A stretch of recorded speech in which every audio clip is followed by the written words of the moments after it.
It's been said a million times how out of touch Nintendo is with the world around them, and it should be said a million more times because it is laughable how archaic and primitive and disconnected from reality Nintendo is. If Nintendo was an army, they would still be fighting using muskets.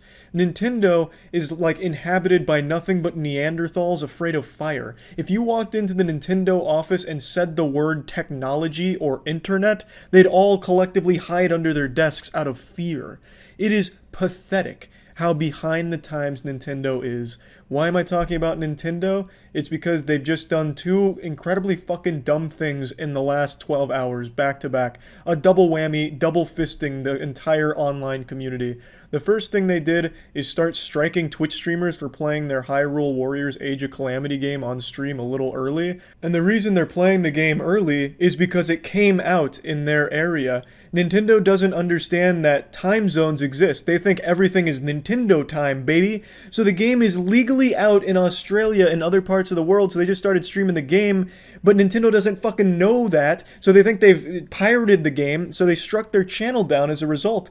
If you told Nintendo that other places have different time than what they see on the clock in their office, they'd call you a liar, heretic, flat earth, conspiracy theorist, all kinds of crazy shit, because it looks like they don't understand how fucking time zones work. That's how delusional Nintendo is.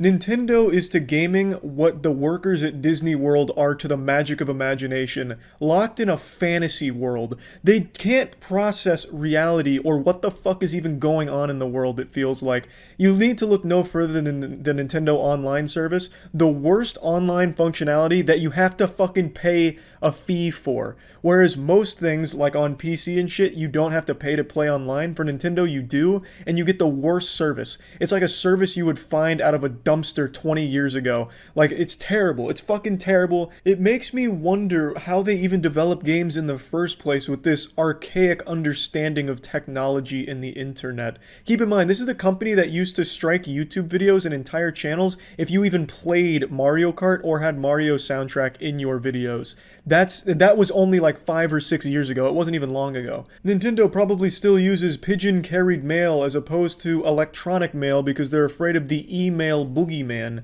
Now, aside from just this ridiculous striking crusade they went on today, they also decided to cease and desist a major Super Smash Bros. Melee tournament because they were using Slippy. I'm not going to get too deep into what Slippy is, but in a nutshell, it allows Super Smash Bros. Melee to be played online via emulator with rollback netcode, and it is the best possible online experience you can find for Melee. And since the world is still experiencing a pandemic, they can't have Melee tournaments in person, obviously, so they were using Slippy, and Nintendo put their fingers up their ass and got real stinky about it, sent out a full cease and desist to shut it all down. Just classic Nintendo shitting on everybody's fun and not understanding anything of what they're doing and how it affects people. Nintendo's whole brand image is about making content for the whole family to enjoy, but it seems like they prefer fucking families in the ass. They've always had a bad reputation when it comes to anything involving consumers and communities. They don't care about communities, they just like to slap them around and use them. And now, of course, you have the 15-year-old certified Twitter lawyers weighing in on the legality of Nintendo stepping in and shutting this down. Well, it's well within Nintendo's rights to shut this down. I mean, it is their property, and it is an emulated version of their game. I think it's totally fine they shut it down. It's Nintendo, and I think that's okay.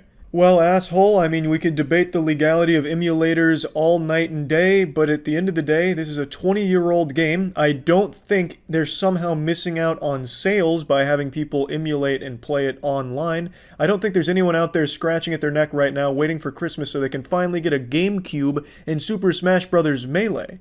I highly doubt that, but what could happen is some people tune into a massive Smash Bros. Melee tournament, see how much fun the game is, and then go out of their way to become a fan of Super Smash Bros., where they likely do buy Super Smash Bros. Ultimate for the Switch, you know? There's a lot of things that could happen in regards to getting new audience, a new player base from watching an old game being played that Nintendo isn't making any money on these days.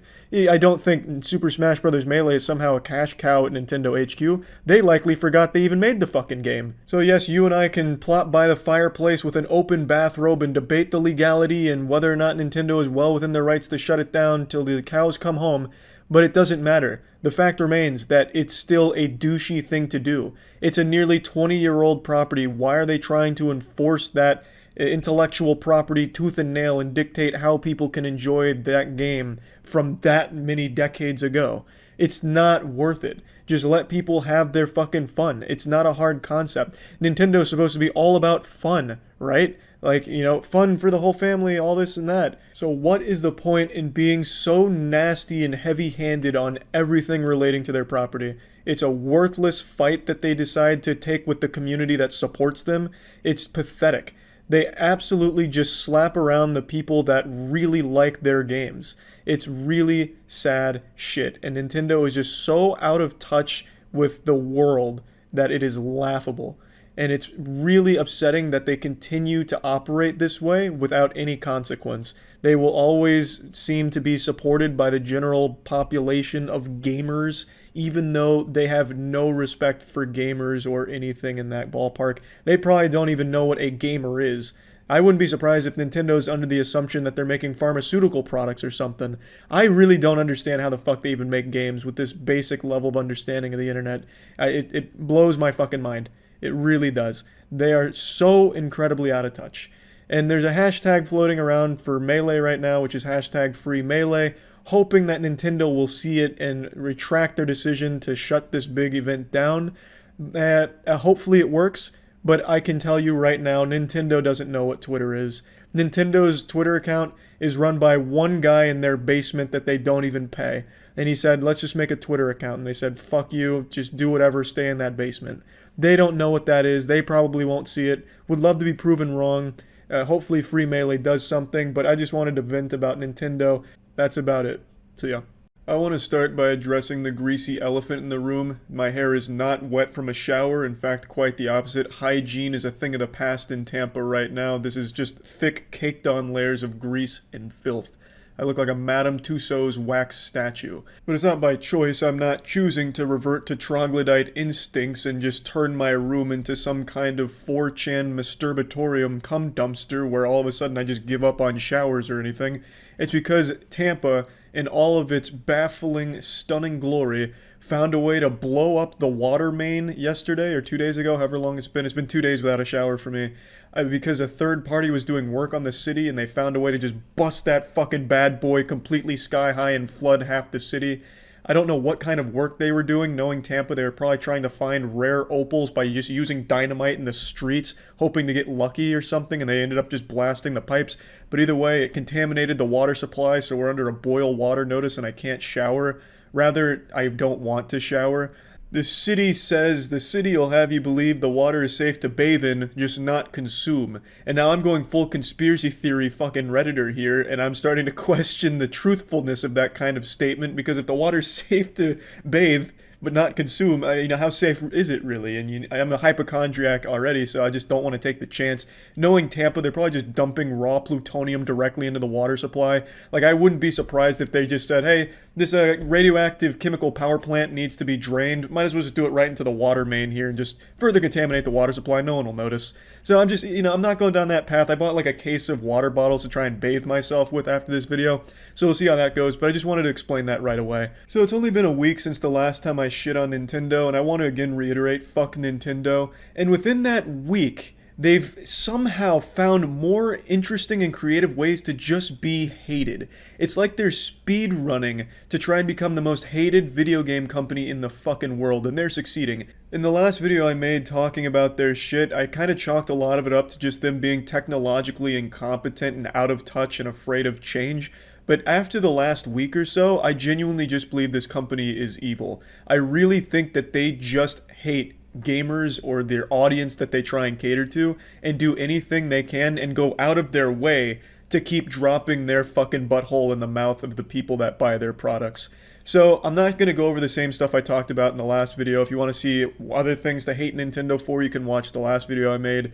But this one I want to talk about just what they've done recently. So let's start with the most pathetic thing they've done. There was a Splatoon tournament coming up a couple days ago where it was just a Nintendo Splatoon tournament for some teams to come in and compete the grand prize of $25, which I think is probably the highest prize pool Nintendo's ever fucking offered because they don't show any support to competitive games. To be honest, when I heard it was a $25 grand prize, I was fucking pumping both fists in the air like, yeah, good job, Splatoon, you finally got Nintendo to shell out the big bucks for you. Because when I hear Nintendo grand prize, I usually think of cents. So I was expecting 25 cents maybe at most, but man, going all the way for $25 was nuts.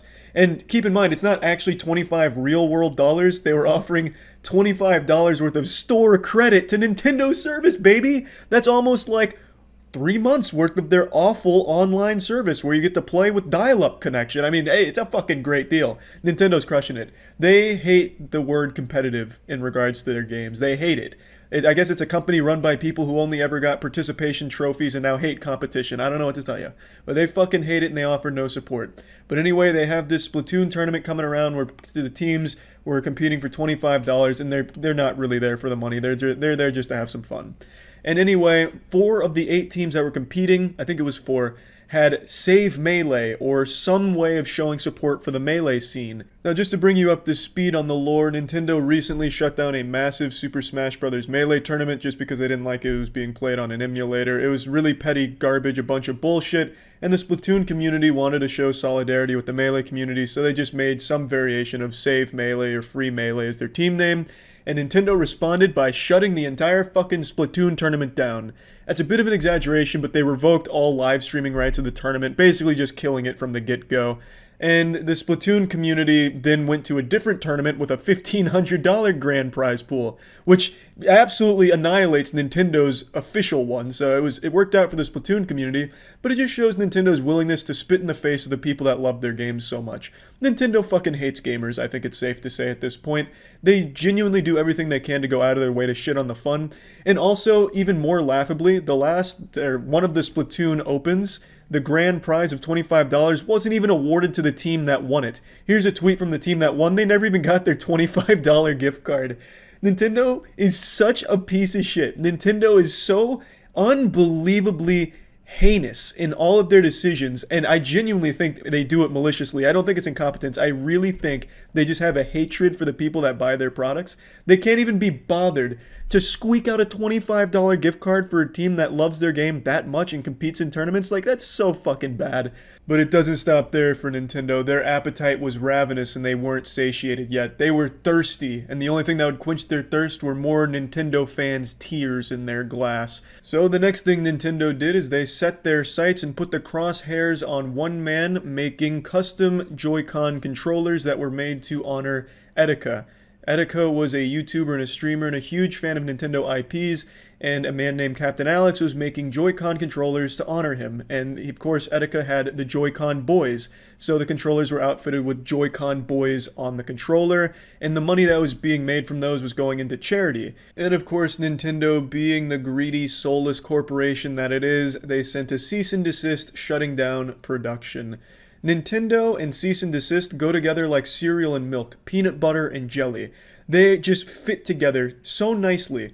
It's used so often. Nintendo and cease and desist are pretty much synonymous at this point. Like, from now on, if you get a cease and desist, you can just call it getting Nintendo'd by this point. They cease and desist anybody. They would send a cease and desist letter to a 4-year-old that did a crayon drawing of Super Mario if it didn't properly represent their IP.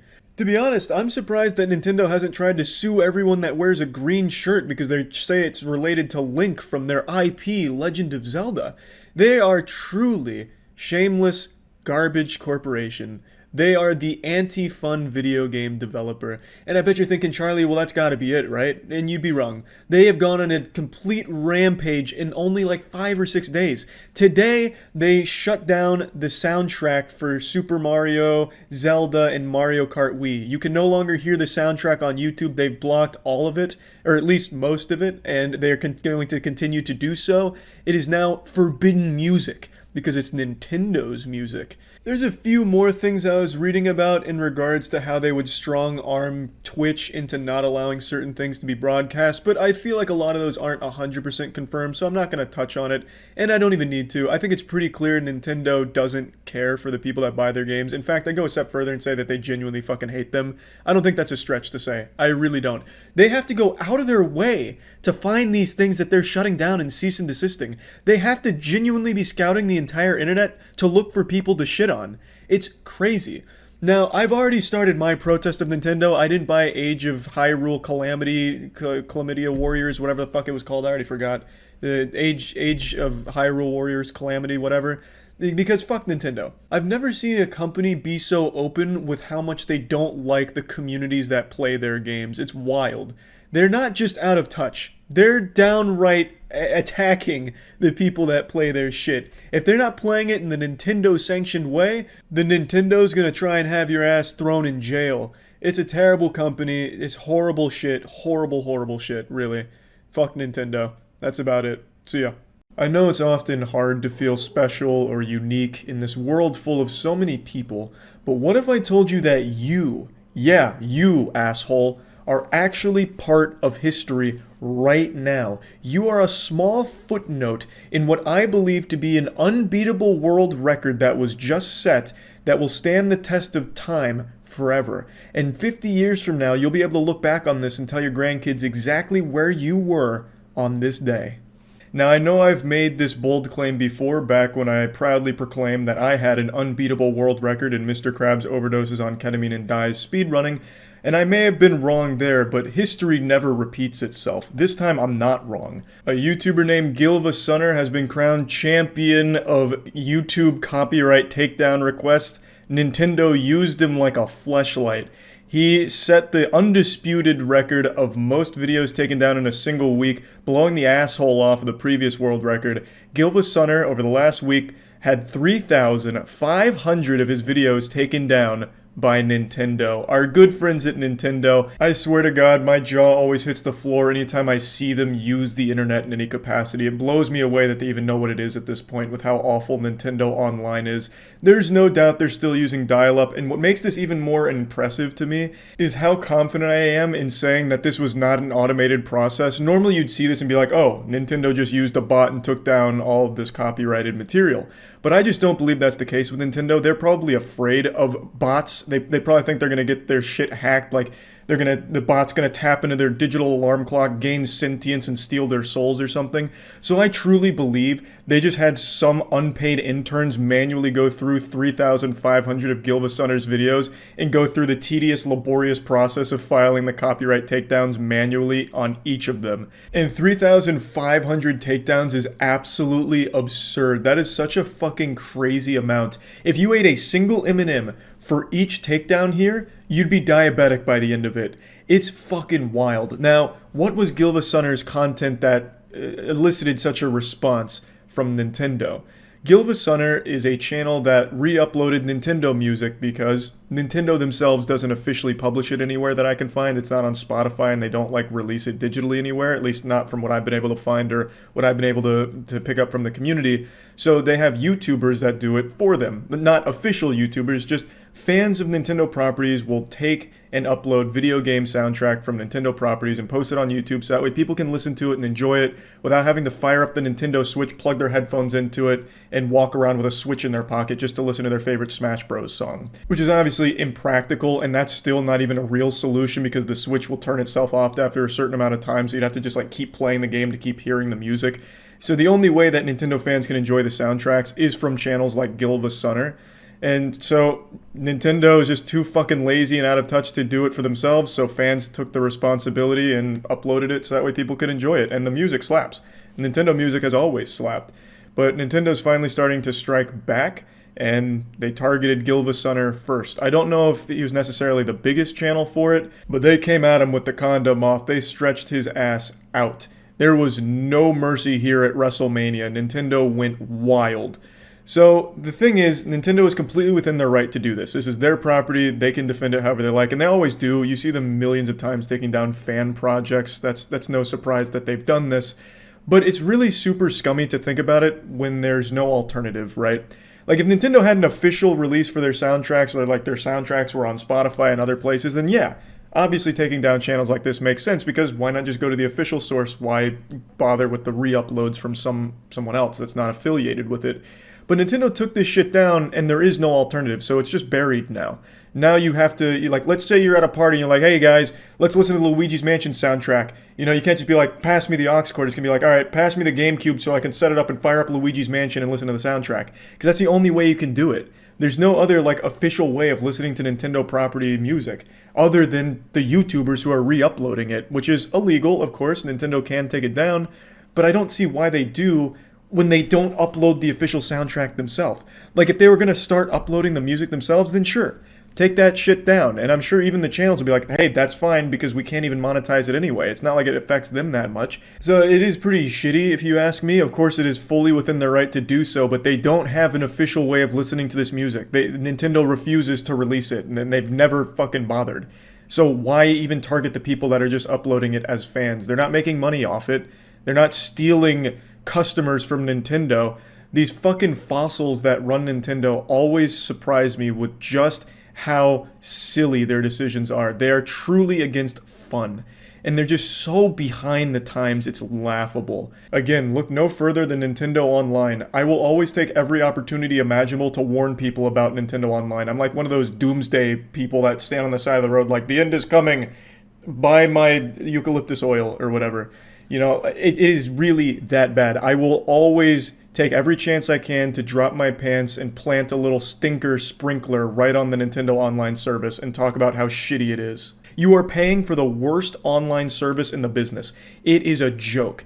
And Nintendo charging for it is nothing shy of Nintendo spitting in your face. It is downright unusable on certain games. It's so fucking garbage. And Nintendo doesn't care. They don't improve it. They don't bother. It's pathetic.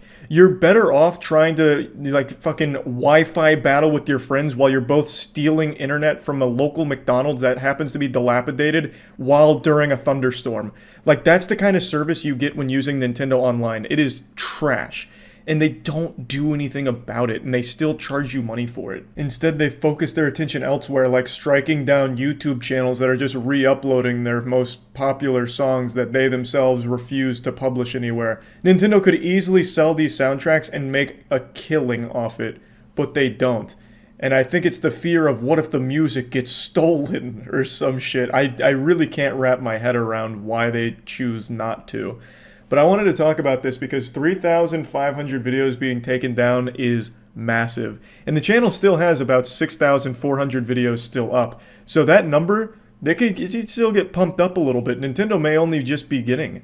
Like maybe the interns needed to take a break, or maybe they had to, go to the hospital after work exhaustion, and they're just going to have to get another wave in for more takedowns. We could see that number really fucking blow up soon.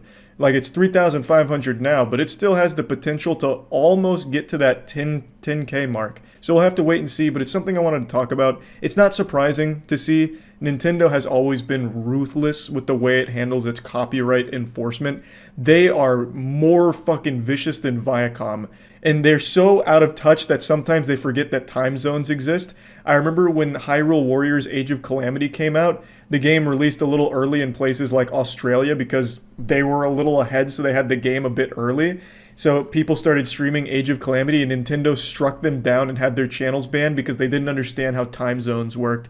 So, if you're going to do anything Nintendo related, like post videos about it or content around Nintendo, just be careful. So yeah, I obviously feel really bad for Gilva Sunner here, who put so many years of work into this. I believe it was 11 years worth of re-uploading soundtrack from their favorite titles completely for free, making $0 off it, spending a ton of time on this channel, only for Nintendo to come in here and take it all down without even offering an alternative. So now that music is just gone for people to enjoy. They can't do it now.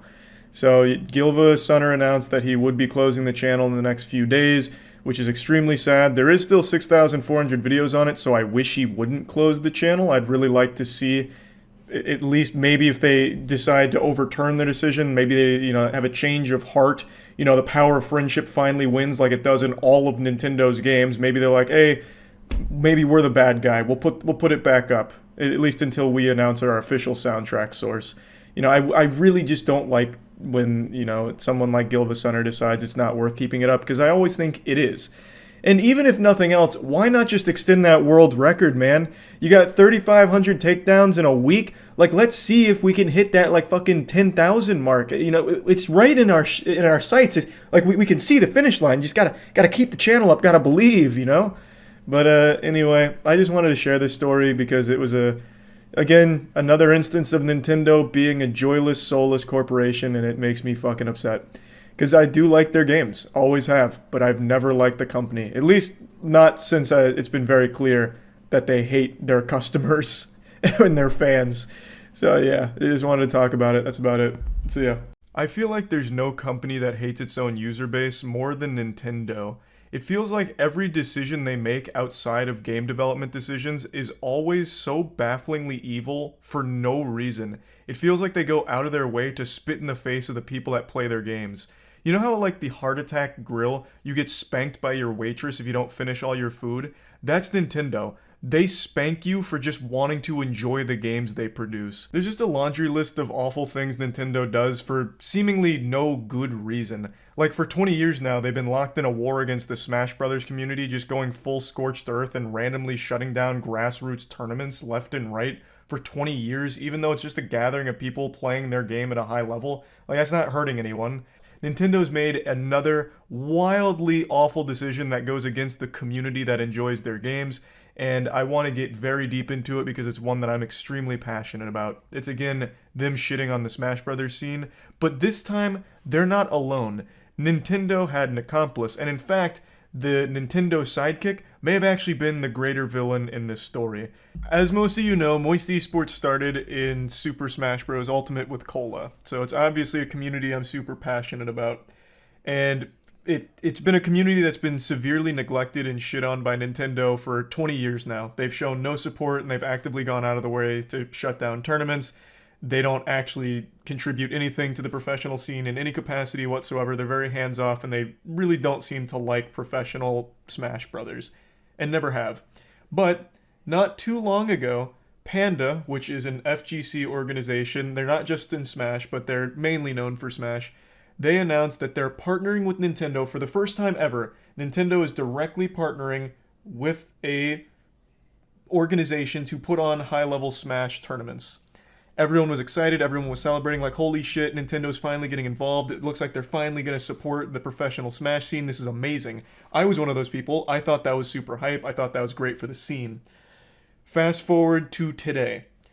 There is something called the Smash World Tour, which is a labor of love put on by the community, mainly VGBC, Video Game Boot Camp, and it's reaching its conclusion. The Smash World Tour is by far the biggest Smash tournament that has ever happened, like circuit-wise.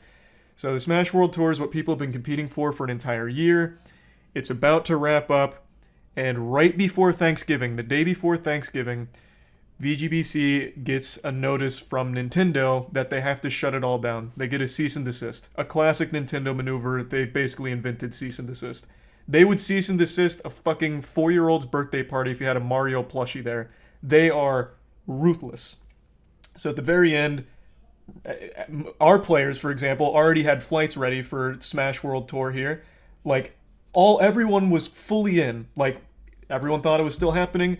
Everyone on the organizer side also thought so as well, until the day before Thanksgiving, they said, nope, no siree. Because Nintendo refuses to allow, like, grassroots tournaments or anything like that. Yet, this came out from VGBC, where it is revealed that the Smash World Tour did have the nod from Nintendo. While they didn't officially license it or get behind it in official capacity, they were in direct communication the entire time with Smash World Tour. They were talking directly to Nintendo. They had their blessing, albeit not a fully licensed blessing, but they had their permission to run that while they also ran the Panda Cup, which is their official one in conjunction with Panda. And then out of nowhere, they got this. They got absolutely fucking slapped. They had to shut it down. So they made the announcement today that the Smash World Tour it's dead. And then they have this in here, which seems to be that it was a Panda decision, not so much a Nintendo decision to do this. While Nintendo is obviously at fault, this paints a picture of the head of Panda, his name's Alan, wanting kind of like a monopoly on Smash, since now he works directly with Nintendo.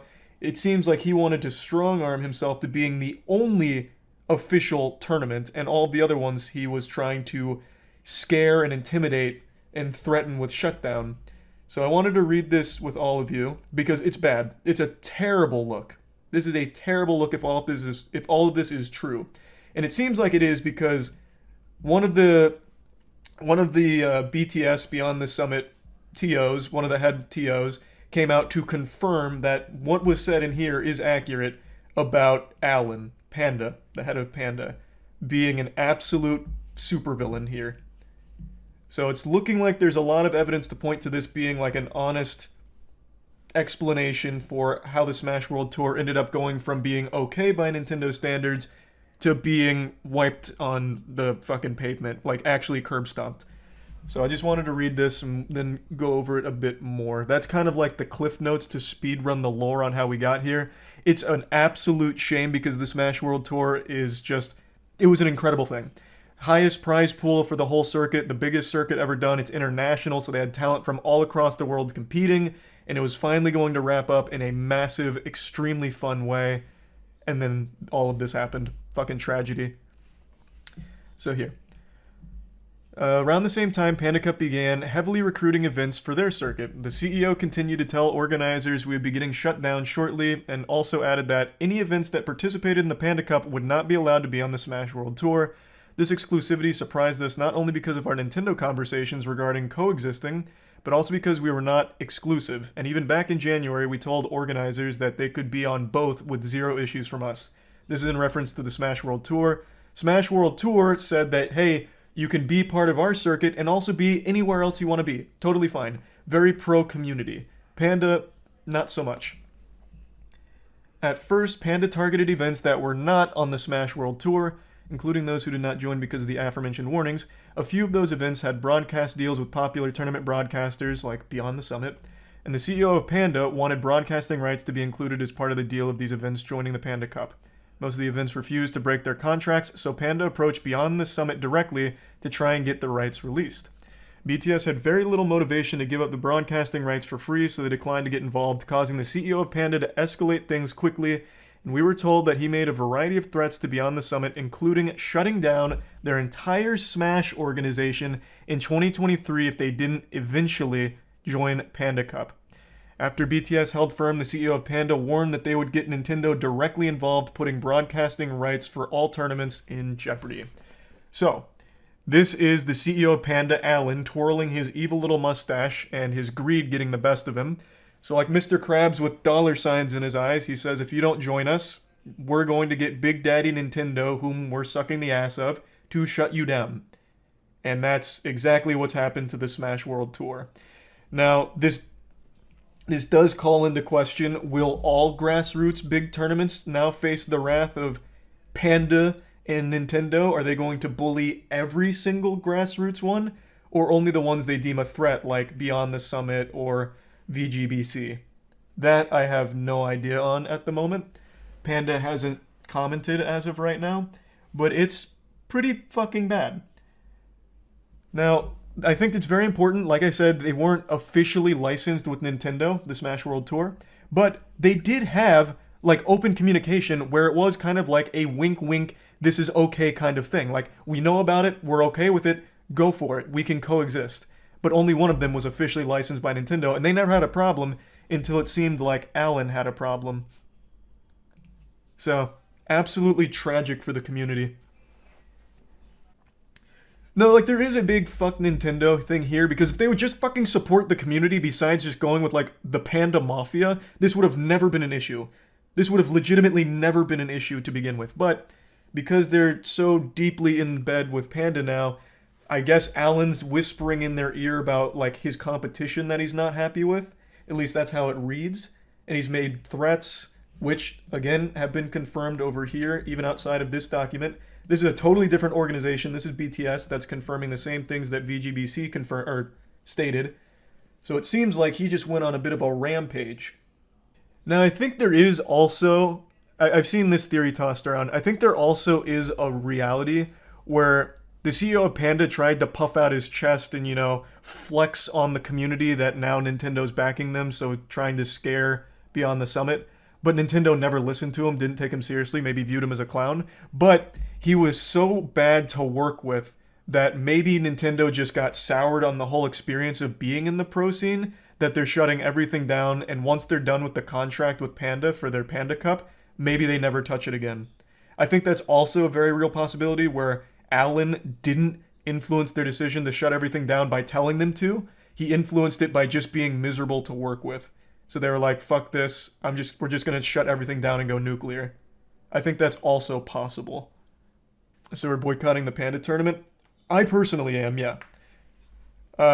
One other thing that I just learned about from the subreddit, I think it was Leffen that brought it to light, and Moki also confirmed, when you got invited to the Panda Cup, you had to sign an exclusivity contract confirming that you will be going.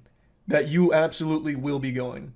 So they made you sign a contract commitment. Hate to say it, but players should find a new game in esports org to stop supporting the Nintendo. Yeah, I've seen that take as well. It's not even a bad take. Like, it is so hard to defend Smash at the pro scene, at like pro level, when Nintendo can just freely do this and openly does it pretty often. And now you have like an inside man here at Panda, Alan, who is actively going against the community as well. Like, it's just a fucking mess. Does this mean light is dropped? What? No, we're not dropping any of our players or anything. What? No. What this means is our players that were going to the Smash World Tour Championship are no longer, because it doesn't fucking exist now. Nintendo and Panda shut it down. Now, like I said, Panda still hasn't made a statement. Alan hasn't said anything. Maybe they have a different view of these events, but it's been confirmed by two very reputable sources. And I did have a call with VGBC, like everyone on board, as well as SmashCon, that also echoed these same things about Panda in particular and how this all happened with the Smash World Tour. So I did know this was coming at some point today. I just didn't know it was this bad. If the only tournaments are Panda and you're boycotting, how will you keep the Smash players signed? Well, it's not just me, man. No one wants, like, assuming all this is true, which again, there's a lot of evidence to point to it being accurate, no one's going to want to compete for Panda. And like I said, since we still don't know if this means they're going to shut down all grassroots competition, it seems unlikely they would. There'll still be other tournaments, but there's not another tournament with the same level of competition that the Smash World Tour offered. So it's still a huge blow regardless. And since everyone already had their flights and everything booked, it's a massive fucking financial burden as well for players. Of course, Moist Esports paid for all that, so luckily that doesn't affect our players personally, but not every player in Smash is signed. In fact, most of them aren't. So they probably just lost a ton of money booking all of this and now having to cancel. So you just lost a ton of money. Yeah, well, that's esports in a nutshell. Like, that is what it is. I'm just more upset about our players not being able to compete at Smash World Tour. I don't feel we know the truth yet. Like I said, we still need to hear from Panda and Alan in particular, since it seems like it's mainly Alan. We still need to hear from them. I just don't see a world where somehow every other major org had the same experience here. With Alan in particular. I don't see how that could somehow be like a smear campaign, a lie.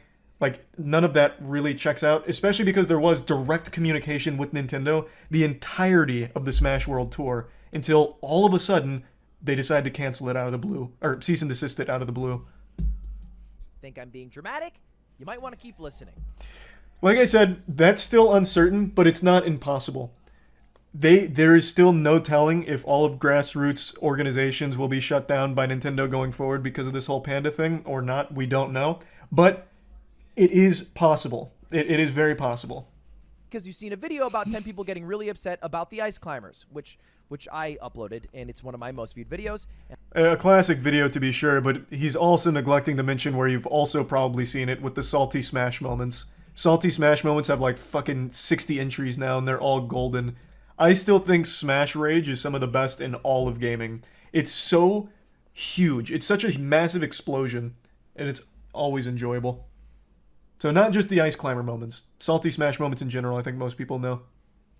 Now, Alan has been running Panda and also wanted this. Real quick, let's double check to see if Alan has said anything. Since, again, he is the one that's kind of named and shamed in the document. Let's see if he's come out with his side of the story, or if that's going to be a little bit longer in the oven, cooking that up. Still nothing. His most recent one is, Peach being a baller was my favorite. Talking about the Nintendo Direct Mario trailer. Any minute now, though, he might drop some heat. Canceled. Why? Well, their event is officially licensed by Nintendo. First time ever, now, by the way. on the surface, you might just think to yourself, well, okay, Nintendo licensed this one, but didn't license this one. It's Nintendo back at it again. They just don't understand the community, and they decided to go with one event, even though they should have gone with both. Now, it's not a shocker that Nintendo would cancel an event. It's happened many times in the past, usually to large public outcry that sometimes overturns their decision. But this is not as simple as... Wait, when has that ever happened? When they canceled Big House, there was a massive uproar, and I don't think they ever overturned that, did they? Wait, when has Nintendo ever overturned their decision in the history? Evo 2013 is the last time they overturned their decision. Almost 10 years ago? Holy shit. I'm just surprised it's ever happened even once. And the way it's worked for 20 years is that we have kind of just run tournaments and done our own thing and got no help from Nintendo.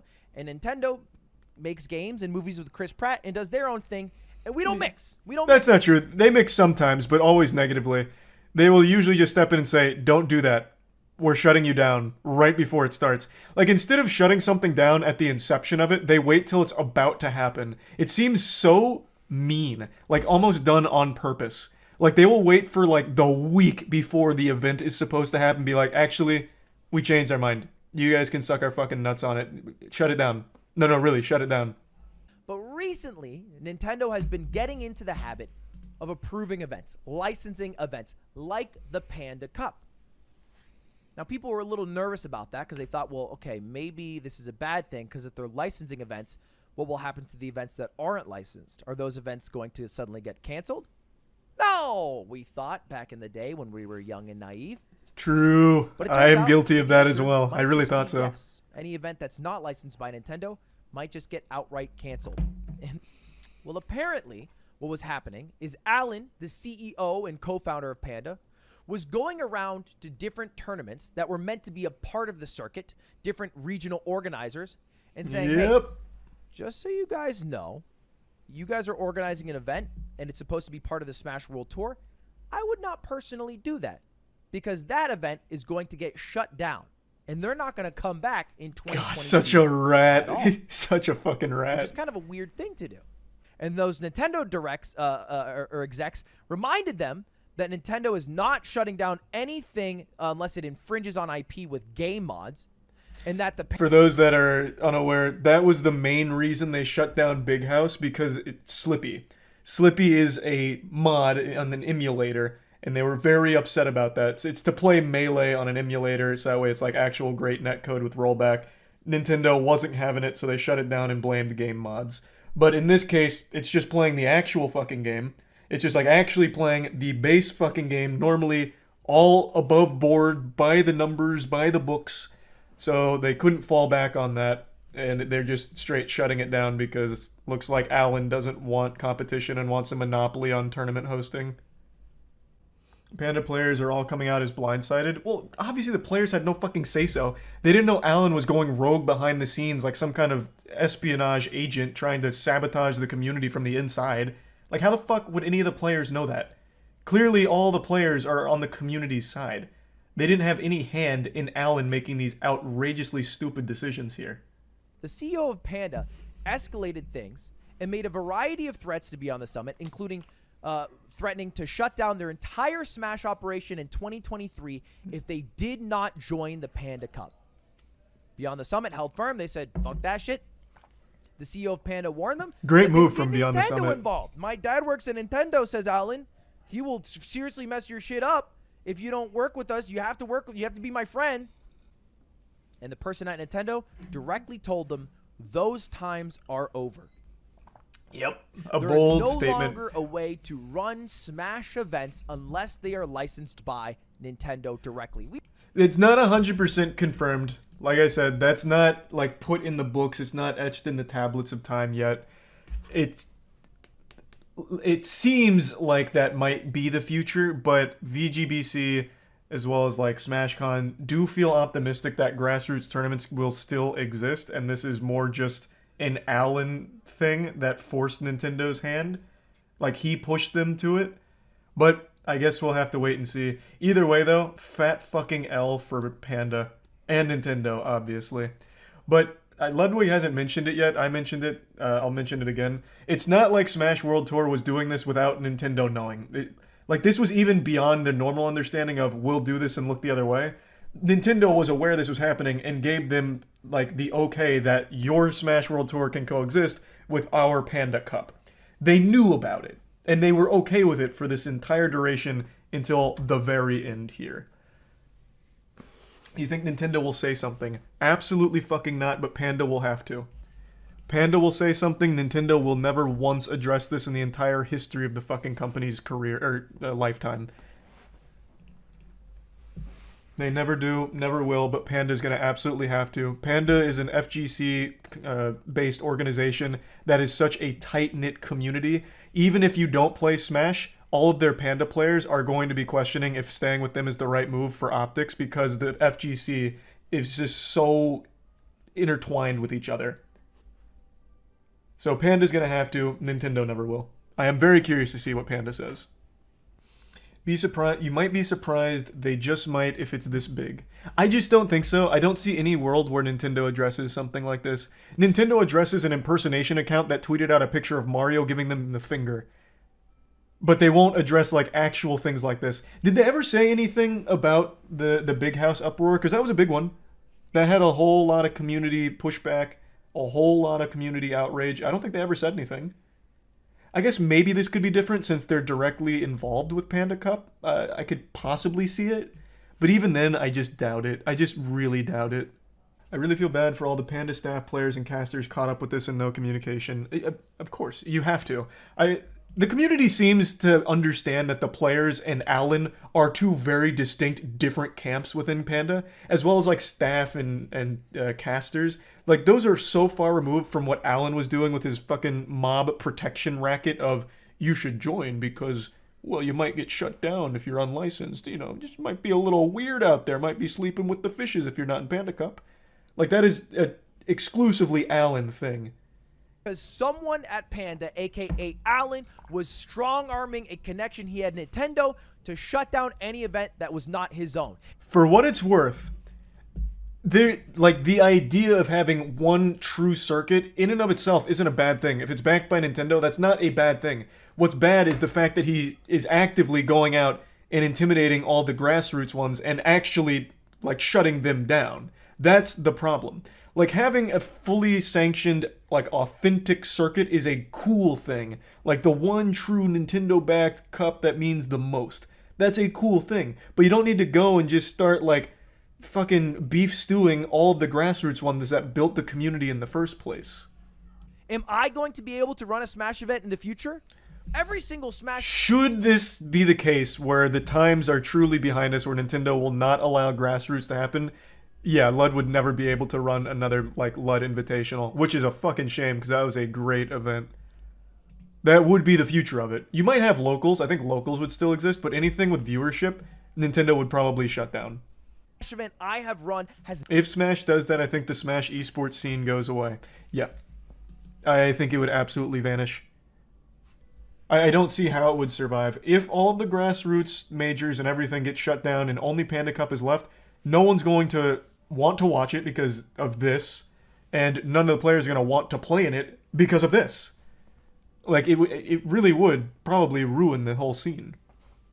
Does that just hand the player base to Multiversus? I don't know where they'd go. There's nothing direct, like a direct successor or anything to Smash. There's other games that are similar, like you have Multiversus, you have Brawlhalla, Rivals of Aether, but none of those are like Smash. They're not one-to-one. I don't know where they'd go. That the people who are running the Smash events aren't exactly rich. In fact, the only way to get rich is to leave the Smash scene. Something I've always known. That is so fucking so there's true. Been a few people who have spoken out. Yeah, that is so. in esports, it is well known amongst most of the orgs that going into the FGC is just like financial hemorrhaging. You don't make any returns in the FGC for the most part, save for some like very rare cases of like actual superstars that become like a bit transcendent of the FGC. But as a whole, that is a community of pros that don't actually make the orgs any money. So when you see an org in there, I always have respect because it's like, okay, they're there because someone in that pipeline likes that game, likes that community, likes that space. Because they're not making shit off it. They're not making anything off it. FGC means fighting game community, yeah. Fighting game community is FGC. I am curious though. Where do you make that hoopla? In 2013, Twitter wasn't nearly as big. So where did that outrage reach? How did Nintendo see it? Because they don't really see Twitter or anything. They ignore like everything on Twitter. A great example of that is Pokemon Scarlet Violet. All of the bugs, glitches, and everything. Nintendo has never publicly acknowledged how broken that game is, like in the state that it's in, like with the performance problems and everything. But they are issuing refunds because they know it, but they're not addressing it. So where do you get their attention to make them actually address it? Does it have to be Twitter, or do they have like something else? I really don't know. And in 2013, I don't think it was Twitter. It had to be like Facebook or something. It had to have just gone like crazy on Facebook. Got to be actual news outlets. Yeah, but I don't think, especially not in 2013. I highly doubt fucking New York Times or Wall Street Journal was writing about Smash Brothers at Evo. So I don't think it was actual news outlets. It was a breast cancer charity, and we donated $100K in total. So was it the amount of money the Smash community was able to raise to get like the attention of Nintendo? Is that what it was? Not so much the like outrage, just more so here's how passionate we are and here's what we're doing to show it that got their attention. You talk like 2013 was the Stone Ages. It was super different. Like it really was. 2013 internet was a completely different landscape than what it currently is, and it's not even close. Because like I said, I don't feel Nintendo actually looks at anything that's on Twitter or anything about their brand anywhere. Like, I don't know how you'd even get their attention. You'd need Alan. You need Alan to have a change of heart and be like, guys, I fucked up. Hey, this is on me. This was a stupid decision. I fucked up. Can you please let Smash World Tour happen again? This was fucking dumb, and I may have just sank my whole company. Just toss me a goddamn bone, please. Like, you'd need someone on, like, the actual inside of Nintendo here to try and, like, lobby for it. Need the Phantom Thieves, bro. True. Without Smash, there would be no Moist Esports. Full stop. It is a community I'm very passionate about, so I also hope we can salvage this situation. What about Rocket League? No, I'm saying like if Smash didn't exist, like the Smash Pro scene didn't exist as the grassroots organizations it's always been, there would have been no Moist Esports. I'm not saying like if this all goes through, I'm shutting down Moist Esports. I'm saying it wouldn't exist had this decision been made like 2 years ago. Yeah, fucking awful situation though, man. I really, really hope there's some kind of positive conclusion to this. I just don't even know what that would look like here because I have no faith in Nintendo themselves. I don't know Alan well enough to know if he'll do anything positive here. I really can't imagine what he'll say, but I very much would like to see the Panda side come forward with this situation. It's insane that people just want to play the game. I know. I don't get the war that Nintendo wages on grassroots orgs. Like, you don't make money in the Smash scene. They're not even profiting off your IP. They're doing it because they love the fucking game. The whole pro space is net loss across the board, except for like your top tier pro players who make like a big salary or have like external brand deals. But like they're not like these tournaments aren't like stealing your IP and profiting from your fucking tournaments they run. They just lose money on it. It's just such a weird war, and it gets people talking about like Smash Ultimate, like that they still sell Smash Ultimate for $60. I just got it for Tiana for Black Friday, and the deal that they were doing for Black Friday on Smash Ultimate was $9 off, so $51. Like, they're still selling it at almost full price, and having these tournaments puts it in people's minds and like, oh fuck, like this is cool. Melee is 20 years old now. Like, there's just no reason they should even be bothering to like try and enforce that, because it's a 20-year-old game. Just let people play it how they want. It's not like Nintendo's making tons of money off fucking Smash Melee. Makes no sense. And Ultimate, like, it's only good for them. They are not making money from running these fucking tournaments off the back of your IP. Nintendo doesn't like adults playing their games. I know, isn't that crazy? I don't even know if it's necessarily adults playing their games. They just don't like their games to be competitive. Like, that's not a secret. They openly say they don't really like that their games are competitive. They just want to be fun party games, which they are, but they also do have a layer of depth that makes them fun competitively. Like, I don't know why you can't just have your cake and eat it too. Okay, while I was tinkling, I saw something very interesting on Twitter. And this time it wasn't just more OnlyFans promotions. Check this shit out.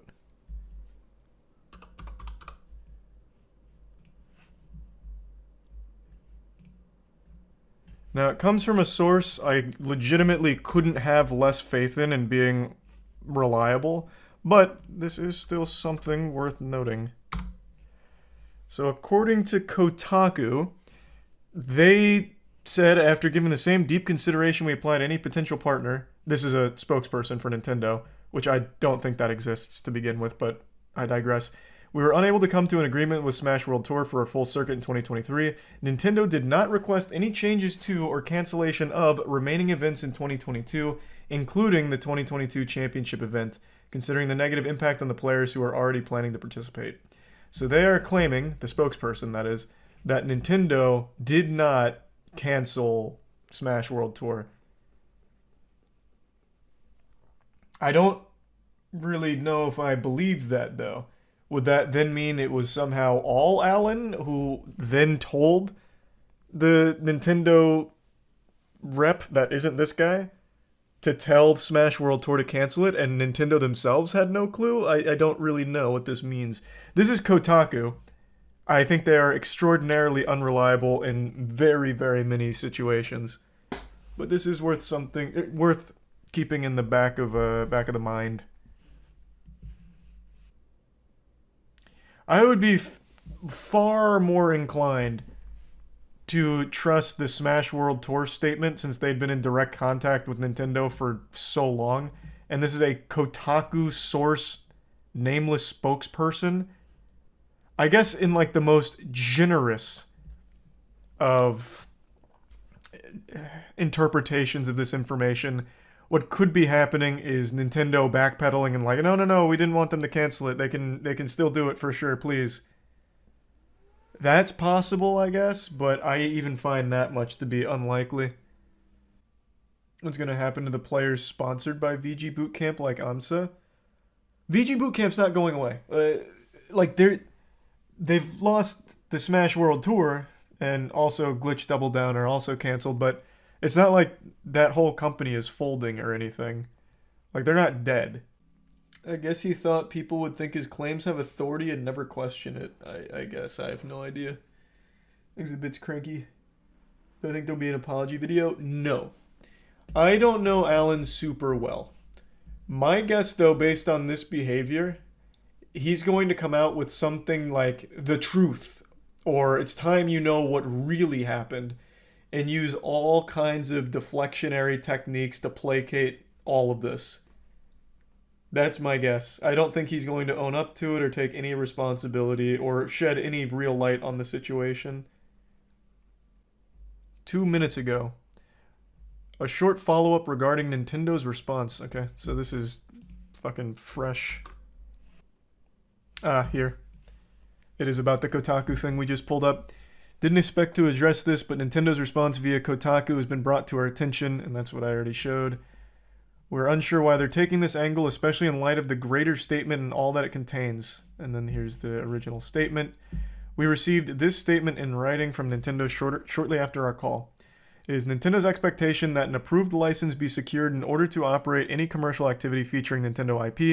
It is also expected to secure such a license well in advance of any public announcement. After further review, we found that Smash World Tour has not met these expectations around health and safety guidelines and has not adhered to our internal partner guidelines. Nintendo will not be able to grant a license for Smash World Tour 2022 or any Smash World Tour activity in 2023. To be clear, we did not even submit an application for 2023. The application was for 2022. Nintendo, including all 2023 activity, was an addition we were not even expecting. In our call that accompanied this statement, we asked multiple times if we'd be able to continue to operate without a license as we had in years past with the same unofficial understanding with Nintendo. We were told point blank that those times are over. They followed up the call with their statement in writing, again confirming the 2022 championship and 2023 activity were in the exact same boat. I trust that far more than the Kotaku source. If they want to take this stance, though, then how about Nintendo tomorrow come out and say, actually, there was a misunderstanding. Smash World Tour Championships should continue as planned. And then they just reschedule the date. I'm sure players, while they will have lost a lot of money, will appreciate the chance to continue to compete at that level in that tournament. If this really is how they feel. But this, I think, is absolute nonsense, considering this is what Nintendo's actual stance was during their conversation. Do you think it's them backtracking after the pushback? No, I think this is just blatantly lying. Like, I think whoever they talk to here has no fucking clue what they're talking about. I don't know who Kotaku got in contact with, but I don't trust the source at all. Imagine this kind of drama happened in a League or Counter-Strike tournament. Oh my god, the community would lose their shit. If it happened in Counter-Strike in particular, Counter-Strike has like a tournament every hour. If all of a sudden Valve's like, actually, we're going to step in, but we're only doing one major a year. So all the other ones, get that shit out of here. We're gonna do the one Valve major a year, and all of the other ones, illegal. That'd be the end. That'd just be the end. Smash World Tour, unjustly shut down, an absolute sin and affront to God. It was a very awful thing that happened recently. The Smash World Tour, the biggest circuit the professional Smash Brothers scene has ever seen, biggest prize pool, and it was supposed to happen in a couple weeks, but the night before Thanksgiving, the tournament organizers got an email from Nintendo that basically implied it needs to be shut down. Now, they came out with their statement, and it also implicated an organization named Panda as being an accomplice to Nintendo. In fact, perhaps even the main big bad raid boss behind the scenes that had a history over the last year of them working with Nintendo of trying to strong-arm other tournaments into joining the Panda Cup circuit, which was a competing circuit. And the CEO of Panda, his name is Alan, he made these threats to other organizations when they wouldn't join him, saying, it'd be a real shame if this got shut down, if Nintendo had to get involved with your unlicensed event. You sure you don't want to join Panda? You positive? It's safe over here. Suckle on our bosom. We'll keep you safe. And he'd just make these threats. So, when Smash World Tour got the bad news, they blew the lid on Panda, specifically Alan's behavior. Not really Panda as a whole, it was focused on Alan. It's been 2 days since that bombshell, and now we finally have a statement from Nintendo and a statement from Panda. And they're both so fucking weak. They are pathetic. They're pitiful. Very wimpy stuff. They basically keep saying that what they did is they didn't accept their license. They said that they didn't meet the criteria for their health and safety regulations, which is so weird. Like, the health and safety rules they were saying Smash World Tour didn't meet, so they couldn't grant a license for. And I have to wonder what that means. Like, what are the health and safety things? Like, they provide a venue, they provide everything a human being needs to survive, except, like, bulletproof vests, I guess, just in case things get rowdy. Like, I don't know what they expect. It's not like Panda Cup does anything special in that regard. So it seems like a bunch of fucking nonsense. Because of COVID or something? Well, even then, that still wouldn't work. Oh, this is part of Panda Cup. It's even branded on Panda Cup's YouTube page. Yeah, you're right. Regardless, it doesn't seem like this would be the cause for the health and safety concerns about the masks. Yeah, it looks like masks aren't required. Like, Breezy wasn't wearing a mask here. So I don't think it's like a mask thing. I don't think it's COVID protocol. It just seems like they looked for any excuse imaginable to slap Smash World Tour down or not give them the license. But yeah, they basically, so they tried to like wipe their hands of it and say, no, we're pretty innocent here. We didn't grant them a license, but we said they could still run their tournament, which is a little misleading because they, since Smash World Tour was directly communicating with Nintendo, the statement was the days of unlicensed events is over. That time is over or something. That time is gone. I can't remember the exact quote. And also, this is the biggest load of dog shit I've seen all day. Nintendo cares about Super Smash Bros. Fans and its community very much. We hope to continue to hear their passionate feedback. That was so baloney that my voice cracked even reading it. My vocal folds couldn't even get through that sentence without some kind of hiccup in there. Absolute nonsense. What a load of dirty barnacles. Nobody cares less about the Smash Brothers scene than Nintendo. The amount of times they'll pull their pants down just to drop their ass on it last minute to shut things down is baffling. And this is a statement coming on the back of them shutting down the biggest one right before it happened. The statement boils down to Nintendo saying, it was a misunderstanding. We didn't grant them a license for 2022 or 2023, which is a weird thing to say because Smash World Tour didn't ask for a license for 2023. They didn't submit an application for that. So this is truly coming out of nowhere. And then they said that they verbally let them know that they weren't requiring they cancel the finals because of the impact it would have on the players. Which is not exactly faithful to the events because they made the statement verbally that the days of unlicensed events or whatever, that time is gone. So by declining their license for 2022, the implication is, okay, so we can't do this. You're going to shut our shit down. Which is how this all happened. So it's just not a very strong statement from Nintendo. It doesn't really shed light on anything other than their incompetence and inability to work with the community or clearly convey messages and information. I'd like to briefly explain this a bit deeper. So, Smash World Tour throughout the circuit was in direct communication with Nintendo and had their unofficial blessing to continue. It wasn't an official license or a partnership like that, but they had like the nod of approval to continue without intervention. It was something they were completely okay with having the Panda Cup and the Smash World Tour run at the same time. And it was all well and good until shit got stinky. The Nintendo representative they were communicating with verbally told them that the days of unlicensed events and tournaments were days that were now behind them, and then they received in writing a notice that they were not receiving a license for the Smash World Tour. Thus, connecting these two dots leads them and anyone with a brain to believe that they are being shut down, which is something Nintendo has done before with Big House, and in a pretty similar way as I understand it. So that's how Smash World Tour got axed by Nintendo. And the statement from Nintendo about what they verbally said to the tournament organizers isn't actually accurate to what was conveyed to them. They received entirely different information from the representative, and in the Smash World Tour official statement about the situation, they debunk that claim. What they say contradicts Nintendo's statement. And of course, it's a huge deal because the Smash World Tour is the biggest tournament the Smash scene has ever had, and it's going to cost the tournament organizers thousands upon thousands of dollars out of their own pockets, as well as the players that were attending. So it's just a big fucking disaster. This Panda one, it would have been better if they actually just printed a blank document with the Panda logo at the bottom. I stole that little comment there from someone down here. I don't want to scroll too far because I saw Council of Cox earlier on Twitter and now I'm a little afraid. Someone edited this and it was just a blank page with this logo and that was a better response. This is so trash. It is so trash. They suck their own dick. They talk about like, oh, you know, we provide the, resources, expertise to help with a lot of majors. We're really community focused. We want to build the best community ever and the best events. And there's no greed on our side. We just want Smash to fuck ass. Like, that's what we want. And then they very briefly, very flippantly acknowledge that their CEO went full-blown, like, Winter Soldier over here. In the Smash World Tour statement, there are a number of accusations leveled against Dr. Allen, the CEO of Panda.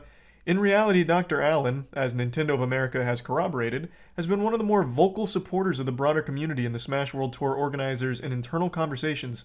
However, the Panda Cup team does acknowledge and regret an interaction between Dr. Allen and Beyond the Summit. That's referring to the now very public threat that Allen made against Beyond the Summit, saying if they don't give him broadcasting rights or join Panda, he might have to get Nintendo involved and shut them down. I'm paraphrasing a bit, but that was the overall message he delivered. It was posted by one of the tournament organizers from Beyond the Summit, and they're acknowledging it briefly, in which he spoke in a manner which did not reflect either guidance from Nintendo or our own standards. Panda took efforts to rectify the situation immediately, and in the second half of the year, a dedicated team made up of multiple staff members was assembled to manage Panda Cup activities and serve as a primary point of contact for event runners, removing the possibility of future miscommunications from occurring. The fact that they label that a miscommunication and not a blatant attempt at strong-arming the grassroots organization is fucked. And that's the only acknowledgement they have of this whole soap opera. This was not the only time Dr. Allen had done this. Other orgs came forward as well. Other TOs came forward. Golden Guardians also talked a little bit about Dr. Allen in another tweet, and they just kind of brush it off with no sympathy or any care whatsoever. And then they finish it with Panda Cup team has invested thousands of hours towards making sure this year's cup has been as strong an offering as we can provide, and we look forward to continuing to build alongside the communities we serve a promising future for Smash. And there's no future for Panda. So most people are abandoning ship from Panda right now. IBDW, who's one of the top 3 players in the world for Melee, is now a free agent. It seems like most Panda players are abandoning. Like, this shit is sinking. Like, this is a disaster. I don't know how this group goes forward anymore. It seems like Panda's kind of dead now from the actions of their CEO. And in none of this did they make any kind of clarification or talk about their involvement with these less than appropriate business actions. Instead, they just default to gargling the asshole of Nintendo, saying, look at what Nintendo said. They're right about it. That's what happened. It's just a misunderstanding. It was about licensing, and Smash World Tour just, we never wanted to shut them down. We were surprised as you guys. We were fucking shocked. We couldn't believe our eyes. Even if Panda is dead, can Grassroots still operate due to Nintendo now? That we don't know. I will say, I should have left their statement up so we can go back and forth. I will say one thing from this statement that gives me some sense of optimism, though I know this is misplaced because it's Nintendo and their motto is we rub our ass with optimism. They made this statement. Even to the point, almost highlighted the wrong one. Oh, it's the first sentence here. We are open to partnering with other organizations and will continue to offer licensing for major tournaments outside the Panda Cup. Christ. It was so unbelievable my eyes couldn't even register it when I looked back on it. Yeah, so that statement right there gives me some level of hope that they seem open to working with the community. But that's, of course, just fluff. Until they prove that, I have no reason to put any amount of faith in the statement. That could just be there for some corporate pandering. Then why didn't they license Smash World Tour? Exactly. The health and safety concerns of the fans, I suppose. I don't know. It literally means nothing. And they say it's important that the partner adheres to brand and IP guidelines and conducts itself according to professional and organizational best practices. Meanwhile, they partnered with the Smash Bros. Mafia with Allen at Panda Cup. Like, this is nothing. This doesn't make any sense. If they're open to partnering with other orgs, Smash World Tour was literally the most reliable and most well-respected. VGBC has the most goodwill in the entire community. Well, on par with, like, Summit. Beyond the Summit. If the issue was health, why would they not say, hey, this is the issue, fix it? I don't know, because they probably couldn't think of anything. like, what do you mean? The health and safety of fans at a Smash Bros. Tournament? Like, the worst thing that could happen there is someone passes out from extreme odor. And that's, like, it's not like Panda solved that problem or anything. Like, there's nothing. They didn't have anything. And for what it's worth, when I went to Low Tide in person, it really didn't smell bad. In fact, I was probably the smelliest person there because I hadn't showered in the last 24 hours and was about to go on a 20-hour road trip and had already spent 4 hours in a car. I was probably like the Methodist that blew through. So I don't know if that stigma's still around. I don't know if that's like normal where it doesn't smell like shit. Couldn't tell you. But when I went, it really wasn't too bad. Yeah, the Smash World Tour is canceled, and there's really nothing they could do to like make it happen now. It's way too late. This happened the night before Thanksgiving and only a couple weeks out from the championships. Like, there's no way they could put it on anymore. But that brings us to the next point. Ludwig came in here slinging a little bit of meat. So, Ludwig said in response to the Panda Nintendo lackluster, or in response to the Nintendo and lackluster statement from Panda. I just had a glitch there. In response to Panda and Nintendo's lackluster statements, Ludwig is hosting his own impromptu tournament, hoping to pretty much overshadow Panda, take some wind out of their sails. So he's doing a big prize pool, and he's invited the top 8 from the Smash World Tour rankings. That, of course, includes Light. Unfortunately, Cole is not top 8. I think he's number 10, so he didn't make the invitation, which is a shame, which he would have for Smash World Tour. But it's still great that he's doing this, regardless. The new Smash World Tour statement directly contradicts Nintendo. Oh, I know, I already mentioned that. What Nintendo and Panda is stating was not the reality of what Smash World Tour was told, nor what they received in writing. So it's nothing from Nintendo and Panda. They've done a terrible job. Yep, that is the reality of the situation. Alan got greedy, wanting a little monopoly on Smash tournaments, or at least, at the very least, a Smash circuit, and in doing so may have burned his entire company to the ground. Because Panda, without their players, and without players to play in their tournaments, they have nothing. There's always going to be someone willing to accept to play. I would agree with you in any other scene, but Smash Bros, you get like actual lollipop sticks for a prize. So it's not like there's a huge monetary incentive to compete. The reason you compete is because you want to be the best, or you want to support your local scene. And if you don't like the org that's putting on the tournament, it's not like you have a big incentive to go there and play for fucking $15. Like, you're not going to bother if you don't like that company. Over the last year, Smash has been eating good from their tournaments, with people like Ludwig, Summit popping off. Like, they've had big prize pools, but that's not the norm. That is far from the norm. Last night at around midnight, we were blessed with another chapter in this never-ending story of drama with Nintendo, Panda, and Smash World Tour. This is, of course, a scene I'm very passionate about, since our esports organization literally started in Smash Brothers. Without Smash Brothers operating the way that it has been, there would be no Moist Esports, and without Moist Esports, the world is a worse place. So I've been following this story extremely closely, and last night we got a brand new development. Now, we had previously already had a statement from Nintendo. They dusted off their typewriter and sent in the carrier pigeons to deliver their letter, stating that the cancellation of the Smash World Tour was, I guess, a bit of a misunderstanding. They didn't give them an official license for the Smash World Tour, but apparently verbally said they're okay to continue it, even though Smash World Tour says that verbally they said the opposite, that grassroots unlicensed events aren't welcomed anymore. So very conflicting reports there. I tend to lean on the side of Smash World Tour organizers being more truthful in this situation, since it seemed Nintendo was kind of in panic mode and delivered that statement. And then we also got a statement from Panda saying the same thing as Nintendo, but then also dismissing Alan's behavior as not that big of a deal. Alan was the CEO of Panda, who went around and would threaten events if they didn't join his circuit instead of the Smash World Tour. He would say, like, it'd be a shame if this got shut down. It'd be a real shame to get Nintendo involved here. So he acted like the Smash Brothers Mafia, running a protection racket. And when Panda released their initial statement, they kind of dismissed it as not a huge issue. They acknowledged it briefly, saying, like, yeah, Alan went rogue. He started breaking kneecaps of people that didn't want to join the Panda Cup and threatened to maybe get Nintendo involved in their unlicensed event and maybe intervene. But, you know, it is what it is. That wasn't great, but that's okay. Alan cares. We all care. At Panda, it's community first. We're here to fuck some ass and have some fun. But that wasn't received positively, since they didn't really address anything. It was very much a nothing sandwich.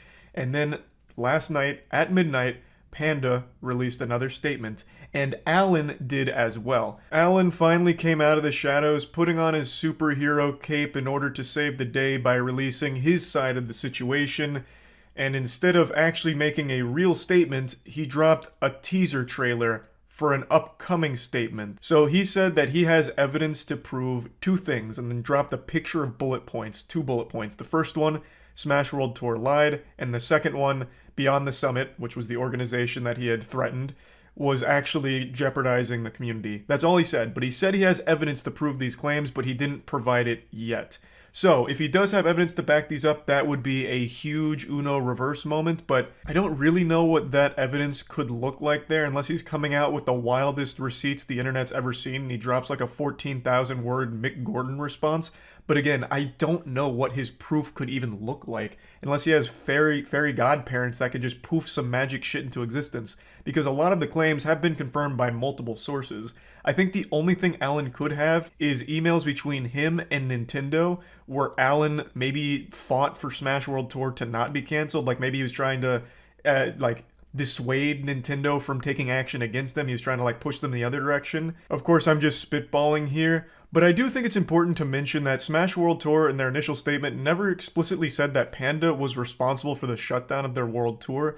They just pointed out the bad behavior from Alan that messied the water and made it extremely difficult for the Smash World Tour to actually function properly with their communications with Nintendo, and made it a less than optimal environment for this circuit to exist in with how everything was being handled by Alan and Panda. So overall, that section in the Smash World Tour statement that focused on Panda was mainly just shining a light on a history of bad behavior from Alan and how he would leverage that relationship he had with Nintendo against other organizers, like with the threats he had made. So it was just talking about the negative implications from his behavior and how it affected that whole community of tournament organizers and made that whole scene worse behind the scenes.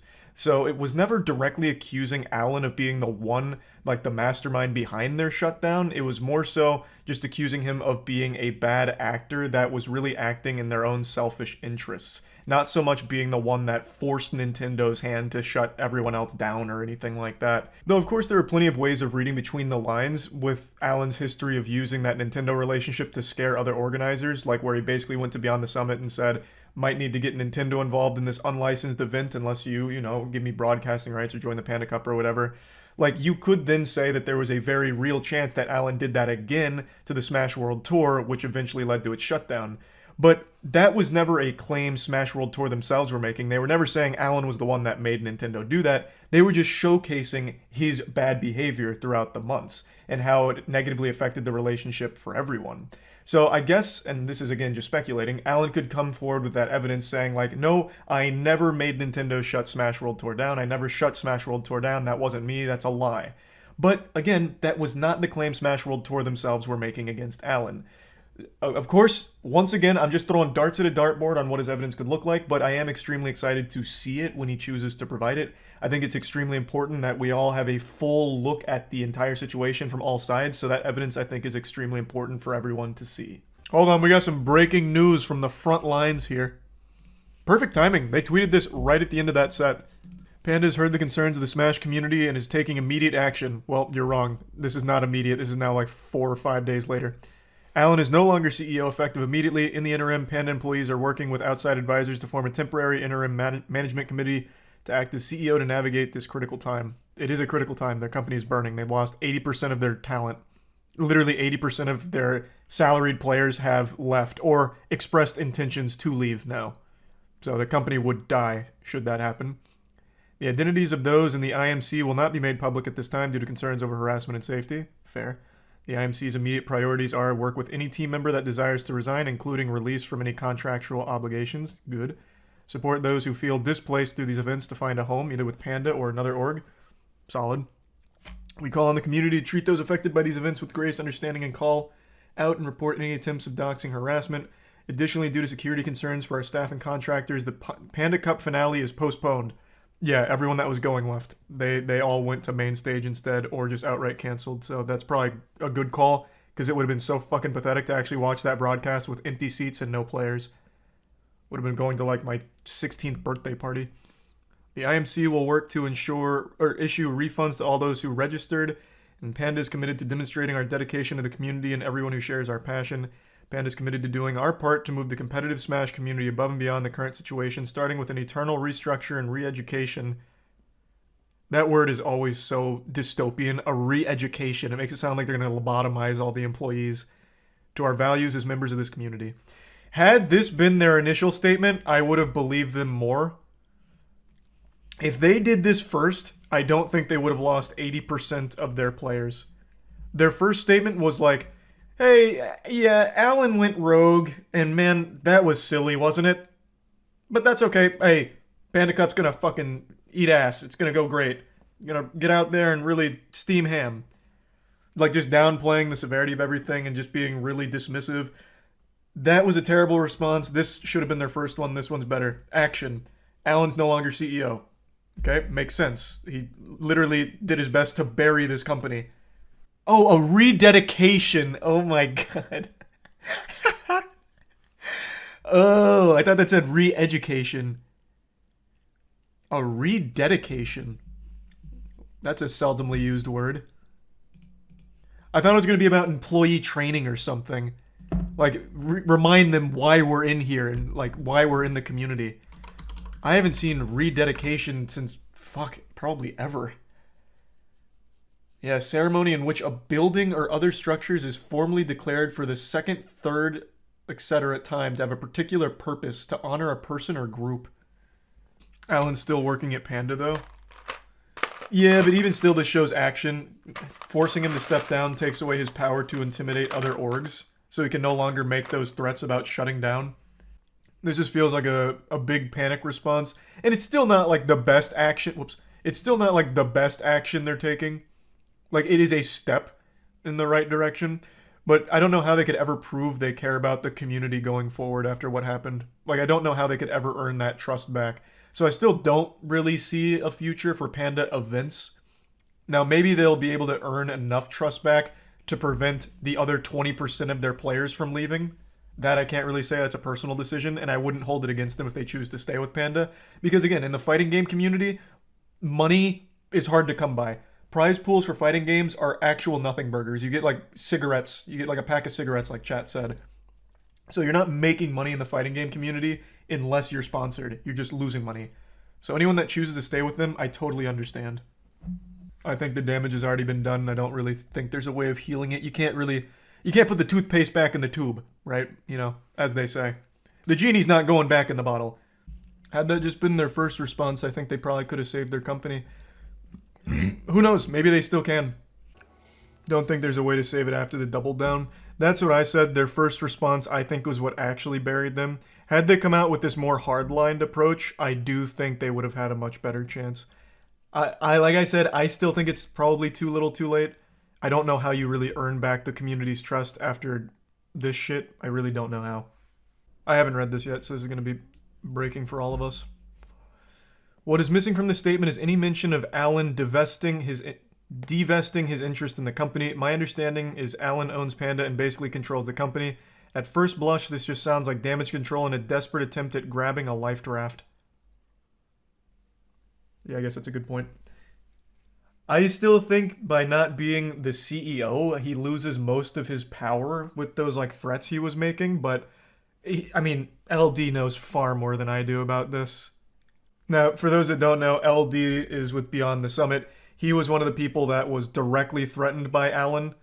Alan, you know, threatened after not receiving broadcasting rights or BTS joining the Panda Cup, threatened to like, he slyly said, Nintendo might have to shut this unlicensed event down. Be a real shame if this just came collapsing down. Like the, you know, really getting super villainy with it. So LD would know far more than I would here. Smash World Tour lied, and Beyond the Summit leadership put the community in jeopardy. That is perhaps one of the douchiest things I have seen. My statement with evidence is coming. Why wouldn't you wait till you had evidence instead of this Twitter... this like Tumblr attitude post. So he doesn't even deny threatening them, by the way. He's going to try and justify why he threatened them, saying that their leadership would have jeopardized the community. So I tried to be this this saint to extend my bosom for them to suckle in safety. I was doing this for the community. If we let BTS leadership run rampant, the community would have died. At least that's the impression I get. Watch where you're scrolling. Mario is showing his ass in the reply section. Oh, is it Mario Goatsy? I am very excited to see what evidence he has for Smash World Tour lying. Considering they have the statements in writing from Nintendo, and multiple orgs have confirmed Alan having repeated behavior about making those threats. I'm very curious to see. Maybe he has some wild receipts. Maybe. But he should have waited to post those instead of this. Anything but this. Who had a worse response to Backlash, Alan or Helena Taylor? I just can't really consider this Alan's response. Helena Taylor tried to, like, weasel her way out of that situation. Alan's just, he did 2 bullet points saying, it's a lie, and the other people are bad leaders. Well, my friends, the time is upon us. The drama train has finally reached its last stop. Give yourself a pat on the ass. You deserve it for sticking it out through this bumpy ride. Last night, around midnight, we received the season finale, the conclusion to the Nintendo/Panda Cup/Smash World Tour drama. Alan finally released his side of this situation, his account of everything that happened. He dropped a 31-page statement going over everything from his point of view. I went over all of it on stream, and I'm going to show you all of that. I did it all piece by piece. But right in the beginning of the video, I want to get a couple things out of the way. First of all, I called this verbatim what his tweet would say. And I know this may seem juvenile and vain, but god damn it, I think there needs to be credit where credit is due. I pinned the tail on this donkey and I nailed this prediction. Do I think there'll be an apology video? No. I don't know Alan super well. My guess, though, based on this behavior, he's going to come out with something like the truth, or it's time you know what really happened. And then Alan's statement, the truth. Of course, you could make the argument that this was easy to predict since a lot of drama response videos and tweets start with like the truth or something, but it doesn't matter. I don't care. I still called it correctly, so we need to appreciate that fact. Now, on to important stuff. Alan's statement is more he said, she said. Most of everything that's happened with this drama is hearsay. From all sides of this situation, Nintendo saying, no, we said this verbally, but Smash World Tour saying, no, you didn't say that verbally. In fact, you said the opposite verbally.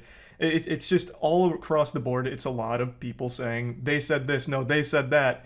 However, Smash World Tour is so far the only source that has provided concrete evidence, like receipts. They published some receipts today in response to Alan's statement. So, like I said, Alan's statement is mainly more he said, she said, but in the very beginning of his statement, he gets a little conspiratorial and makes an extremely bold claim that the Smash World Tour was a gambit that they may have never even had the intention of completing in the first place. They may never have even wanted to have the championship unfold. And he makes the statement that the hotel that it was supposed to take place at was never even booked. It never existed. That whole block never existed. This is unequivocally false. It was proven wrong almost immediately. It is either a blatant malicious lie or he is severely misinformed. Not only was it proven wrong by the community, you can go on Marriott.com and still see that you can book a reservation for that event, for the Smash World Tour fans and friends at the Marriott.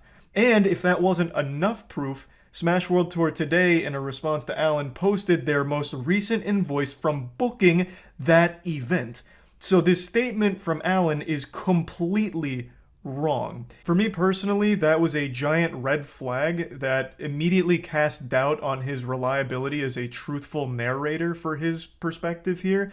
Of course, this could have been somehow just a big mistake on his part, but with something of this magnitude, that's a very large mistake to make because he hung a lot of his belief on the fact that the Smash World Tour was a gambit and then used that kind of statement as like a gotcha, like a smoking gun. No, it was never even booked when it was. There is another head-scratching moment in this document where he claims to not know who LD is, one of the key people behind Beyond the Summit, an organization that he mentions multiple times in this document as, like, you know, complimenting them on their importance, and yet somehow he doesn't know who LD is. He made a statement saying, I don't know who this guy is, but he's going around saying some shit and I don't even know who the fuck it is, when he is literally one of the biggest figures in the Smash tournament organizer scene. Like, it's very hard to believe that Alan, despite the communication he's had with BTS and despite how much he seems to know about them, would have no idea who LD is. Very, very weird stuff. But again, I went through each one of these lines. I went sentence to sentence with a fine-tuned comb to get like the entire story, the entire situation, and go through all of it to get all sides. So you'll see all of that. I just want to get like this brief overview here because this is just a lot of information to take in. I do also want to mention that Smash World Tour, in their response to Alan today, posted a screenshot of the email communication they had between Nintendo, which showed them declining their licensing for 2022 and 2023, which they didn't even apply for 2023, by the way. And after their verbal communications with Nintendo, where they said the time is over, it is very clear now, with that evidence being posted, why the Smash World Tour was canceled. This is something Nintendo's done before with Big House, where Big House was told by Nintendo you probably shouldn't go through with this. They decided to go through with it anyway. Then they got formally cease and desisted right before the event took place. What happened here is very much the same. Nintendo strongly implied that they shouldn't go through with the Smash World Tour considering they weren't getting a license. They said verbally that the time of unlicensed events is a time that's gone now. So after they got declined, they naturally believed that they shouldn't go through with it or else they'll have what happened with Big House happen to them. And Nintendo is not a company you want to get into a litigious battle with or anything, so they made the decision that it needs to be canceled because Nintendo is implying heavily that it needs to be canceled. So that evidence is now posted on the Smash World Tour's response, so it's another important piece to this puzzle. And there's one more thing I want to mention before really diving in. I think it's important to mention that immediately after publicizing this and everyone having the chance to read it, there were like 10 or 15 tournament organizers in the Smash scene that have been around for decades and they're very well respected that all came out to talk about how negative their experience with Alan has been over the years, and corroborating a lot of the claims that Smash World Tour made about him, as well as claims made by BTS about Alan. And these are tournament organizers that weren't even associated with this drama in the slightest. In fact, one of them was even praised by Alan in his statement, but then they came out and said, well, that's weird because we had a terrible experience with you, and then listed all the problems they had with Alan. These were people that weren't named and shamed by Alan. They weren't forced to respond or defend themselves. These were people in the scene that have had an experience with Alan that they wanted to talk about publicly and call him out for his bad behavior, and they called his statement manipulative or even just straight up wrong or lying.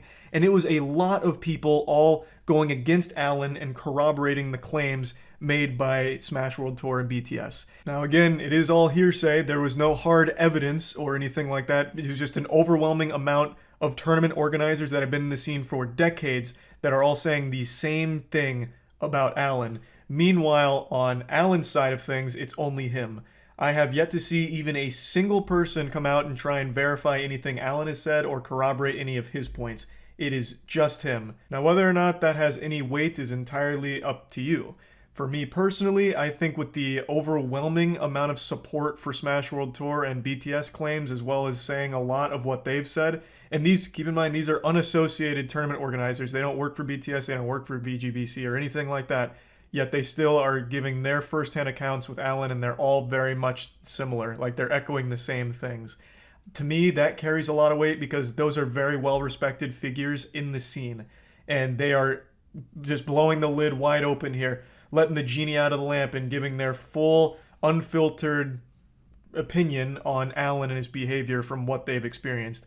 Alan doesn't have that kind of support. There's no one that's saying those things for him. He is the only one that is saying the things he is. No one else is backing him up. Whether or not that's because they're afraid of public backlash is very possible. That could be an explanation, but there's really no telling. The support on the other side of things is just hard to ignore. I am no longer the CEO of Panda, and I will no longer be a part of the Smash community. I do not wish to return. Community deserves the truth, and I'm not afraid to call out names I have to. The private information of myself and members of Panda have been leaked online. This has gone too far. If there's anyone who is interested in purchasing my shares of Panda, please reach out to the company. Divesting is a complex process that takes time. Okay. So he wants to fully step away from the community after everything here, and he's about to drop the hottest potato the community's ever seen with names as well. For a quick summary, the actual truth here is a message of notes I took during a conversation with a TO on April 14th, 2022. Ken said that you said you'd kill everyone who doesn't work with you. Is that true? Yeah, so it turns out Ken is spreading shit. To the point that blank even asked blank, how do you really feel about Panda? Do you have any hesitations? To which blank said he has none blank. Redacted. This is like a CIA document. Everything's fucking redacted. Right away, though, this he mentions that BTS and Smash World Tour feel threatened by them. It feels like the opposite. What are you talking about? The whole community was celebrating Panda working with Nintendo, including the other orgs. I don't really know where that's coming from. The Smash community has always been very symbiotic, where when one org is thriving, every org is thriving. Like, they all work together in the same bundle of success. It's not really like, oh man, Panda's doing well, now we're fucking threatened because now our shit's gonna be bad. Like, if Panda's doing well, it means now there's more interest, and that is good for the other events too, and it's always felt that way. Maybe it was different behind the scenes with Alan. I don't really know. It's super hard to decipher this mess right here. But the impression I've always got is every tournament organizer likes when other tournaments are successful because it's mutually beneficial to everyone. Yeah, all of this right here, I mean, that's a fine thing to mention. The harassment, all that shit is always terrible. That's an absolutely horrible thing that happens during situations like this, 100%. The Smash World Tour was the perfect gambit for VGBC. Information came to us from an anonymous source all the way back in 2020. VGBC was feeling pushed out of the community from losing so much ground to BTS, they wanted something of their own and came up with the Smash World Tour Gambit. He's treating this like he's Lelouch from Code Geass. What do you mean, a Gambit? And losing ground to BTS? It's not a competition. Again, everything I've ever seen from the Smash community orgs is everything's grassroots, well, it was.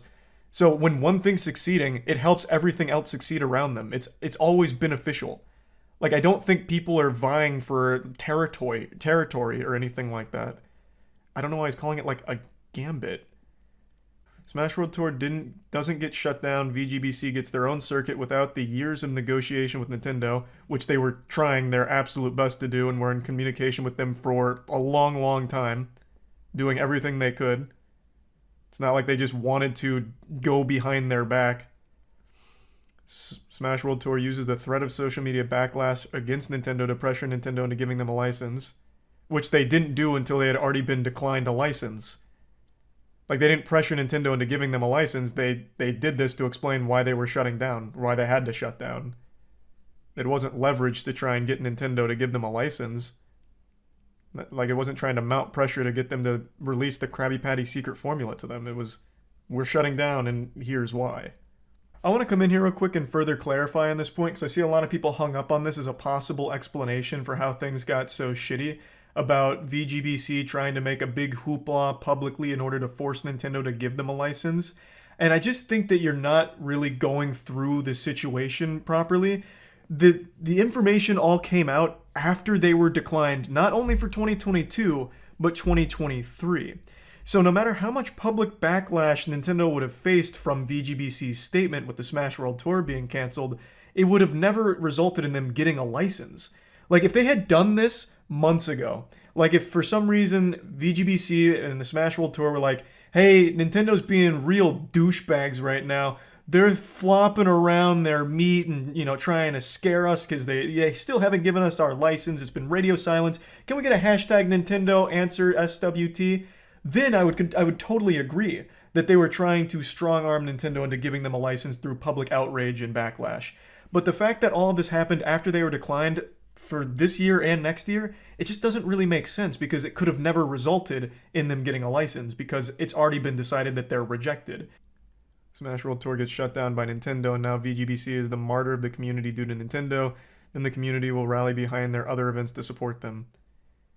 Which they didn't need, the community already supported them. I don't know how he came up with such a weird view of the scene. Now, maybe things are different behind closed doors, I guess, but they had tons of support. Their YouTube channel was doing nothing but growing. Their events had huge viewership. Like, it's not like they needed this. In fact, this is very bad for them. They lost a lot of money on it and a lot of eyes. Recently been informed the main hotel in San Antonio listed in the Smash World Tour Discord did not have any pre-existing block or any expectation of large groups this weekend. There was no block canceled. It simply never existed. That was debunked by 2 people on Twitter already. Well, that was fucking quick. Let me see. Because I already can tell you right now, we at Moist Esports had paid for travel to that area. Like, that was a thing. Where can I find that being debunked? So it'd be quite shocking to realize that that was never happening in the first place. I don't know about the rest of the statement's legitimacy, but to claim the event was never going to happen because no hotel block is ridiculous. People were given stipends/flights for the event prior to its cancellation, plus the TPC venue was booked that weekend. Bear Dog Events LLC, DBA Smash World Tour, money receipt. Okay. This was quite the Allen gambit of lying here with this statement. The rest could be true. We'll still keep reading, but that was quickly debunked. That was a pretty bold one to make a claim on without being 100% sure, because it's easily provable if it was booked or not. I don't know why he'd try and work that angle if it's not real. It was like 10 or 15 minutes later where I was made aware that you can still find the booking on Marriott. I already posted this information at the start of the video. I just wanted to give you everything as I went through it in real time on stream last night. But yeah, and Smash World Tour also posted screenshots of the invoice and everything. The hotel, all of it was booked. It was planning on going down. That claim from Allen is, without a shadow of a doubt, wrong. Whether or not it was wrong on purpose, like maliciously trying to mislead people or not, that's still up in the air. We don't know. Or he could have just been completely misinformed by somebody and then recklessly posted that statement in his official document. This right here is a fine thing to state, like, if they were confused by mixed messages, why didn't they email back? But they weren't confused by mixed messages. According to the Smash World Tour tournament organizers, they were told that the time of unlicensed events is behind them, and then the night before Thanksgiving said they got their email that they are not going to be licensed for this event.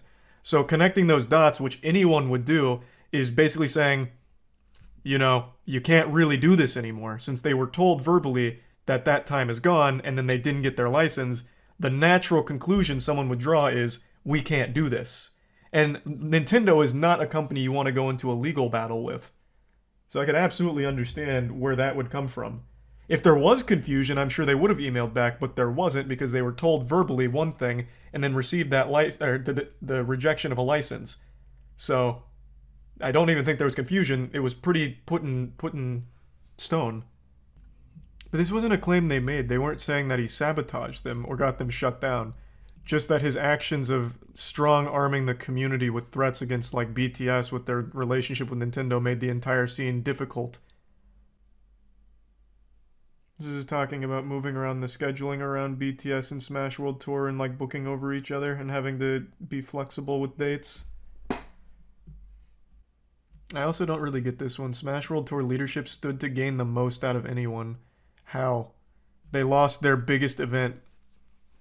And not only that, they lost any chance of having, like, a Nintendo relationship because of how incendiary this whole situation has been. It was a net loss for everyone. Legitimately everyone. I don't know what he thinks they gain out of this. Like, community goodwill, they already had that. More eyes on their future events, they already had that. Like, people just watch the events regardless. I don't know why he thinks they gained anything. It's just a full net loss. It's just a bad thing all around. I don't know where he gets this view of, like, them wanting community dominance. Like, I don't think they've ever shown anything like that. They're more than willing to, like, let tournaments run however they want to run. Join the Panda Cup, don't join the Panda Cup, whatever. But, like, with Panda, there was the exclusivity to it where they wanted everything to be exclusive. They wanted all the broadcasting rights. That sounds more like community dominance as opposed to VGBC's events being like, yeah, you guys can do whatever you want. VGBC doesn't even charge you to watch party their events. Ken posted receipts. I've had a feeling he would. I have a feeling there's going to be a flood of receipts coming out after this. Yeah, this was the final act of this play here. There is a lot happening all at once. Sidebar, I've been told that someone named LD is claiming I said things. I don't know who LD is, nor do I care. As far as I'm aware, I've never talked to them, never seen them, and never met them in my life. LD is one of the actual biggest people at Beyond the Summit, like a founder. You know him. You would have had to know him, especially since you've already been talking about Beyond the Summit. I don't know why he's making these easily provable false claims, such as the hotel never being booked or whatever. Yeah, I'll double check. I'm pretty sure LD is one of the founders of Beyond the Summit. Like, been in the scene forever. So if you just go to, like, very base level, like, if you just want, like, base level, not even digging too deep, going to Beyond the Summit, founded March 2012, key people are David LD and David Gods. Like, they've been there the whole time. And you've been talking about Beyond the Summit and talking to Beyond the Summit, as you've mentioned in your statement. Thus, you know LD. I don't know who Liquipedia is. I've never met Liquipedia. That's such a weird claim to make. Here's the background on my two whole personal interactions this year with BTS, or more specifically with one of the most unsavory individuals I've ever had the displeasure of interacting with, Kin Chin, aka Hotbid. Ken is also the one that just dropped the fattest load of receipts on Twitter a moment ago. At least it looks like it at a glance. Voice crack, at a glance. He's got like 7 tweets that he queued up here after reading this. BTS is a pillar of the community and sets new standards for high quality productions in Smash all the time. Yet you don't know one of the founders, like one of the key people. I thought this was going to be a screenshot of Ken looking terrible here, like of him looking really unreasonable and mean. It just looks like really to the point stuff like, no, that's great. Happy to talk to them. I figured he'd look for like a screenshot that makes Ken look terrible in their conversation. But he just showed a very normal conversation here. This is talking about the broadcasting rights.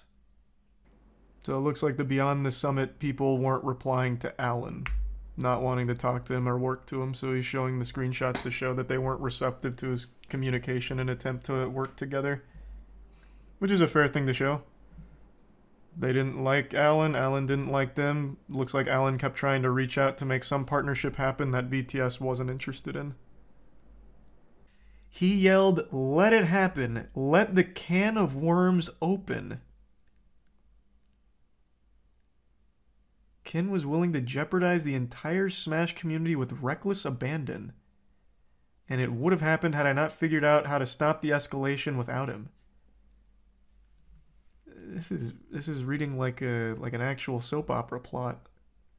Now on stream, I didn't read this line by line of his character takedown of Kin. He made an entire section all about how much he dislikes Kin, calling him extremely unprofessional, talking about times where Kin was yelling at him and saying all kinds of like wild, over-the-top shit.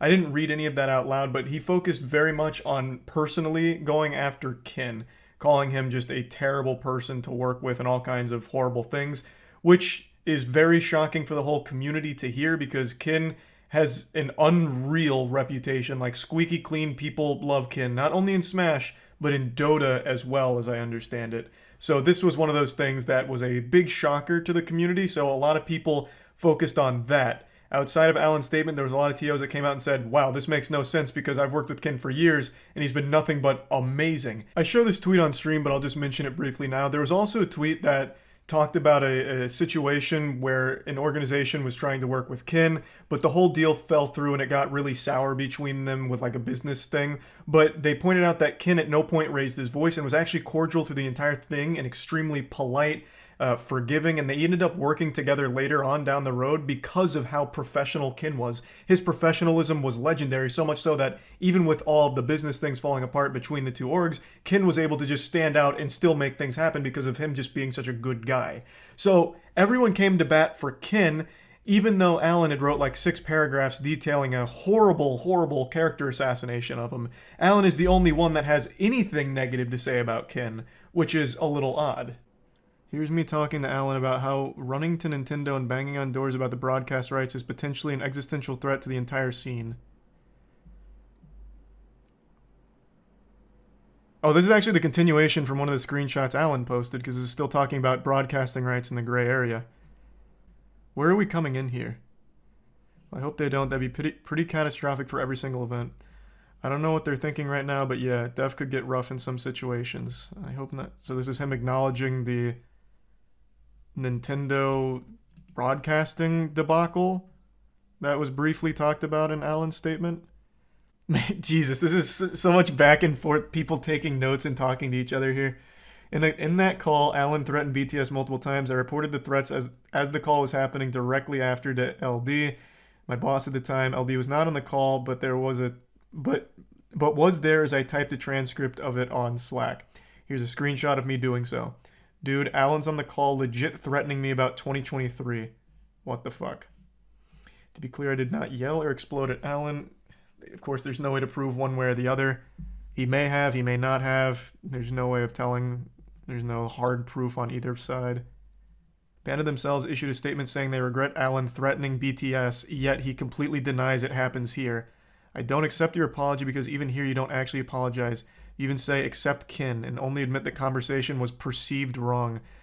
That is a fair point. In Panda's official statement, they acknowledged what Alan did and why it was bad. Well, not why it was bad.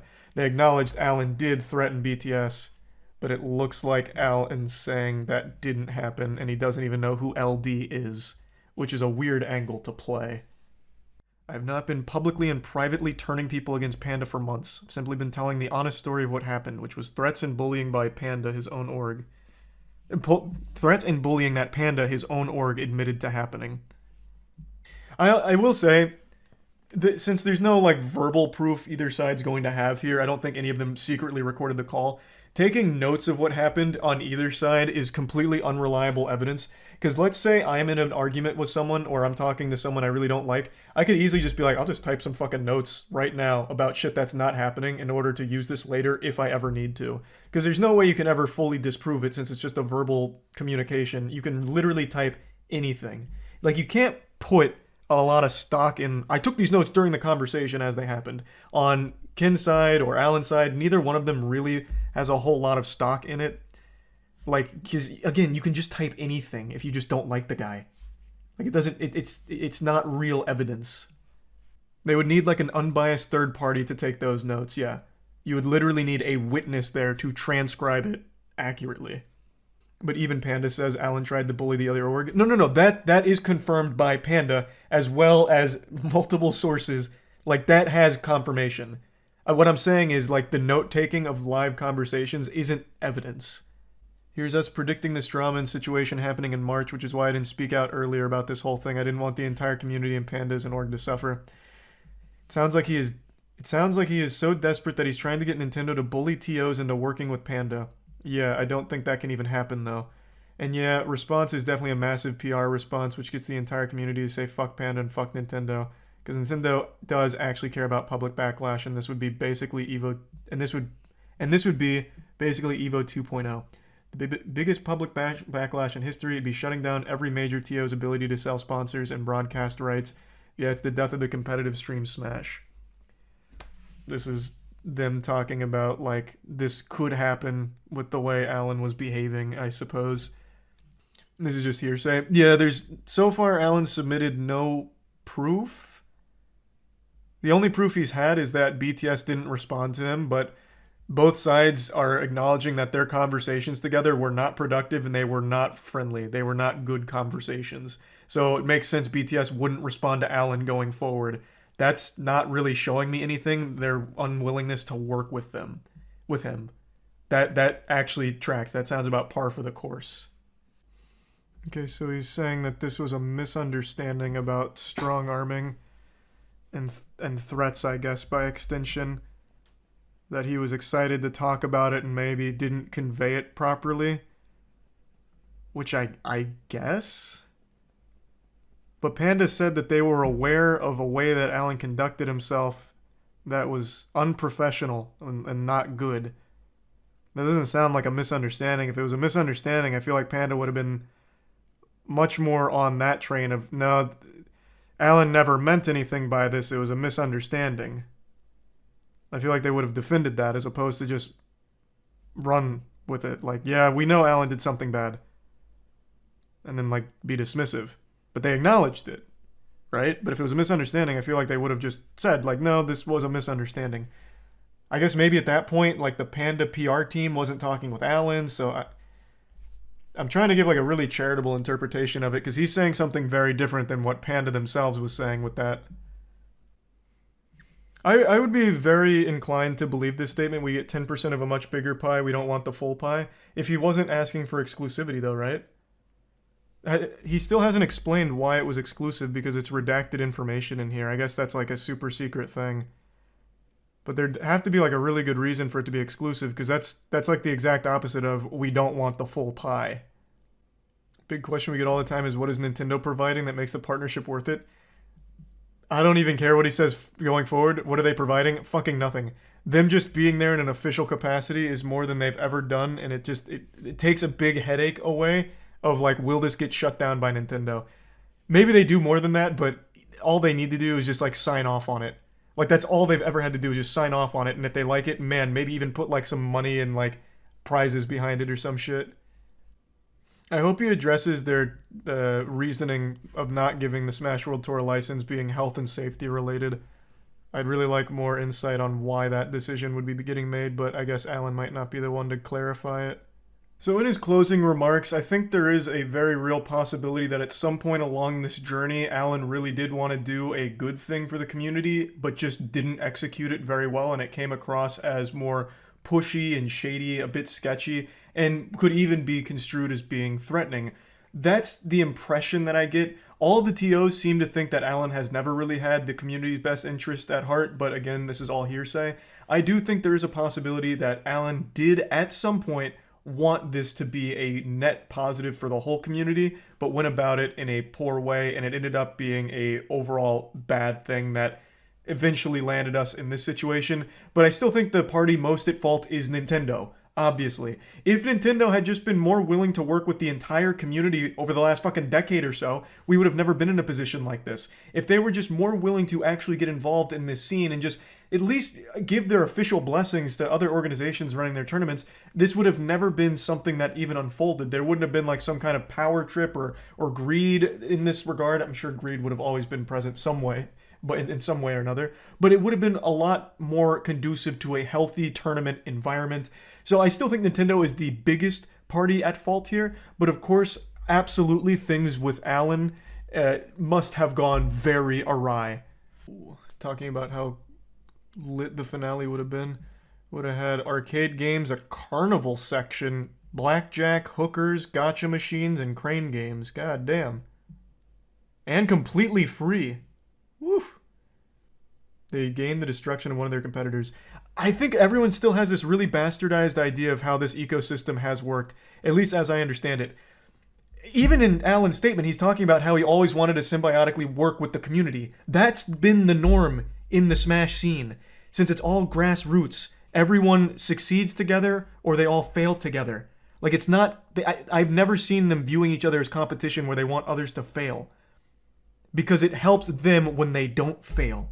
Like when Panda was doing well, VGBC was doing well, BTS was doing well. When one of them was struggling, the other two then start struggling. Like they all needed to work together. It was always ride or die.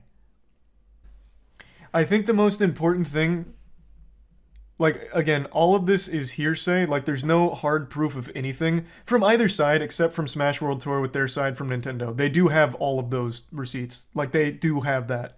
That is all hard evidence. Everything else is hearsay at the end of the day. But the two big things here is in Smash World Tour's statement as well as what LD posted, there's nothing that's been factually proven incorrect. In Alan's statement, there are two factually just blatantly wrong things that he says that are provably incorrect. And one of them's huge because it's what he put as like the linchpin of his statement of Smash World Tour maybe being a gambit. It's where he said... I've been recently informed the main hotel in San Antonio listed in the Smash World Tour Discord did not have any pre-existing block or any expectation of large groups this weekend. There was no block canceled. It simply never existed. That is provably incorrect. Taking notes of a verbal conversation is not evidence. That's not substantiated stuff. Like you can say anything there and claim that you were taking notes during a conversation. It's what Alan's done here with his notes. Kin also took notes about it. Either side could be completely lying about what I actually said there as a way of having like a little bit of a weapon down the line should they ever need it. It was a transcript, no? A transcript he wrote. I could have like right now I could say the conversation you and I are having is you confessing to a crime and like, wow. User in chat said, "Oh my god, he buried the body underneath the pavement." Like, it's useless. Just because you say you're typing what happened, it's worthless unless it's like an unbiased third party that is transcribing it. Like, I just don't put stock into this, like, I took notes during our conversation and this is the truth, because you can't prove it. Which is why it's just hearsay. Ja, it just proves they were talking about it back then. Oh, you're talking about Kin's tweet. Yeah, at the very least, his proves they were talking about Alan and his behavior all the way back in March. That is fair. I thought you were talking about the transcripts. That is a fair thing to say. Alan and Ken and LD were talking about Alan all the way back in March about what he was doing and how they didn't appreciate his behavior. That's fair. This is not claiming to be like a transcript of something that happened. This is just a conversation the two of them had in March. That's fair. Holy shit, this is actually from a TO of Genesis giving a character witness statement on Alan. This is, as I've just learned, Genesis is like an official licensed partner with Nintendo, or at least has been. Got some shit to say, not going into detail, but from the very first moment Alan opened his mouth to the last time we spoke, nothing but snake-like sounds could be heard, like that shit in Harry Potter. Parcel tongue, my man. It's called parcel tongue. That's aggressive.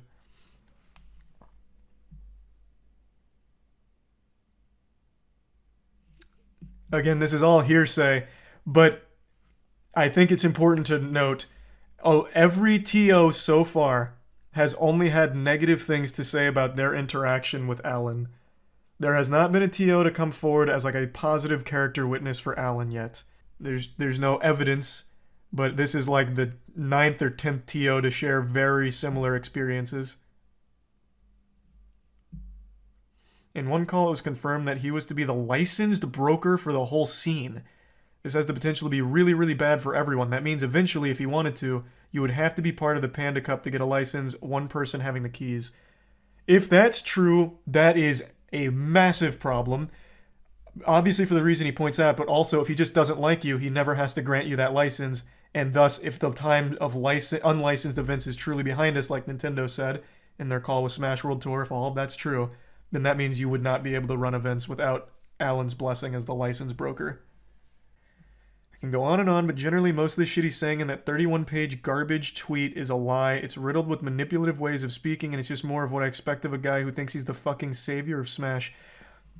This is, I guess, an important perspective because he is the TO of a very big event that is also licensed by Nintendo and was not even mentioned in Alan's tweet, or in Alan's statement. Thus, he was not put on the defensive. He didn't need to say anything. He wasn't forced to say anything. He's doing this because he felt so strongly about it with his own interaction. He had absolutely no stake in this other than just wanting to come out here and give his take on how he feels about it based on how he's talked with Alan.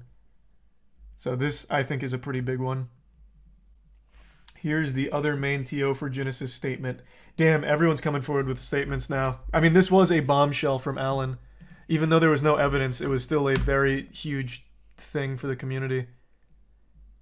So, Crimson Blur is standing up for Ken as a character witness for how they've worked together. To add on to this, I'd like to cite a situation that happened between Genesis and BTS that Ken could have completely thrashed this over privately and publicly, but didn't really even get mad or remotely raise his voice. So this is them defending Ken in what was a very aggressive stance from Alan against Ken. So this isn't him so much talking about Alan here, it's more just defending Ken. Which pokes holes in Alan's interpretation of Ken, posting him as some kind of like boogeyman in the scene. It's such a fucking shame, man. Ugh. At the end of the day, I still think the biggest villain is Nintendo themselves. Had they just been more receptive to working with the community a decade ago, we would have never been in this position to begin with. It would have never happened. There would be no power trips. There would be no hearsay, no he said, she said shit, no potential misinterpretations, no bad blood. Everyone would be on the same goddamn page. It would have been so fucking simple. I spent over 2 years working with Ken in an office, never heard him yell or be out of line in even our biggest disagreements. Ken actually taught me a lot about being level-headed and evaluating tough situations with care, especially in meetings. BD initiatives. The amount of people coming out to defend Kin's character speaks volumes. Alan seems to be the only one with this view of Kin. No one else has come forward to corroborate Kin being an asshole. So that pokes doubt in that entire section. Because again, it's all just hearsay. Even the character witness statements are just them giving their own anecdotal proof. But there's so many of them, whereas Alan is just one. And for what it's worth, I have also talked to Kin. Since having Moist Esports and being more intertwined with the community, I have also talked to Kin, and I have nothing but a positive experience with him as well, but I don't know him to the same level as everyone else. More and more OG members of the community come out to talk about Alan being a snake, makes it harder and harder to believe a word he says. Exactly. At the end of the day, it is all hearsay, but with so many people all saying similar things about their interaction with Alan, and so many people coming together on Kin's side about how his interpretation in Alan's document makes no sense, based on the years they've spent working with Kin, I really think that speaks a lot. The question now is, does Nintendo go full scorched earth on unlicensed events? I fucking hope not. In the most ideal of circumstances, this whole situation is a big scar on the Smash community, but it heals with Nintendo taking the first step saying, this is a mess. Boys, we done made a big ol' shit stain on these britches. But it has shown us the passion of the community, and we want to work closely with other organizers. I don't see that happening. I certainly don't see it happening. But that would be the absolute optimal outcome. This was really only the start. There were so many other people in the scene that came forward giving their own accounts with Alan, as well as things that he was doing, such as trying to buy out stuff and try and take control of other things in the community. And a lot of people saying very similar things like that. There was just so much of it. I won't show you every single piece of it. There's a giant mega thread on it if you want to see it. It's on Reddit. It's also on Twitter. So yeah, it was just a lot. And I wanted to talk about this because this is absolutely the conclusion to this drama, I think. I can't imagine anything more from this. I really think this was the final performance here. And what a wild finale. I can only hope that going forward it's nothing but positivity for the community. Hopefully this didn't scare Nintendo away forever. Hopefully they are receptive to working with the community going forward and making special things happen and improving the professional Smash scene. But I think that's pretty unlikely. They've shown in the past they don't care. And with something like this happening and being a big PR disaster for them, they really might not come back, and that would be a fucking shame. But anyway, just wanted to talk about it. That's about it. So yeah. I'm just gonna get this out of the way right now. My voice sounds like a chain smoker who swallowed a bag of rocks, and there's not much I can do about it. But there's something I really want to talk about today. Nobody hates Nintendo fans more than Nintendo themselves. Every year, sometimes multiple times a year, Nintendo will lash out and just attack YouTubers who make videos about their games, the biggest fans. And if they're not attacking YouTubers, they're attacking grassroots tournaments. It's foul. Nintendo has some kind of grudge against people that like their products. They view them as enemies, like terrorists. How dare you enjoy our products this much that you're willing to make content or have tournaments around them? We're putting the kibosh on it. And that's exactly what they've done again to a massive YouTuber named penguinz0. Oh my god. What the fuck? Nintendo even sent an assassin after me with Io here with that jump scare. Jesus. That was terrifying. It's good to see you though, Io. You heard me talking about Nintendo and just wanted to come in and chime in on how shitty they are. I respect it. Yesterday, penguinz0 posted this video where he talked about how Nintendo is not only taking down a ton of his content, mainly Breath of the Wild, but also striking his channel for it.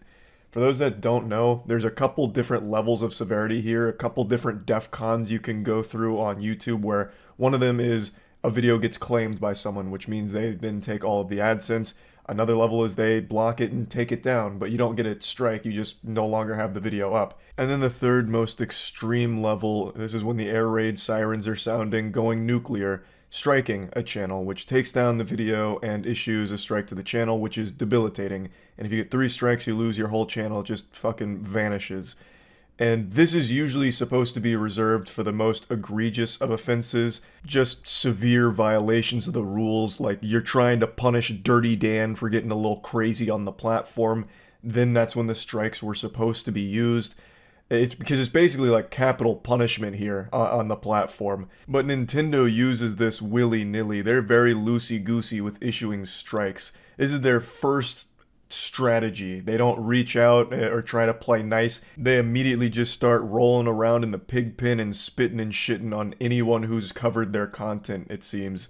They throw out more strikes than a professional bowler. And that's exactly what they've done to Point Crow. They've issued 2 strikes on his channel. I'm going to play portions of his video here where he talks about it more in detail, but it's so fucked up. Nintendo is such a scummy company. I cover all of their L's because I love their products, but I hate their company. I think they're still learning what an email is. They don't know what video content even means. The internet is this mysterious boogeyman to them. They don't fucking get it. They're out of touch. They're delusional, and it shows. They do this so often, and they've done this for as long as the internet's been around. Even back during the dial-up era, I'm pretty sure Nintendo would have tried to lobby against the internet's creation in the first place. They view it as an evil tool used by the devil because it showcases their games. It makes me fucking angry, and they've done it once again. Listen to what I have to say and consider reversing the decision to claim these videos. I make videos playing games, sometimes in strange ways. But for today, it's important for you to know that on occasion, I modify the games I play and explore what happens when the game mechanics are a little different. I have never encouraged piracy of Nintendo's games. The mods that I've commissioned are not being sold, and all of the code is custom, meaning that they are free of Nintendo assets. Point Crow explains that the purpose of the video is to hopefully get Nintendo's attention to the issue and reverse their decision. Something Nintendo's never done in the entire fucking company's history, I'm pretty sure. I don't think they've ever listened to anyone ever, not even like their own kids. Like there is no one Nintendo listens to, and I don't think they've ever walked back a decision ever. If they even loosely heard from the community, Nintendo Online wouldn't be such an embarrassing pile of dog shit that you have to pay for, which is still just an absolute war crime to even be charging for how bad that service is. But anyway, I'd love to be wrong here and someone at Nintendo actually has internet access and watches this video and has a heart like, oh wow, yeah, maybe this was overkill. But I just don't see that happening, though I would, again, love to be pleasantly surprised. Point Crow lays out that he makes videos and does a lot of content on Nintendo games, and in some of that content he mods them. He modifies the games to be goofier and the content is fire. So he needed to explain that when he modifies the games, he's not encouraging piracy, he's not stealing anything from Nintendo, it's all custom, and it is in line with their own content policy that they themselves published. On April 6th, 1 week ago, Nintendo decided to block all 4 videos that I put up on YouTube playing the multiplayer mod. I appealed their decision, as I'm very much in line with their content guideline policies. We'll go over that in a moment. Nintendo then escalated and issued a copyright strike against my YouTube channel. Not once, but twice. Rather than bundle the videos all into one copyright strike, Nintendo issued a copyright strike for one video, and then bundled the other 3 into another strike. That's deliberately evil. That's malicious. They could have bundled them all together for one strike, which would have still been an absolute load of fucking horseradish, but they decided to go even a step further to the dark side and divide them in order to issue multiple strikes. That's so fucked up, but a very classic Nintendo move. Just another huge L from this company. Deliberately putting my channel in danger, but not taking it down completely. I was able to get an email address for Nintendo and sent a message asking that we discuss what's going on and try to reach an amicable resolution that would make both parties happy. I heard nothing back so far. Here's that email if you would like to read it. Like I said, I'm pretty sure Nintendo has cobwebs on their email address. I don't think they know how to log in. Maybe they forgot the password. Maybe they just forgot it existed. Point Crow does have a legal team giving him advice here, and I think he's handling it in all of the right ways, but Nintendo is just completely unresponsive to anything from anybody. Like, you could actually have fucking Joe Biden send them some kind of presidential message or whatever, and if it doesn't get there by carrier pigeon, they're not getting it regardless.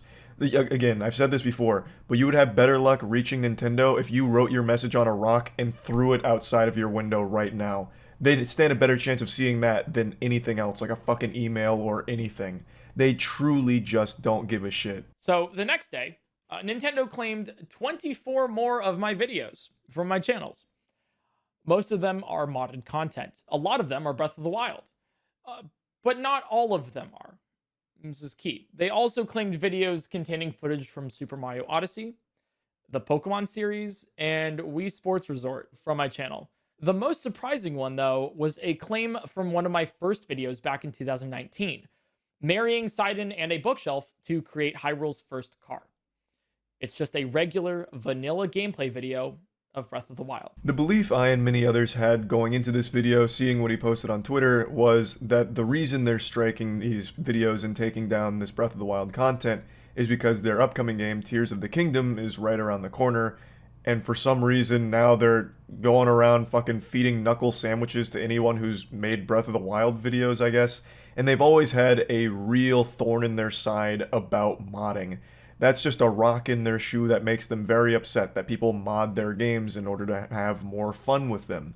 They don't recognize that the people modding those games are literally their biggest fans and making a ton of content around it, which only helps spread the game further in a positive way.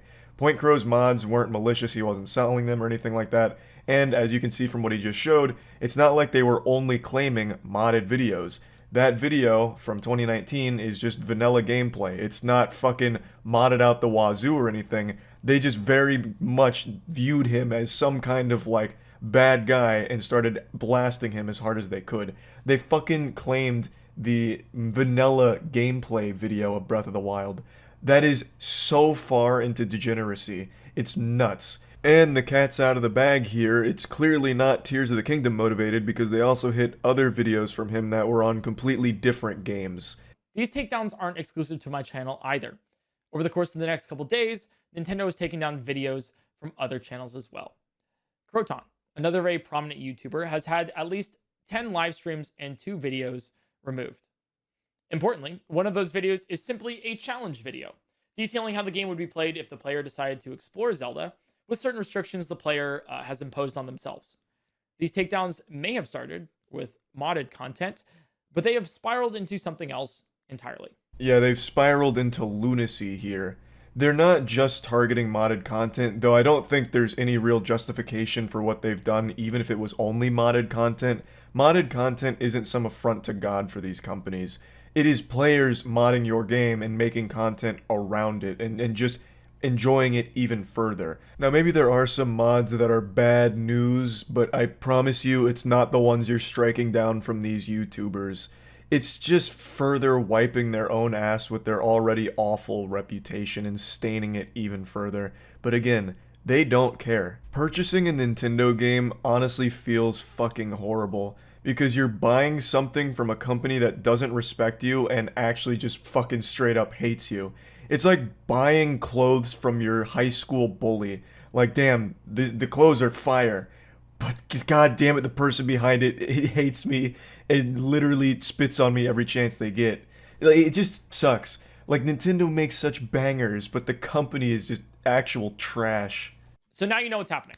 At this time, my channel has had 29 videos taken down, 2 copyright strikes, and Nintendo does not seem to be stopping the removal of videos from other creators on YouTube. They've shown that they're striking down regular gameplay videos as well. It's sporadic, and their enforcement of their copyright is incredibly uneven. The thing is, without even considering fair use, all of these videos are very clearly in line with Nintendo's own game content guidelines for online video and image sharing platforms. Nintendo is going insano style right now, absolutely purging YouTube of all types of different content out of nowhere. Like, all of it's pretty nonsensical. It's not just modded content, it's actual just normal gameplay videos, like playing Breath of the Wild with like a challenge run and shit like that. I honestly wouldn't be surprised if they start taking down speed runs or even just general walkthroughs. Like, it's absolute madness. It's chaos. And there's just no way of defending this behavior from Nintendo. Point Crow explains that all of this content fits within their own content policy, as well as, of course, being fair use. They state that they encourage creative input and commentary for content around their video games, as well as like Let's Plays, video game reviews, which it doesn't really seem like they are saying that with a smile on their face, considering they're now just taking down all of these videos that have creative input and commentary. The things that they highlight that they don't allow are the obvious things, right?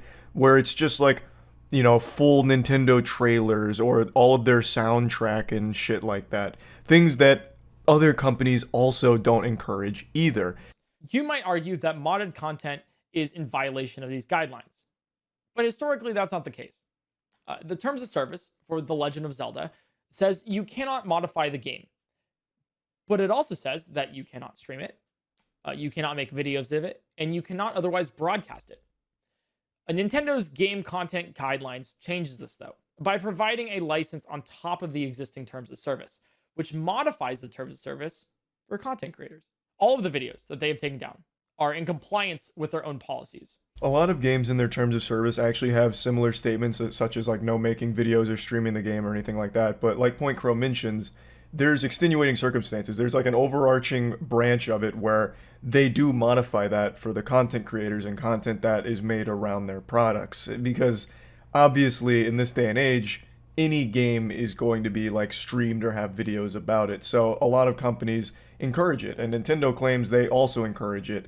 They even talk about like how touched they are when people make Nintendo focused videos, which is the biggest fucking lie ever told. Like, my god, what a fucking fib, no shot. Every video made on a Nintendo game makes them angry. I feel like they view that as lost dollars, potentially. Like, oh no, a potential customer may have seen this video and now they're never going to bother getting the game because they got the whole experience from watching this one guy play Legend of Zelda Breath of the Wild by killing all of the trash mobs. No, we lost somebody, they've ruined us. Take them down. It's just something that has existed for a long time, right? No streaming the game, no making videos on it, but that's just not the way it's worked historically on the internet for a long time now. And Nintendo has understood that up until recently, where I guess they got hit by a fucking stupid beam and are now taking down videos again. Completely innocent ones. In fact, what they've demonstrated here is that they will ignore their own policies and licenses to selectively enforce their intellectual property. So, if you've uploaded any video that features any Nintendo content, no matter how transformative or directly in line with their published guidelines, you are at risk. You mentioned in your content guidelines that you are humbled every day by the loyalty and passion for Nintendo's games, characters, and world, and respect that we want to be able to express ourselves creatively by sharing our own videos and images using content from your game. And if you truly respect us and are humbled by this community, don't take this creativity away from us. Overall, I think it's an extremely strong video from Point Crow here, which once again highlights Nintendo's out-of-touch delusion, and it serves as a great open letter to the company that I have no doubt will go completely radio silent on. I don't think they're going to see it. I don't think they're going to care. They're going to most likely continue to take down completely innocent videos and maybe even whole channels that have covered Nintendo products or made Nintendo-focused content, all because they're just fucking evil. Like, I really don't know what it is anymore. This does nothing to help them. This just puts another blemish on their reputation. This doesn't get people excited for Tears of the Kingdom. This just makes more and more people afraid of Nintendo. And for a company that's supposed to be like all about family fun, I don't know why they want to be feared so badly, ruling their property with an iron fist and allowing no room for creativity or imagination in their worlds from the people that love them the most, like Point Crow mentions. It's just shit. It's just an actual pile of dog shit. And I wanted to talk about that. I'm wishing Point Crow the absolute best here, navigating these 2 strikes on his channel, because Nintendo is a fearsome foe. So I really am hoping for the best for him. He's a great guy, and Nintendo is anything but a great company. They're trash. That's really about it. So yeah. 3 days ago, I made a video talking about Nintendo being an evil, soulless corporation, as well as out-of-touch, archaic, and just downright goofy for the way that they treat online content creators like criminals. Most recently, they issued 2 strikes to a YouTuber named Point Crow because he made videos on Breath of the Wild that featured modded content. And in the eyes of Nintendo, that is a sin more unforgivable than murder. So they threw the book at him. They were coming with the meat. They tried to give him the business. They issued 2 strikes, and it wasn't just modded content they targeted, by the way. They also just targeted other videos as well on other games. A lot of it did feature mods, but some of them were just vanilla gameplay videos that they absolutely had a conniption over. Nintendo for a long time has historically shown that they hate their fans and absolutely despise when people play their games or enjoy their games in ways that they didn't plan for or in ways that they don't approve of. So for Point Crow showing mods and having fun making content around mods, they, started screaming bah humbug and shaking their fist at the clouds and then hired their legal team of assassins to do as much damage to him as possible. And if it was up to Nintendo, they probably would have publicly hung Point Crow to make an example out of him for daring to play their games in a way they didn't intend for people to play them. Would have had him face the fucking firing squad. The reason I'm even mentioning all of this before talking about today's story is because it's only been 3 days and Nintendo has already upped the ante on how evil they can be and how unbelievably cruel they are.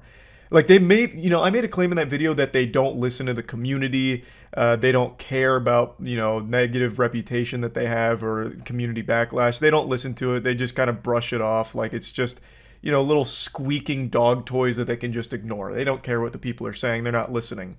But now, I'm almost convinced they must have heard what the community was saying about how evil they were and said, oh, you think that's bad? Well, watch this. And then they went even harder into degeneracy. So, what they've done, or what was revealed to the public today, is that they have completely ruined a man's life. And I'm not exaggerating. They are putting a man in debt to them for the rest of his life.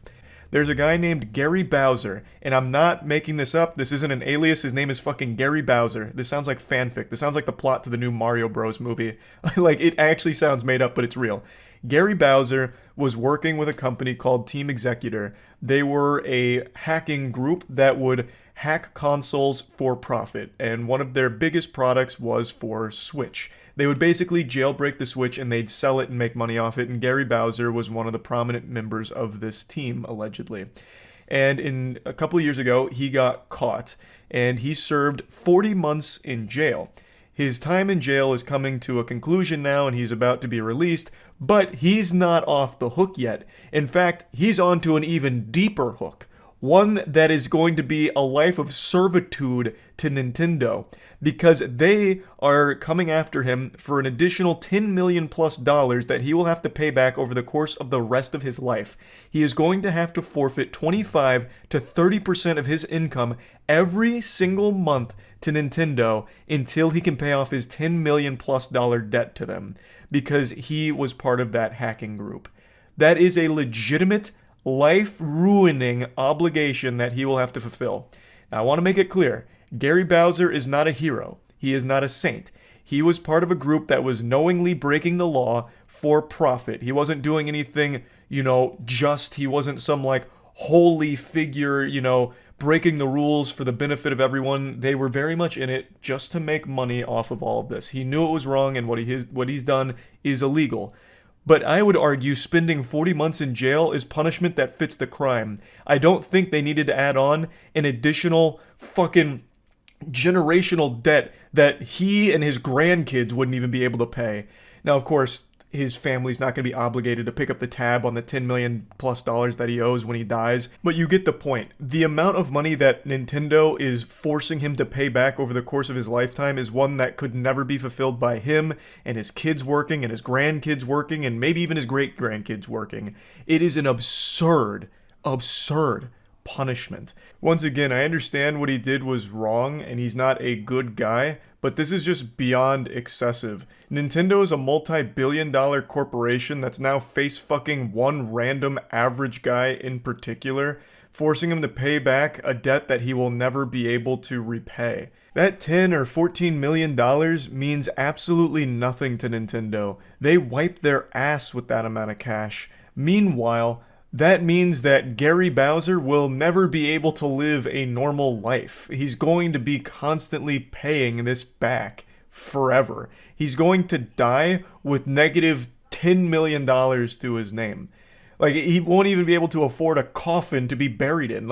It's just so far into the realm of lunacy here. And I actually imagine Nintendo celebrating this victory with handshakes all around and then laughing at the misery of Garry Bowser, who now has to send 25 to 30% of his income to this company every single month, where once again, I imagine once they receive those checks, they throw it right in the trash can and forget about it, because that amount of money is completely meaningless to them. Anyway, the situation is wild, but this is kind of the story, like the general overview of it. I went over it more on stream, so I'll just play some clips of that. You honestly couldn't have scripted a better story, but it's real. And he had been sentenced to jail. Nintendo actually pursued action against him. He had made, I think, like 300K from all of his, like, hacking. And he spent 40 months in jail, and he just got released. And now he's going to have to pay 25 to 30% of his income every single month to Nintendo for the rest of his life. And he will still not be able to ever pay that off. So long, Garry Bowser. Pretty sure chat made that joke when we talked about him 2 years ago, too. Which is still a fire joke, by the way. So he's paid $175 of his 10 million plus debt. So he's chipping away at it. He's making progress, ever so slightly. They wanted to send a message to other Switch hackers. It was a very significant moment for us. It's the purchase of video games that sustain Nintendo and the Nintendo ecosystem, and it is the games that make the people smile. It's for that reason that we do all we can to prevent games on Nintendo systems from being stolen. Heroes. You guys are such fucking noble saints. Thank you, Nintendo.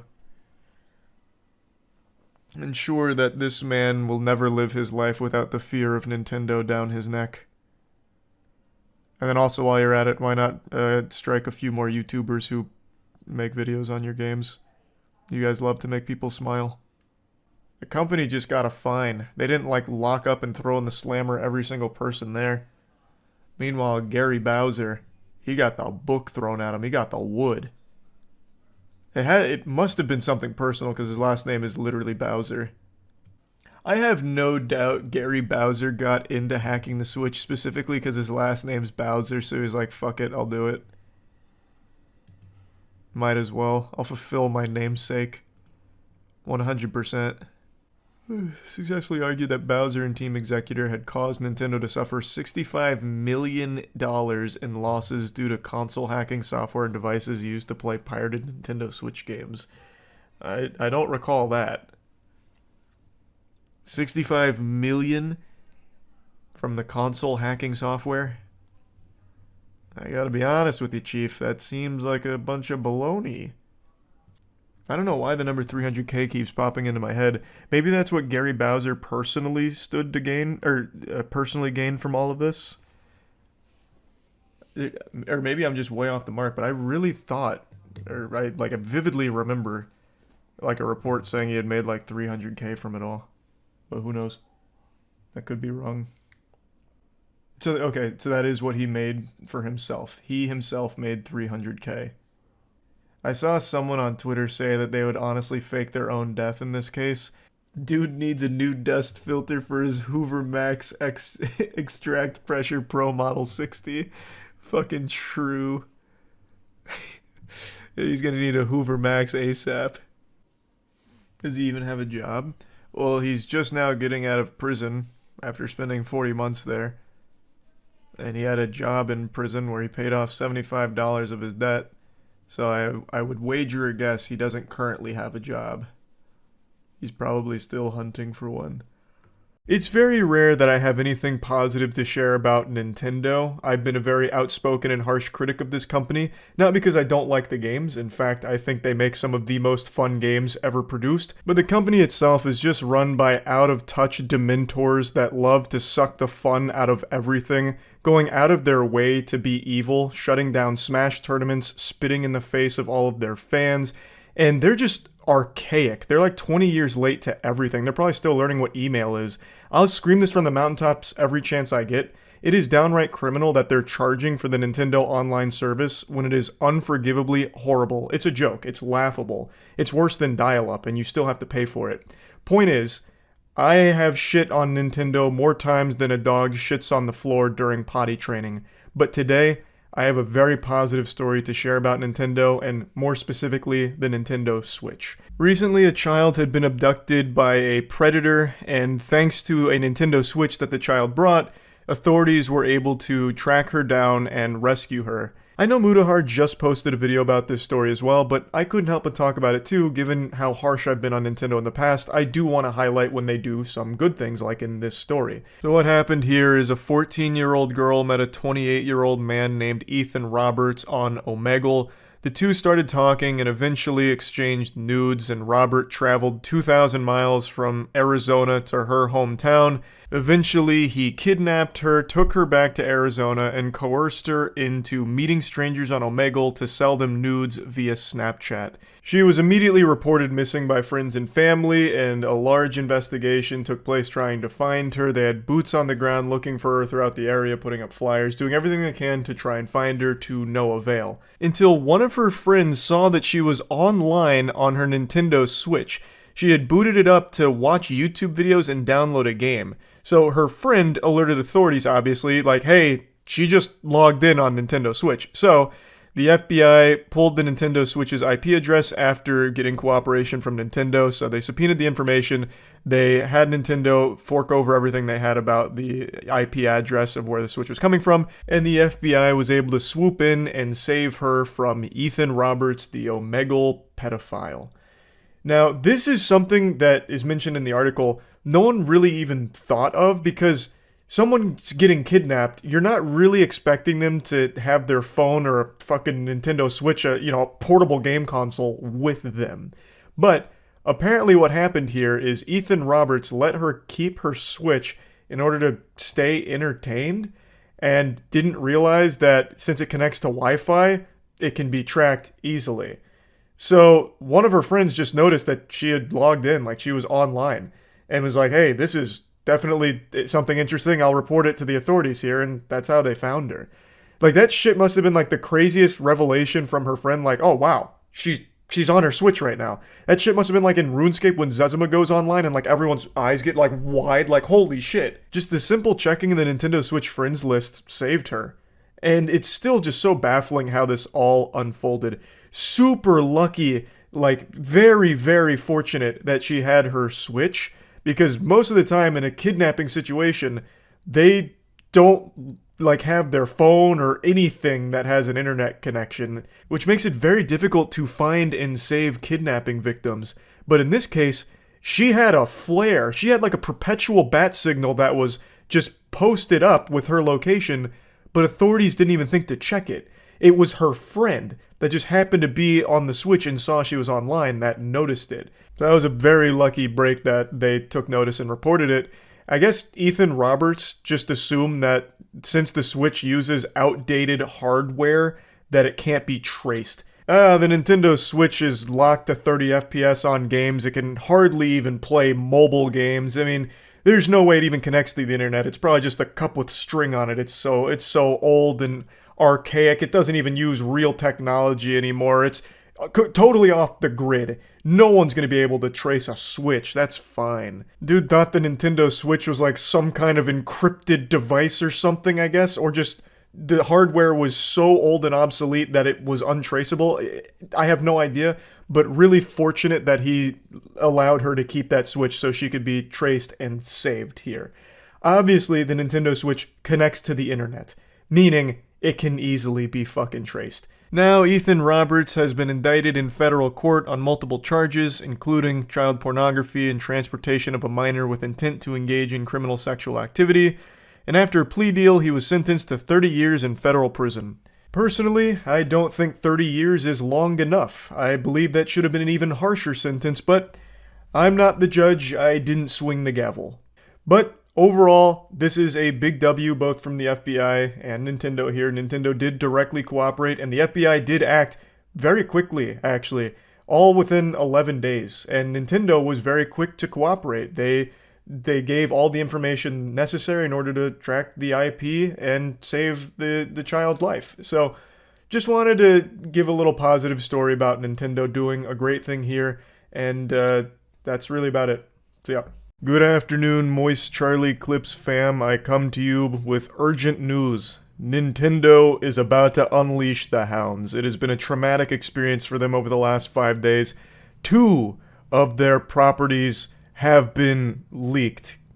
And Nintendo, I imagine, is very upset about that. All of you know, Nintendo enforces their copyright with an iron fist. It doesn't matter if you're 2 years old, 90 years old, or actually just a cremated pile of ash in an urn. If they feel you have used their property in a way they didn't intend for it, they will slap you. And if it was up to them, they'd make it a crime punishable by death. They'd hang you publicly if they caught you using their property in a way they didn't like. And that includes things that make no sense, such as Breath of the Wild modded videos. So it's ruthless. Nintendo is an absolutely vicious company when it comes to their property. And this week, two brave warriors decided to kick the hornet's nest and poke the sleeping bear. I want to make it clear, both of these instances are very much illegal what they did here, so I do understand it's within Nintendo's right to take action against them. It's just a matter of how hard they're going to go. We recently saw them tackle Garry Bowser, the man who was part of a team that was basically jailbreaking Switches, and not only did he spend 40 months in jail, or whatever it was, but he will now also spend the rest of his life in debt to Nintendo to pay off over $10 million to them over the course of his life, giving up 25 to 30% of his income every month. So they really fucked him in the face for his entire remaining life. And now with these two most recent cases, I'm curious to see how hard Nintendo goes against them. The first one is one a lot of you probably saw on Twitter. It was pretty goofy. A popular Twitter account called Vids4 posted the entire Super Mario Bros. Movie in their tweets. So they're a Twitter Blue subscriber, meaning they can upload up to an hour of content. So they uploaded the first half of the Mario Bros. Movie and the second half. A movie that is still in theaters and is currently grossed over $1 billion and still exploding. So they just dropped all of that shit like a hot potato onto the platform, and over 10 million people have seen it. 9 million on their account alone, and now it just continues to spread. This has to be one of the riskiest things you can do on the internet. Fuck with Nintendo. Because they're not just going to come after you legally, they will try and ruin your life. They just did that with Garry Bowser. And I also recently read a story about how in, I believe, 2021, there were two people that leaked screenshots from the Pokemon Sword and Shield strategy guide before it came out. So they leaked pictures of Pokemon Sword and Shield, and Nintendo brutalized them and earned up to $300,000 in damages from them, so $150K each that those people were responsible to pay back to Nintendo because they showed screenshots of the Pokemon strategy guide. So they do not have any mercy, and this account, Vids That Go Hard, just posted the entire Mario Bros. Movie, which is right now their most valuable asset that Nintendo has. So I imagine they're going to try and get the account's personal information. The reason the account is still up is probably because Nintendo's trying to subpoena the info. And then they'll probably just go hog wild. They'll probably send fucking assassins to that person's house. They will probably try and get them to court and then tie a cinder block to their feet and throw them in the ocean. I'm very curious to see where this goes, because obviously what they did is illegal, but it's also so incredibly stupid to fuck with Nintendo after what they've done over the last couple of years when it comes to people loosely toying around with their copyright in a way they don't like. So this was wild, and I'm going to keep my eyes on this story to see where it goes, but it's also not the biggest breach Nintendo had this week. The entirety of the new Zelda game, Tears of the Kingdom, has been leaked. And it's been streamed on Discord. The ROM, I believe, made it into the wild. So a lot of people now have been able to play Tears of the Kingdom weeks before it's come out. And this is Nintendo's biggest upcoming game.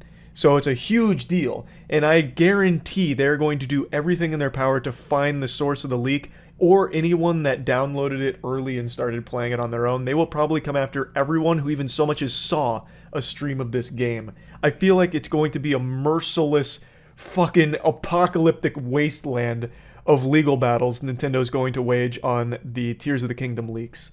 So the game is confirmed to be real. The whole game is actually out there. Nintendo's been striking down content that showcases it, showcases images, video, obviously. They're going hard to try and put the kibosh on it, but you can't put the genie back in the lamp. A lot of people now have all the spoilers. They've seen the game, they've played the game, so it's getting wild. So I just wanted to briefly bring all of you up to speed on this, because it blows my mind that people are even willing to fuck with Nintendo. Again, what they've done here is, blatantly illegal, but Nintendo is a company that goes the extra mile to make sure that you face lifelong consequences for toying with them. So I'm very interested to see what happens next. I'll keep you all posted, but yeah, that's where we're at right now. That's about it. See ya. Nintendo forcing Garry's Mod to delete 20 years worth of content. They're actually making a stink about Nintendo property being in Gmod now. Is there nothing Nintendo won't ruin? They have to be the most joyless corporation on the planet. No exaggeration. It's gotta be Nintendo, hands down. There's more joy from cigarette producers than there is Nintendo. That's incredible. Wow. Wow. I actually did not expect that. I have to look into this. There's no way. This has got to be some kind of misunderstanding. No shot. I heard it's not actually Nintendo, but some known DMCA imposter.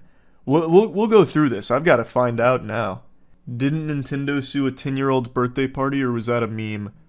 They've sued so many people and cease and desisted so many, I don't know. That sounds like something Nintendo would do, but the one that always stands out to me is it was Marvel. And they shut down a child's gravestone having Spider-Man on it. Nintendo would send a cease and desist letter to a toddler for drawing a picture of Mario without paying them. That is the Nintendo way. So they've been issued a takedown notice by Nintendo. As a result, Face Punch Studios, developers behind Garry's Mod, are in the process of removing about 20 years worth of Nintendo-related content from the game. In an update to Garry's Mod Steam page, the developer stated, "Some of you may have noticed that certain Nintendo-related workshop items have been taken down. This is not a mistake. The takedowns came from Nintendo." That certainly doesn't sound fake. Is that currently still the case right now with the game? Nintendo stuff on Steam Workshop. We're working on removing all Nintendo-related stuff from Steam Workshop. Some of you may have noticed that certain Nintendo... Yep, we just read that. Honestly, this is fair enough. This is Nintendo's content, and what they allow and don't allow is up to them. They don't want you playing with that stuff in Garry's Mod. That's their decision. We have to respect that and take down as much as we can. This is an ongoing process as we have 20 years of uploads to go through. If you want to help us by deleting your Nintendo-related uploads and never uploading them again, that would help us a lot. That does sound like old Scrooge. Nintendo. We're going to see if it's actually Nintendo or not. Regardless of if it's actually Nintendo, it seems whoever is behind it is successfully bullying Nintendo-related property off of Garry's Mod.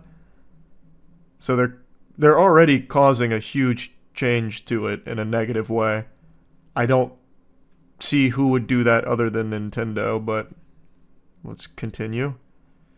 Nintendo-themed add-ons seem to have begun getting taken down a few months ago, though Face Punch didn't publicly divulge that the company had issued the takedowns until earlier today. The process has been ongoing since then, and the developers are still working to remove it all, which is understandably a Herculean task. I mean, this has to be Nintendo, right? Like, there's no way it's been months off fake DMCAs. Especially not against a big company like this. Like, Garry's Mod is still one of the most successful Steam games there is. Like, surely the company would be able to recognize if it actually came from Nintendo or a imposter, I would think. You underestimate how much trolls and annoying Nintendo fans love this shit. There's no Nintendo fan out there that's offended that Mario and Luigi are shooting tampons in Garry's Mod. Like, I don't think they're going to go out there and actively try and take it down by committing a crime, by impersonating Nintendo. Bro, look at the Nintendo fans who had a crusade against Pow World.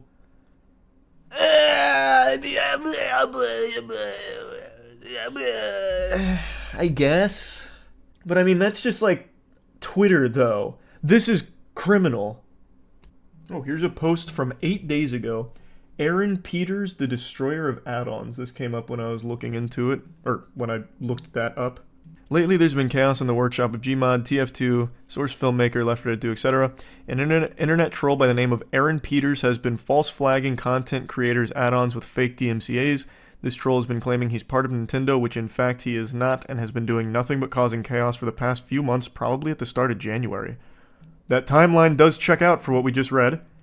He has managed to target add-ons that are Nintendo or Nintendo-related. In some cases, he's managed to get rid of any add-ons that even have a smudge of a Nintendo character, even in a piece of art.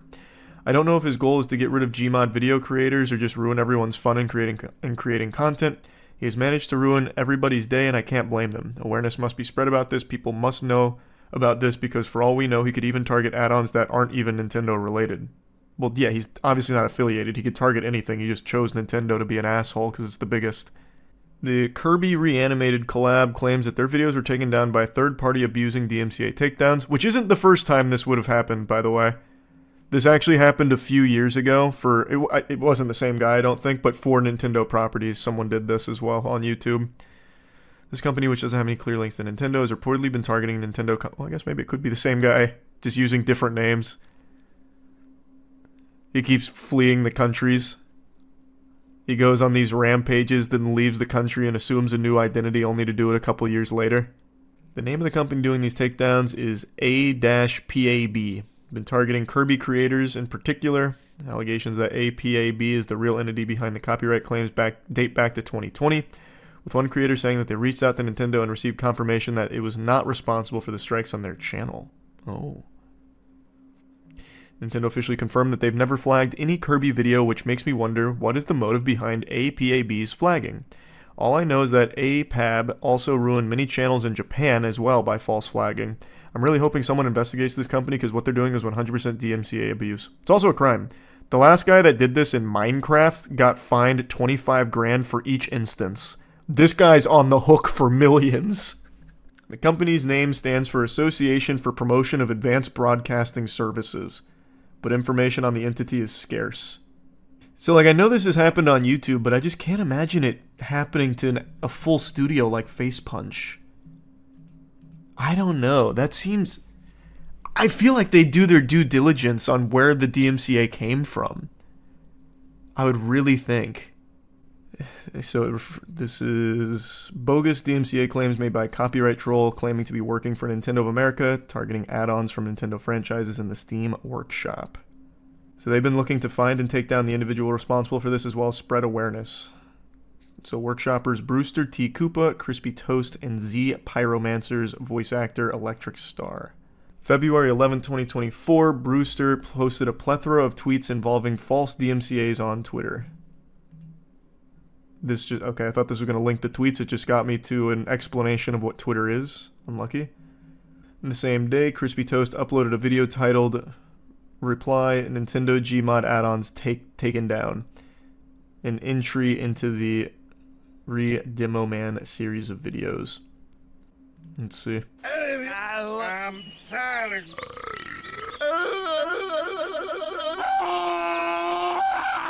That does about sum it up. Aaron Peters. Okay, here's the first mention of that name with some evidence. Aaron Peters, our prime suspect here, the Jack the Ripper of Nintendo add-ons. Hours after the video was posted, Brewster T. Koopa revealed that the individual had sent DMCA emails to almost all Nintendo-based Gmodders, including himself, which reveals the troll's name, Aaron Peters. So he's just... Wait, is he actually just sending emails? I see why that would work on content creators, but surely Face Punch wouldn't just fall victim to this. This is like a phishing scam. Aaron Peters, Nintendo of America. Okay, that's not his real name then. That's just the alias he's using. There is no Aaron Peters.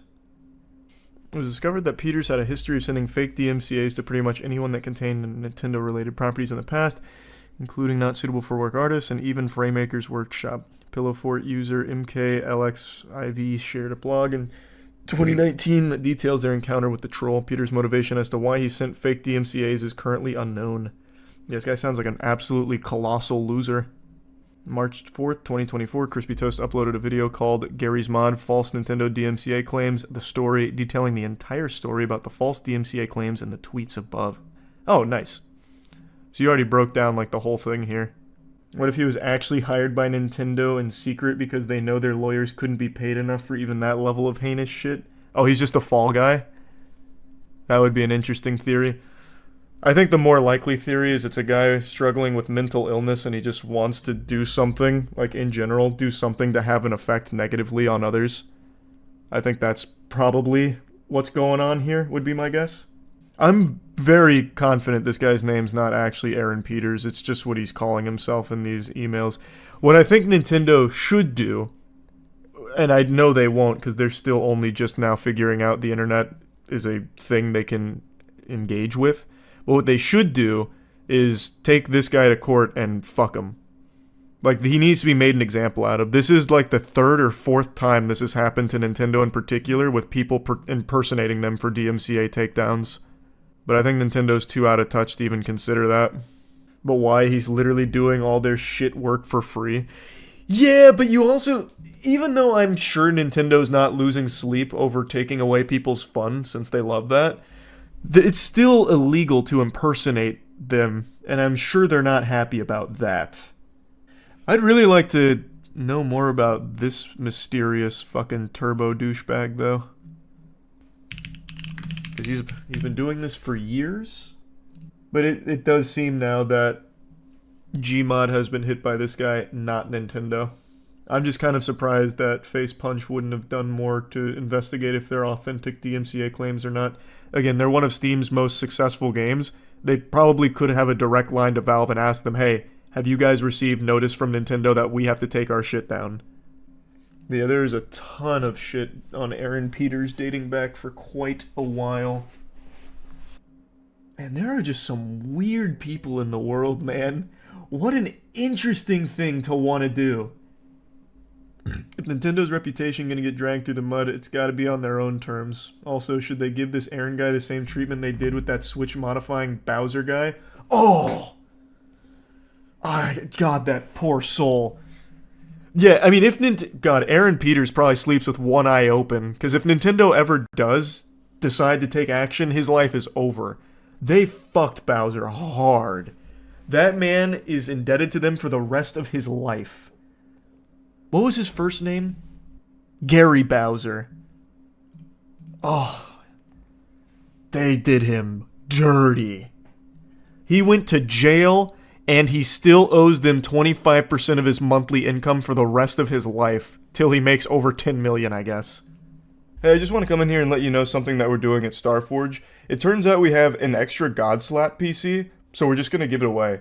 It's our highest end PC with the best possible design on it because it's Godslap related. At Starforge, we're making the best PCs in the universe, and the Godslap PC is so good that I'd actually extend that to the entire multiverse. Just look at the design of the case here. It's spectacular. So yeah, if you want to enter the giveaway, there's a link in the description. A winner will be chosen at random, so if you enter it, good luck. It's obviously free to enter. Also, we'd have matching PCs, because that's the PC I use. It's a Godslap PC from Starforge. It's fucking amazing. So yeah, that's about it. So yeah. I like Nintendo games. I don't like Nintendo as a company. I've said this for 6 years now. Nintendo constantly makes decisions that are actively just hurting the biggest fans of their property. It seems like they're just hell-bent on ruining people's passion for their properties. They're just on this warpath against fun itself. It's like when SpongeBob had to teach Plankton what fun is, that's what the community constantly does for Nintendo, only for them to just shout, bah humbug, and then send you a cease and desist, or just outright slap you down. Or if you're a YouTuber, issue you a strike. Oftentimes, Nintendo is just evil for the sake of it. Like, I'm talking mustache-twirlingly sinister. Like, the Nintendo Corporation is a villain that Mario would have seeked to slay in one of his games. Like, I remember a case like 4 years ago where Nintendo banned a handful of streamers for playing Hyrule Warriors Age of Calamity early. Except they weren't playing it early. Nintendo just forgot that time zones exist, so they banned streamers who were playing the official release of Hyrule Warriors because they forgot. That's how out of touch and archaic Nintendo is, and how willing they are to just bend someone over and spank their cheeks raw, even when there's no real reason to do so. This is something Nintendo has done for years now with like Smash Brothers, which I've talked about endlessly, but they get up extra early in the morning just to hate. Like, they try and just ruin fun. Nintendo would send assassins to Santa Claus's workshop if they found out that one of the elves made an unlicensed Yoshi plushie. I know I'm getting a little lost in the sauce here, but I just get very passionate when I talk about how menacing Nintendo is for no reason.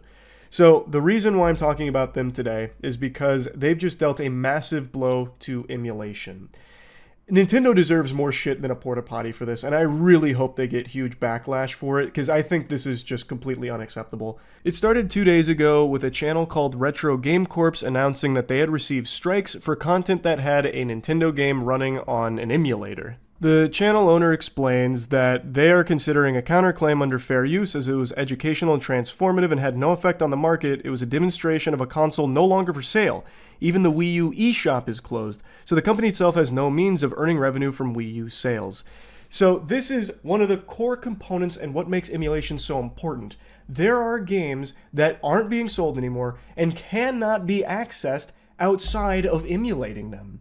It's fucking ridiculous. It is an incredibly important tool for preservation. But the only thing Nintendo's interested in preserving is that chip on their shoulder they have against any kind of internet content that shows their games. So they once again overstep and issue strikes for this, which is something Nintendo has done since the dawn of YouTube itself. There was a time period where you couldn't actually have a YouTube video that had a Nintendo game in it because Nintendo would have your account banned. They fucking hate it for some reason. They try and protect their copyright with an iron fist. And I know there's always people that have Nintendo's cock in their mouth trying to make arguments on their behalf, doing free PR for them, fighting their battles, saying things like, oh yeah, but people will download games that they don't have on emulators and that hurts Nintendo. Load of baloney. That's dirty barnacles, especially in cases like this. There is no one getting hurt by emulating games that are not accessible through official means. There is tons of games like that. Emulation is extraordinarily important, and Nintendo does everything it can to ruin it. And in doing so, they even try and ruin other people's lives in the process. That channel now has 2 strikes on their YouTube account, meaning that they're 1 strike away from having their account terminated, meaning a source of revenue, part of their livelihood, is on the cusp of being taken away at the hands of Nintendo. And no amount of groveling at Nintendo's feet ever appeases them. The only thing that appeases them is complete fucking destruction of fun and destruction of emulators. So the big thing that happened today is they just shut down Ryujinx. Ryujinx is one of the last main remaining Switch emulators, and it just got wiped out today. Like the dinosaurs with the fucking meteor, Nintendo came in and they put the kibosh on it. According to an official statement on Ryujinx's Discord server, developer GDK Chan was contacted by Nintendo, offered an agreement to stop working on the project, and the agreement wasn't confirmed, but the organization has been entirely removed. So here is the Discord announcement about it, talking about how it's going to cease operations. And like I mentioned, this is one of the last remaining Switch emulators. This isn't the first time Nintendo's done this. They took down Yuzu not that long ago, which was the big boy on the block. That was the sheriff in town. Yuzu was the go-to Switch emulator until Nintendo put it in the crosshairs and they took it out behind the barn. Nintendo's motto is, "You'll have fun with our games the way we want you to. Any other way that you enjoy our products is not acceptable, it's not permissible, it's illegal, you're going to jail, buster." Nintendo has a set way that they believe things should be done with their property. And we see it in Smash Brothers, where they don't believe it should be a competitive game, so they've never shown support for Smash Brothers and have even actively gone out of their ways to shut down tournaments over the years. And that's just a community of people that love their games, trying to put on events for their games, and Nintendo sometimes comes out there and says, "Nope, shut it down, pussy." Like, they go out of their way to ruin fun. They've been a little better about not destroying Smash tournaments recently, but historically, you've always just had a coin flip on whether or not Nintendo's going to show up and just say, "That's enough, take this down." And it's that way for so many things. It's just so unnecessary, and it's always so heavy-handed. They always choose, like, scorched earth, like the most aggressive path they can take. Strikes on your channel, banning your stream for 48 hours, like shutting down your Twitch channel for 48 hours, which is fundamentally, like, to put that in perspective, Nintendo having that power is basically Nintendo showing up to your job and firing you for 48 hours. Like, that's how extreme it is. It's so stupid. It's silly. Well, it would be silly if it wasn't so destructive. And it's not like they're doing anything good. Like, they're not releasing an emulator of their own. Like, they take down these emulators, and then what? Then the games are just inaccessible. Some games you will never be able to play again now. There are some games that now just fade into memory. A myth, a legend, even, that can never be played again because Nintendo is destroying emulators. It's like, if they had a competing product, I'd understand. That'd be understandable. It'd make a little more sense, like, oh, okay, Nintendo views this as competition. They're kind of stepping on their toes. Like, they have an official emulator, and now there's a bunch of unofficial ones out there. So I guess I'd understand why they'd be reaching their tendrils out there to try and stop that.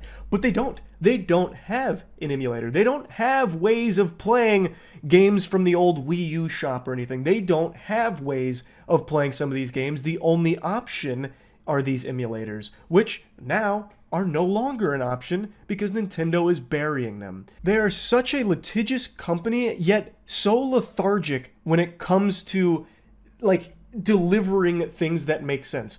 Their Nintendo Online service is still a fucking joke. That is still a dial-up service that you're paying for, basically. Every Nintendo Online game I've ever played, especially Smash Bros. Ultimate Online, is fucking sickening. Like, their games, like, they're fun. They're very fun games, but their hardware is outdated. Their hardware is archaic. A fucking calculator on your iPhone is probably more powerful than the entire Switch console. Like, Nintendo is so behind on the times, but they have such good first-party games from, like, some very creative people internally that make bangers, but it's all wrapped up in this company that is out of touch and downright greedy and evil. There is no reason Nintendo should be shutting down emulators. They are doing your work for you. They are creating more fans of Nintendo property than Nintendo is. What Nintendo should do is release an emulator of their own. What they should do is offer better services as opposed to shut down the better services. Like, they're shutting these emulators down without having anything of their own that is an improvement. They don't have anything. It's just dumb. I hate it. I actually hate it. So yeah, I wanted to rant about this a little bit. It's a classic, you know, probably like 2 or 3 times a year Nintendo rant where I just have to spit on that company. It sucks. I really am so upset with them because they make such good games. It would just be such a slam dunk, an easy layup for Nintendo to just finally turn a new leaf and start getting into the 21st century.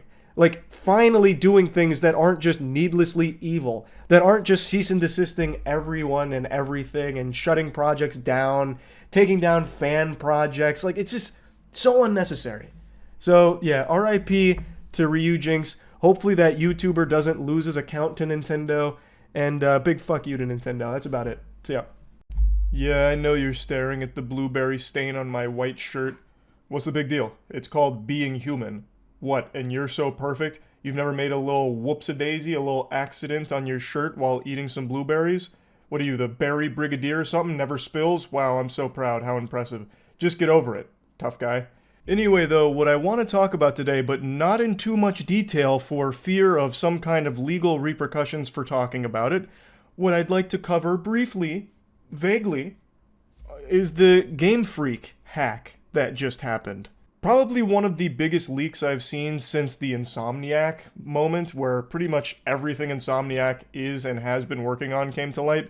Something similar, not quite to that level, just happened with Game Freak. And since I've been gnawing on Nintendo's teats for a little bit here, baring my fangs, letting them know that I'm not happy with Nintendo's recent behavior, a lot of people are wondering why I haven't been talking about this more, because I've been on Nintendo like fart on poop, and I haven't talked much about these leaks. The reason's pretty obvious. I don't mind poking the sleeping bear occasionally playing, like Pokemon mods for TCG Simulator, or making fun of and insulting this company for their greed and downright nefarious evil practices.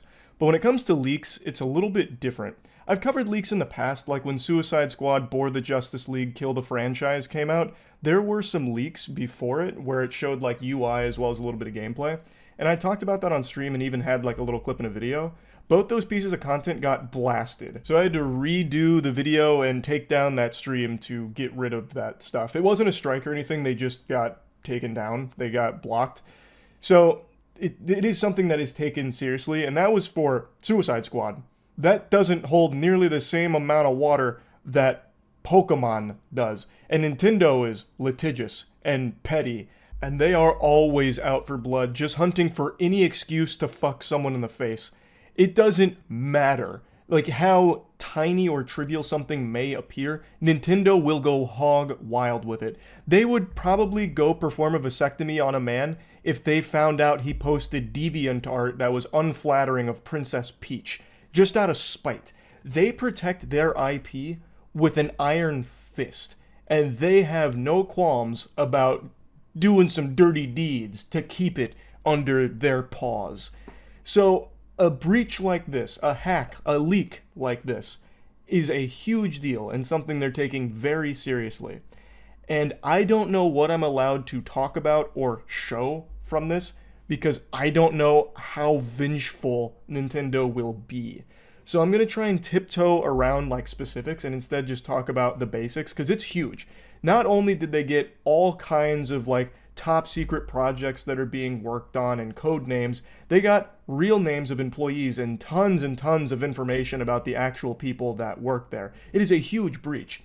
And the biggest thing that's spinning from this that I'm sure a lot of people have heard of now is there was some lore, which is a term I'm using very loosey-goosey for this, lore around some Pokemon they found. And the biggest one that had people raising an eyebrow wondering what kind of fishy business is going on at Nintendo for this was around Typhlosion. There were other stories with other Pokemon that not even Tumblr's weirdest fanfic writers would have ever even thought of because they're just so fucking odd. Like, a couple of them revolved around Pokemon impregnating humans. I don't understand what they thought they were cooking with that. That shit is foul. Like, not even deviant art would have made something to that level. Like in one of them I was reading, I don't want to get into specifics because I don't know how Nintendo's going to respond to this whole thing, but in one of them, a girl gets pregnant from a Pokemon. The Pokemon ends up getting stabbed by her friends and thrown into a lake, and then she throws herself into the lake, and as a result, her friends and everyone starts treating that Pokemon better. They stop stabbing and killing that Pokemon. But like, why are these Pokemon impregnating humans? So the Typhlosion one is probably the weirdest one. Like, that's why this one has become like the breakout of all of these, because it is peculiar. I've just gotta take you through this story, though, at least the basics of it. So it begins with this, verbatim. A long time ago, when the boundary between Pokemon and humans was unclear. What do you mean? How was there ever an unclear boundary between human and Pokemon? You can see where this is going, and it's fucking weird.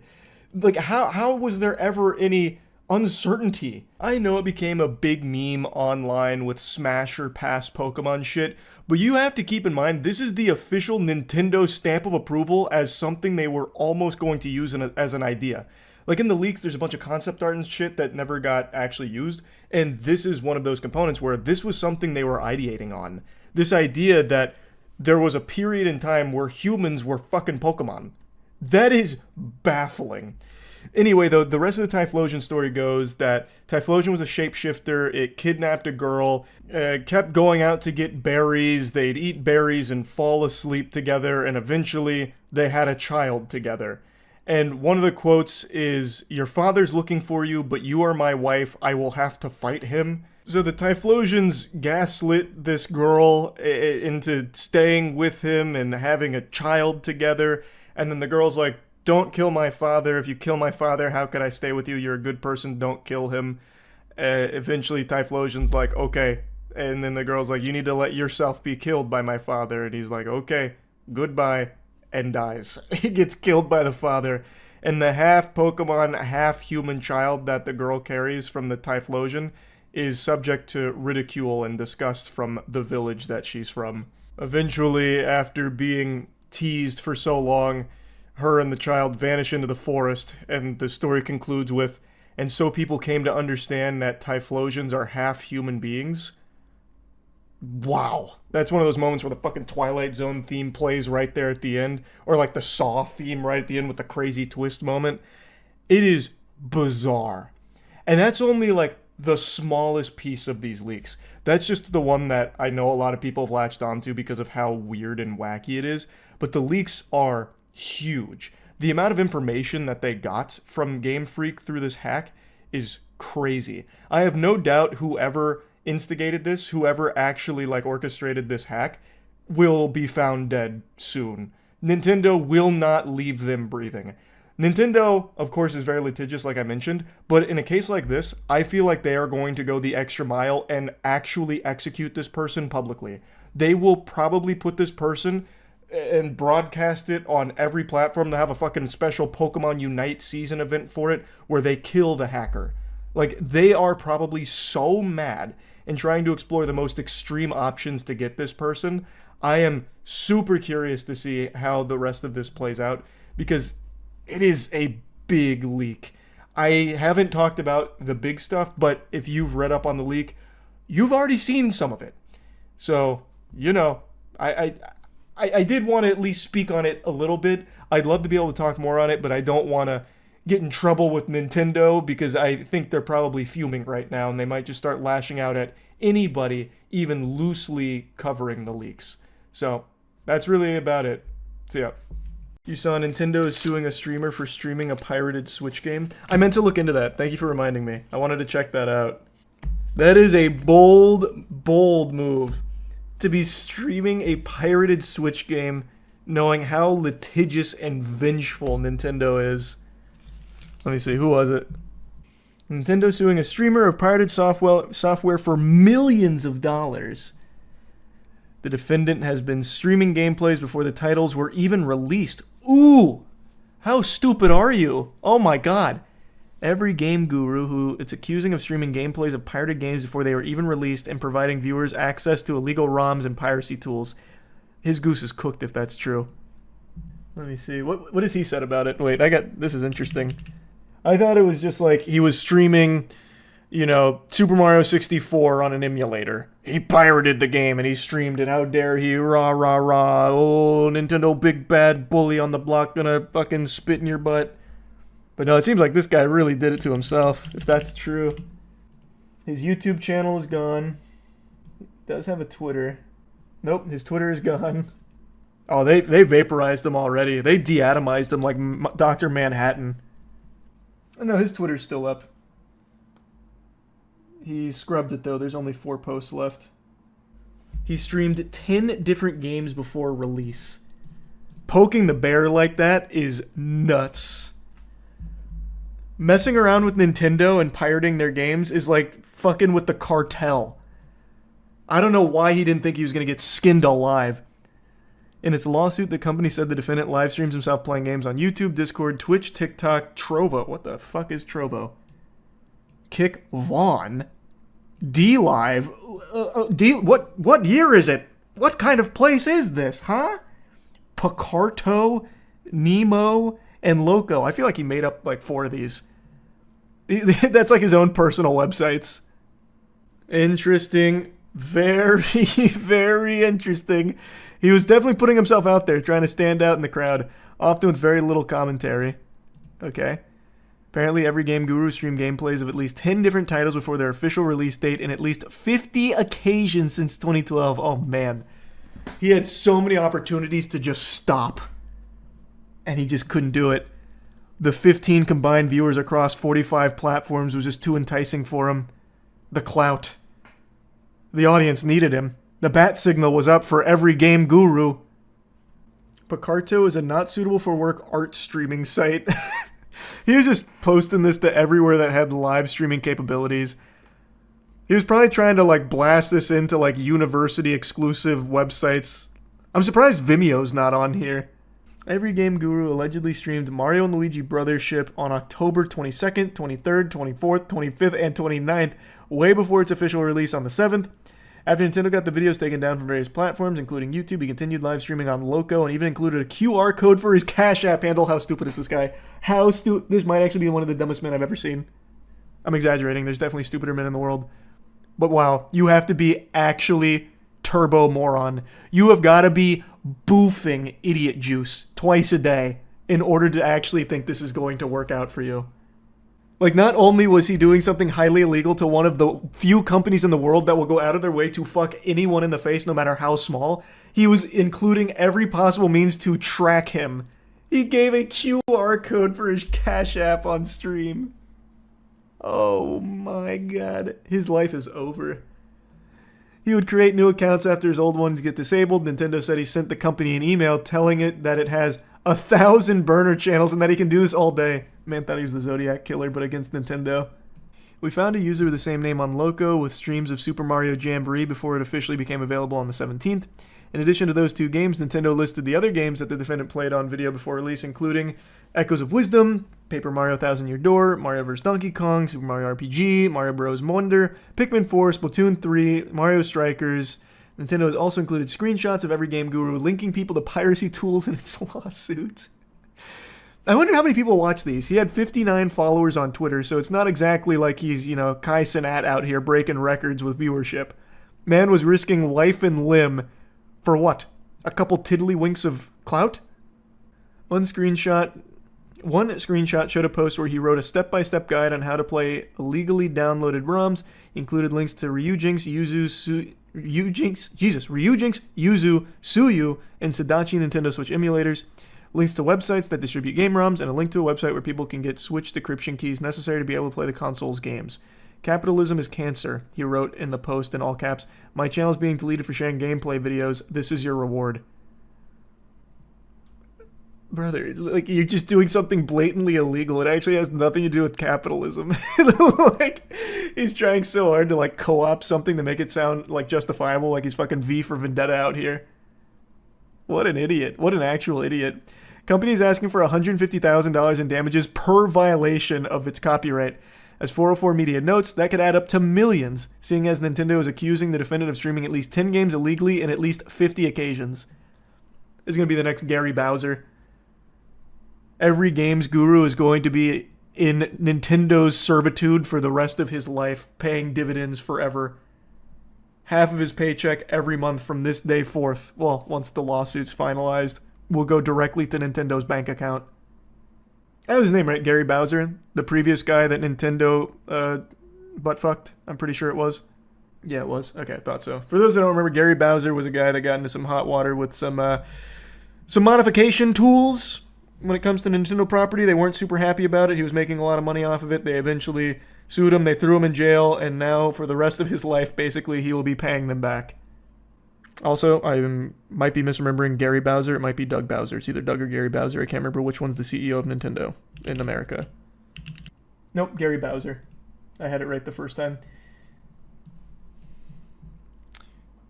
Hack seller Gary Bowser says Nintendo can take 25% of his monthly income. Basically forever, because he owes so much money to them. And he's already 53 years old. So every games guru, you and Gary Bowser about to be best boys. Can he even pay half that in his entire lifetime? Nope, it's not even about that. It's just about sending a message. And now they're doing the same to every game guru. This guy is, like, exceptionally stupid, though. Like, this is a completely different level of being dumb. If only everyone kept their mouth shut. You know what's crazy? If every single person, all of them that you can count on one hand, kept their mouth shut about every game guru streaming illegal games before they released, he still would have been caught because he sent them a fucking email. This guy couldn't keep his own mouth shut. He sent the company an email itself in order to put himself on their radar. This man just wanted to, like, ruin his life. He said, you know what? I'm a little too happy. I need to fuck that. And he did. World's dumbest crash out. It's gotta be up there. It seems so personal. Like, hating Nintendo, I get it. I'm right there with you. This, you're not even fighting against them. You're just fighting yourself. This is just so nonsensical. And he had so many opportunities to stop. So many. He has some devious plans we don't know about yet. That's true. He could be doing this right now with his hands as his plan comes together. Yes, I wanted to be sued for millions of dollars in damages from Nintendo. It's all coming together. I just checked out Vaughn Live. There's one stream under the gaming category by Poker Otai. It has 0 views. You know, yeah, let me see some of these websites he was using to stream, because I haven't heard of half of these. Let's start with Vaughn. Vaughn.live. Live stream your life. Vaughn Live. Possibly the greatest live. Let's see. How many total viewers does this site have right now? The top stream on Vaughn has 72 people watching, I think. It's got ads out the wazoo, though. God, using this site without an ad block is miserable. There's, what, 1, 2, 3, 4, 5 ads just right in your face off a rip. More ads than streamers. This actually does look like a virus. m.nemo.tv is the best social live streaming community for watching live show, game live, or have a free chat. Participate in real-time interaction or video. Ammo. This one at least has some gaming on it right away. Let's see, the top streamer right now. This one, okay, so this one's more of an international one. So this one seems pretty popular, actually. And then Picarto. Someone already told me what Picarto was, but I'm gonna look it up myself. Apparently it's a not suitable for work art streaming site. Picarto, the world's best create live streaming service. Come watch your favorite artists and creative minds. Don't think I can pull it up on stream.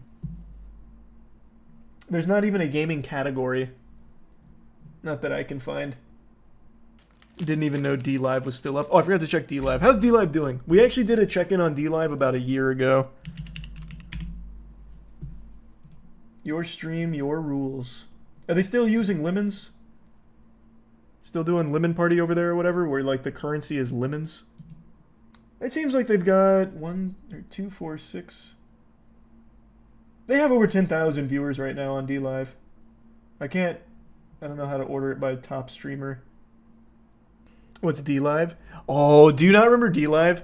This was back with the whole Mixer hype when there was streaming competitors, and PewDiePie signed to DLive and made that video about how he's streaming exclusively on DLive. Like, they must have really like put a bag on PewDiePie for that. And he went to DLive, nobody followed him, and then PewDiePie was like, yeah, this shit sucks, and left like in a month. DLive was after Mixer? Yeah, I don't remember the timeline. It was just during that era where people were signing deals away from Twitch or going elsewhere besides Twitch. Kaiba deals? Actual Kaiba deal, yeah. I mean, it was smart. Take a bag, semi-retire for a little bit, then come back. That was the Mixer model. And the Facebook Live model. Because the audience was still here. So it's not like people really lost anything by taking like the Mixer deals or the Facebook deals. Alright, tough guy, you want to talk about the Switch? We can go there. We can talk about the Nintendo Switch. I know it's got a sequel. I saw the announcement. I also saw the leaks. I buried my nose deep in there and took a big huff. But I won't be speaking on the leaks directly for fear of my life. I feel as though if Nintendo caught wind of me talking about leaks, they would send an ICBM to my house to take me out and then serve my next of kin a lawsuit just out of spite. So we're not really going to be tiptoeing there, but I will at least talk about a couple of the rumors. That's alright, I'm sure. I mean, does a bear shit in the woods, you know what I mean? I'm sure that's probably safe. But yeah, I have been pretty vocal about, not being the biggest fan of Nintendo as a company. I do always like the games they put out. Their first-party titles always slap, but I just don't really like Nintendo themselves. With that bias out of the way, let's talk about the Nintendo Switch.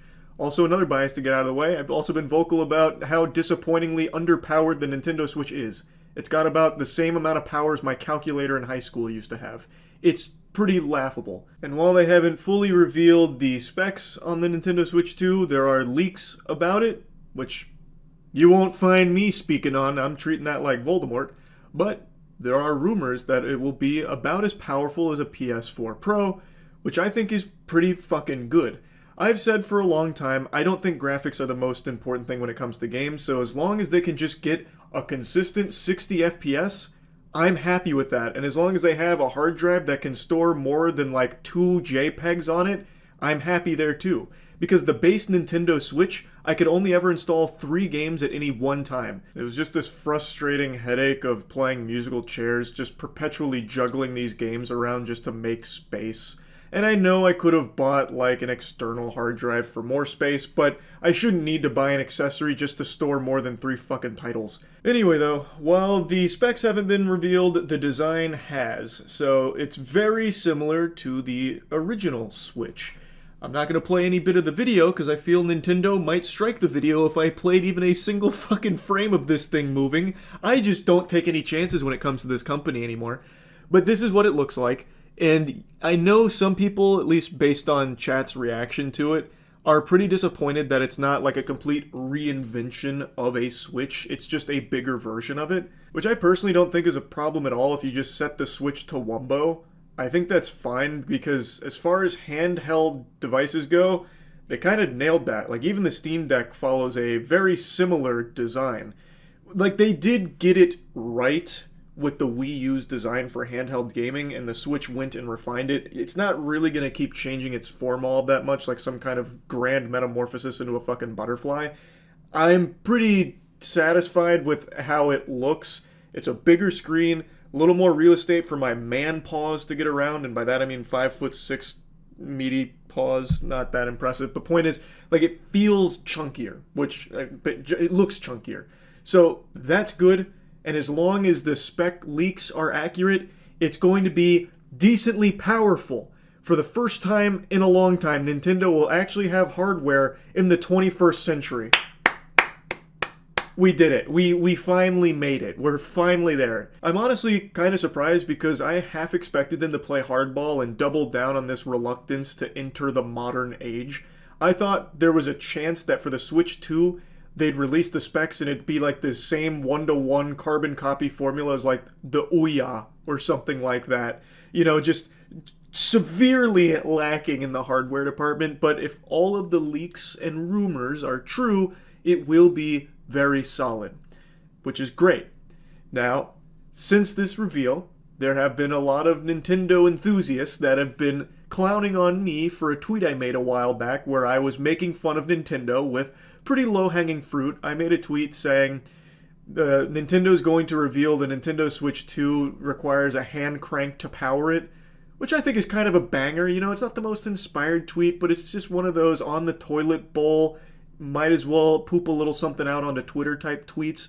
And I let it rip, and then this got revealed, and they're talking about how poorly aged that was. It's not like I seriously thought they were going to do that, like power it with a hamster and a wheel or anything. I was just making a joke about how out of touch Nintendo is when it comes to tech. Or in general, really. Nintendo is just unbelievably out of touch across the board in every aspect and avenue. But that's neither here nor there. Overall, I'm pretty optimistic with the Switch 2. There were some people in chat saying that the Joy-Con port looks like a possible failure point, where when you like slap it on, if you put it in incorrectly, it looks like it could just snap off. I don't know if I necessarily agree with that. I understand the argument because it does look like it could break off with a little rough housing or if you just put them in wrong, incorrectly. But I think there's just a very good chance that it's built pretty sturdy. Like it looks kind of durable from just that brief glance, but when the Switch 2 arrives, I'll put it through its paces. I'll give it like a fucking ring dinger, like I'm doing a chiropractic adjustment on it. We'll see. We'll see. So yeah, anyway, that's kind of like my thoughts on the Nintendo Switch 2. It looks about how I expected it to, and the specs are a lot better than I expected them to be. But we haven't seen a whole lot from it yet, other than like a little glimpse at the new Mario Kart, which is hype. But yeah, I'm more optimistic about it than I thought I would be. Now, I would like to show you a little something special that we went over on stream. It was already leaked to be Mario Kart 9. Love to hear that. Also, speaking of leaks, did anyone see what Hideki Kamiya had to say about it? His take on leakers is... he's drawn a hard line. I hope that all of the people who leaked Switch 2 information / those who helped leak it will be cursed for the rest of their lives to always have poop on the soles of their shoes when they get home. The shitty leaker only acts for his own pleasure and self-satisfaction. Not only is he not contributing to anyone's benefit, he is incurring all sorts of opportunity losses and has done nothing to be proud of in front of others. He is the worst of scum, so he should be covered in shit from head to toe and thrown out of the atmosphere and then stop thinking and wander forever. These damn leakers are in a position of responsibility where they have access to information that only a very select few know. Yet what they do is nothing more than an expression of a filthy desire for approval that lacks a shred of rationality. They are shameful people, so it is not the manufacturers whose secrets have been exposed who should be blamed, but these damn people, and they need to be crushed as soon as possible. If you guys don't know Hideki Kamiya, he has amazing rants. He's also like very notorious for blocking everybody. Literally everybody that ever breathes blocks them. Oh yeah, one of his big things is he will block you off rip if you don't speak Japanese. Yeah. If you don't speak Japanese, you are insta-blocked. I forget, are you blocked by him? Let's see, I imagine I am blocked by him, but I'll double check. I don't go on Twitter, so there's a chance I'm not. I am not blocked. Leakers destroy planned marketing that basically wastes money for everyone involved. That's why we get crappy reveals like this one. Yeah, I mean, there's plenty of arguments for like why people don't like leakers. I get it. If hating Nintendo was a sport, I'd be the Michael Jordan of it. For years, I have thrown innumerable tomatoes at this company for a variety of reasons, and today, I feel so vindicated after all the Nintendo Switch 2 announcements. Now, first things first, the games they showed look incredible. I was actually salivating and ready to make a whole video glazing Nintendo for how hype the announcements were. The new FromSoft game, the Duskbloods, that came out of nowhere, and we finally got a couple of tiddlywinks, almost fucking, subliminal messaging of Silksong. It was only 6 seconds worth of footage, but Silksong got a release date this year. Those are two things I said would never happen. A FromSoft reveal and Silksong information I said would never happen at a Nintendo Direct or anything. And then bang! Right in my fucking bussy, Nintendo comes in and smokes my whole wiener with this. As is tradition, anytime I make predictions about games, or really anything, any of my predictions, I'm 0 for 2000. I actually feel like when I make a prediction, I am jinxing it and manifesting the opposite into reality. So actually, I think a lot of people should thank me for these predictions, because I feel like if I never said anything, we would not see anything from Silksong, nor would there even be a new FromSoft title. I'm just saying. But amazing announcements. Even aside from those, there were just so many cool things that they showed at the Nintendo Direct. And then immediately after it ends, while they're still riding this high, they have all this hype, they hit everyone with the cold water. They give so much bad news about the Switch 2, from the pricing to the way physical copies are treated, and all of it completely ruined everyone's excitement. It was a masterclass in how to take the wind out of your own sails. It was just deflating. You got more bad news following the Nintendo Direct than all of your party members down the Oregon Trail, suffering from all of those diseases and ailments every time you take 2 steps. Nintendo did an immaculate job of completely wiping their ass with all the goodwill they built up from that fucking Direct. So I want to start with the most infuriating. Some Nintendo Switch 2 games will be more expensive. Now, I know what you're thinking. Well, this probably means they're just going to be $70. All of them across the board are going to be $70, which is more expensive. You're wrong. They're actually, in some cases, going to be $80. And not only are the digital downloads of these games going up to $80 in some cases, from what I'm reading, some of the physical copies of these games will be going to $90. Now, what this means is Nintendo's off their fucking gourd. I can't even make this kind of markup in Schedule 1 with my drugs because no one would buy them. Going up to $20 over the normal market value, that's unheard of, but it's Nintendo. They can strong-arm their way and get away with it. And what this means is $80 games, and I guess in some cases $90 physical copies, that's going to become the industry standard. All of the other big players in the industry are going to follow suit. Nintendo has just busted the lid off of $80 as a normal amount to charge for a digital copy of games. That sucks so much shit through a crazy straw, I couldn't even begin to describe how on brand that is for Nintendo. Some people are surprised. I was surprised Nintendo didn't do something like this sooner. I have said for so long how out of touch this company is and how anti-consumer Nintendo as a company is. They make great games, bangers, games that are very special to me. You'll find a lot of them on my shelf. But the company itself is the antithesis of fun and friendly.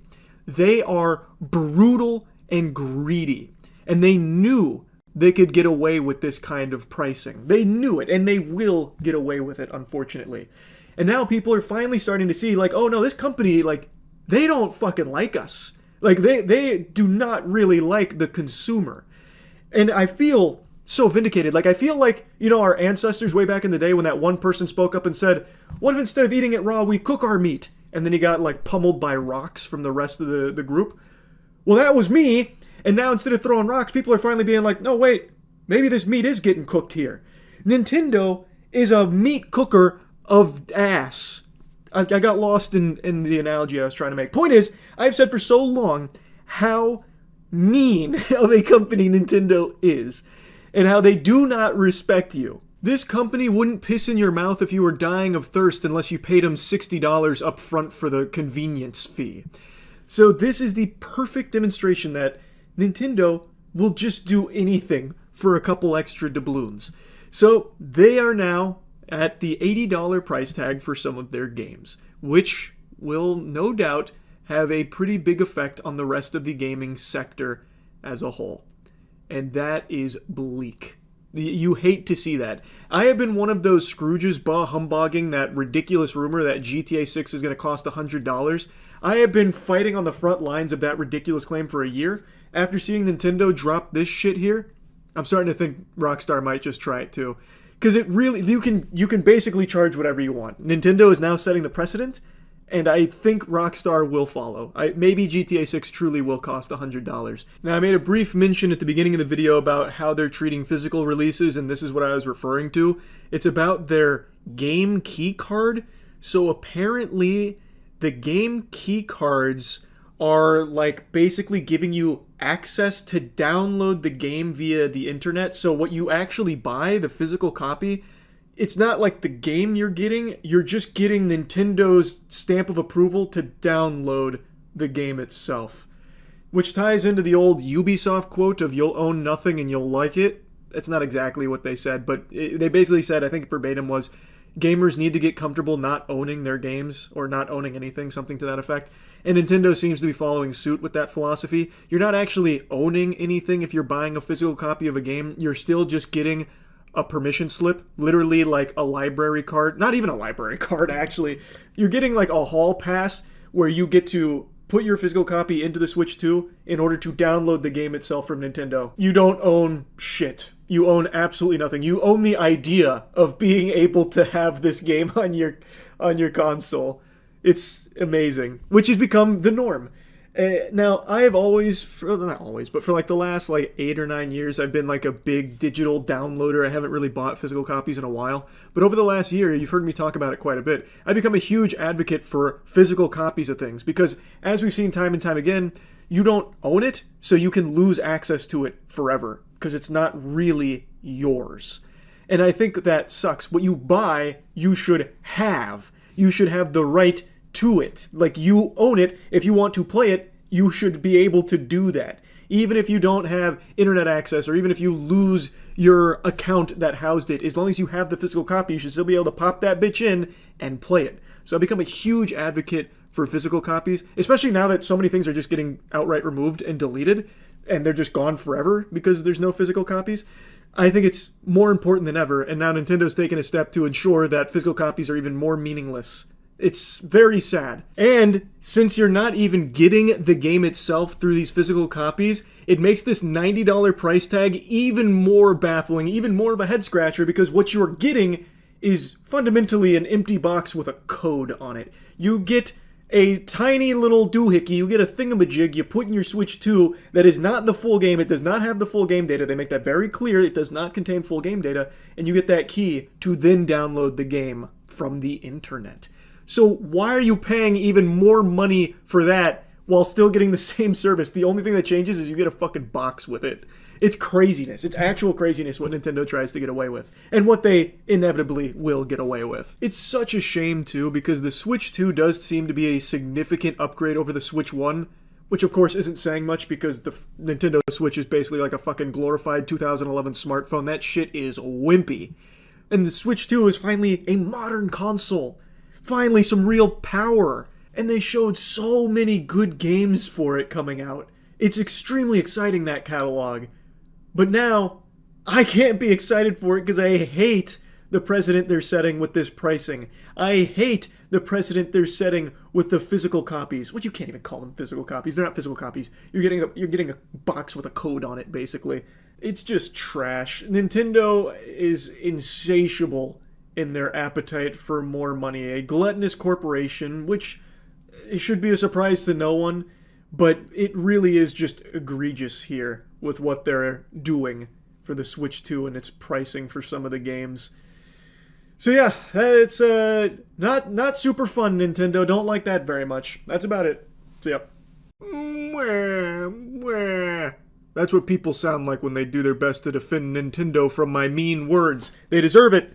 Nintendo is greedy, and I'm tired of it. So I keep making fun of them. And there's so many people that defend Nintendo, even in spite of them reaching into their piggy bank and shaking it for everything that could fall out. Heavens to Betsy, Nintendo even has the gall to charge money for their tech demo welcome tour for the Nintendo Switch. This is a game with the Switch 2 that's supposed to teach you how to use the console.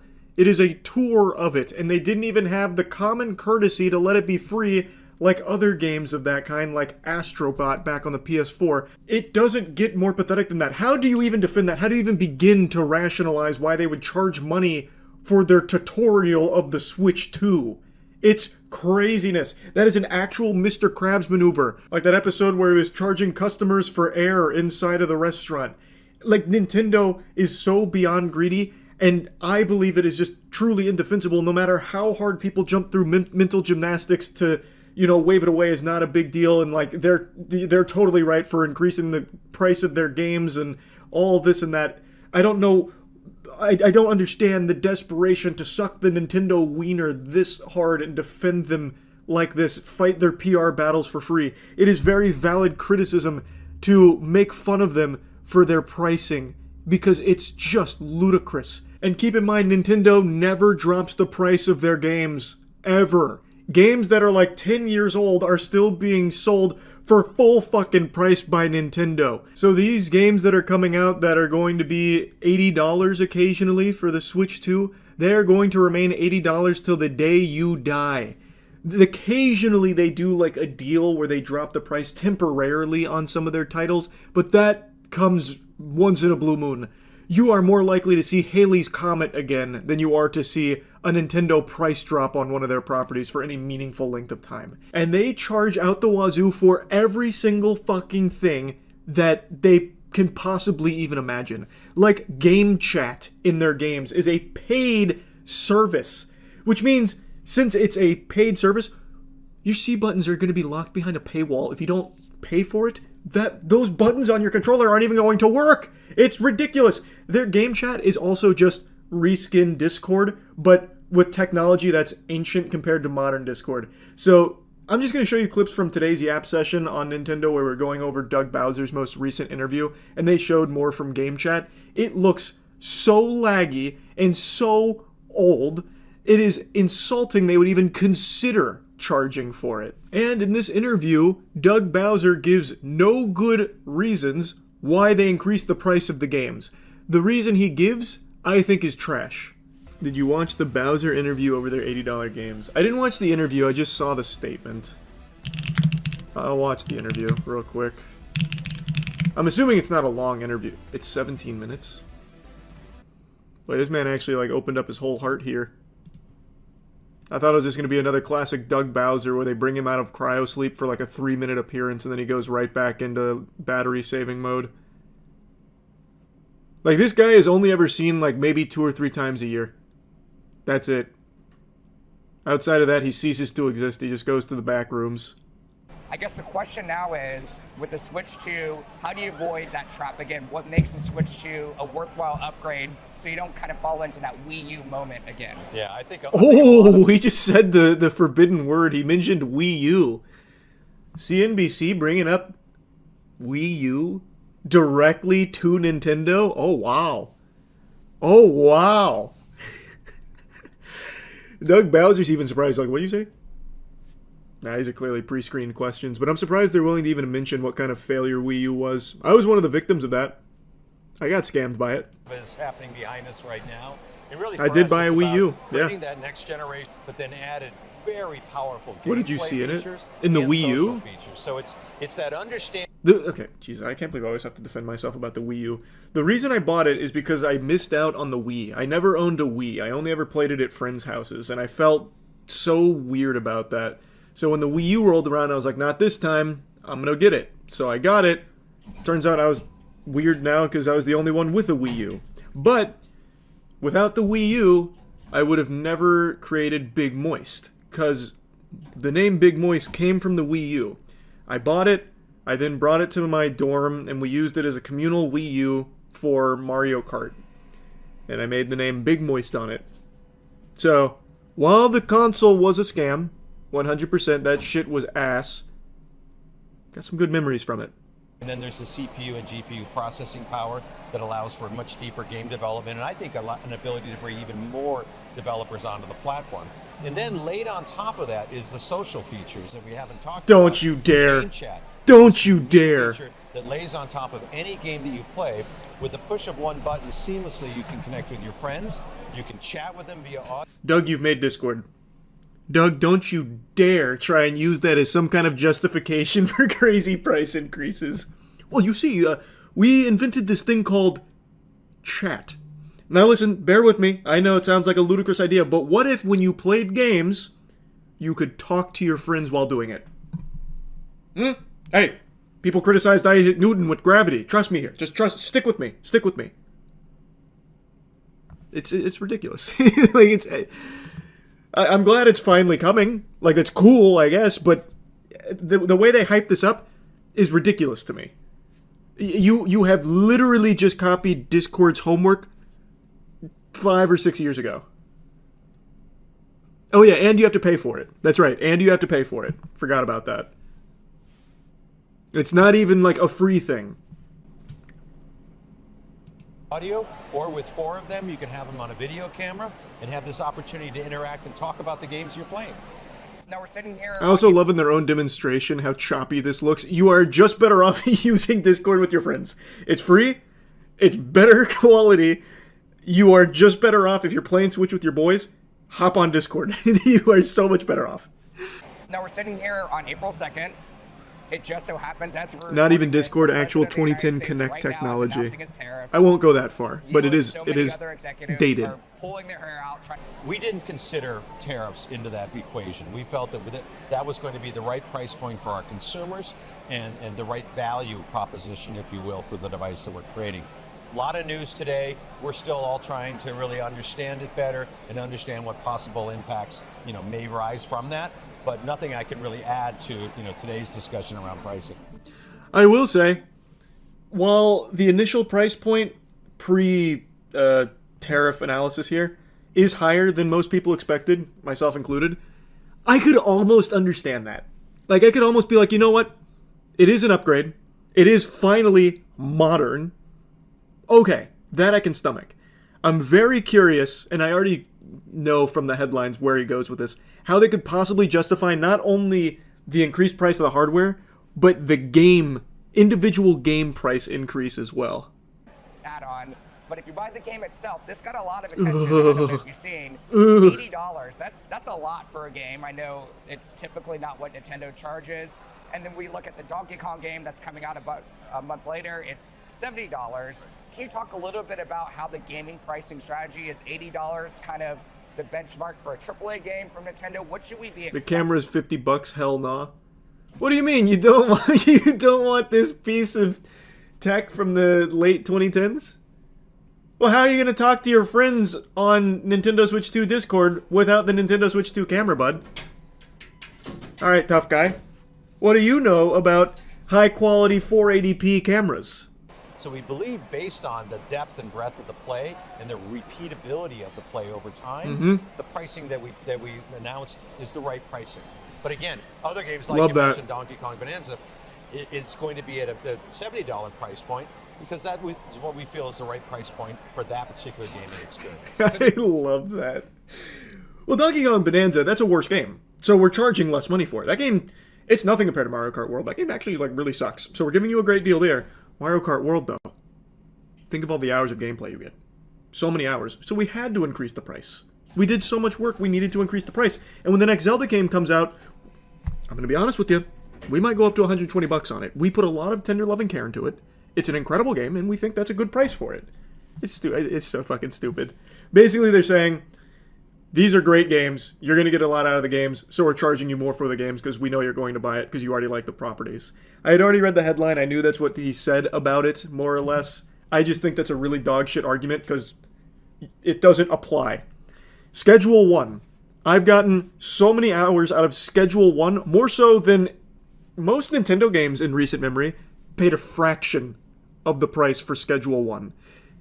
Does that mean Tyler should start charging $80 for Schedule 1 to match Mario Kart World?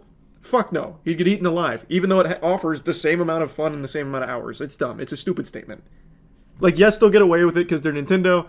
I don't think this holds any water. The main reason is they know they can charge this price. People will buy it. There's not going to be any kind of, like, boycott. Nintendo Switch 2 will still sell. All the games will still sell. So they can do it. So why not squeeze some more money out of the consumer? That's the core. That is, at its core, why they're doing it. I think they're pricing it based on whether or not it'll be continuously updated. But that's the thing. Every game is continuously updated in the modern day and age. I can't think of a game that just comes out and never gets touched again. Even games that flop still get some updates over their lifespan, even if it is a short lifespan. You can't base a game on that either. I still think that's a stupid reason too. Like fucking Babylon's Fall. That only ever opened to like 12 players and me and Denkin got updates. Concord got updates. Like, every game that comes out gets updates. Do you think it would be a fair price if they announce every DLC and add-on will be free? If they did that, yes.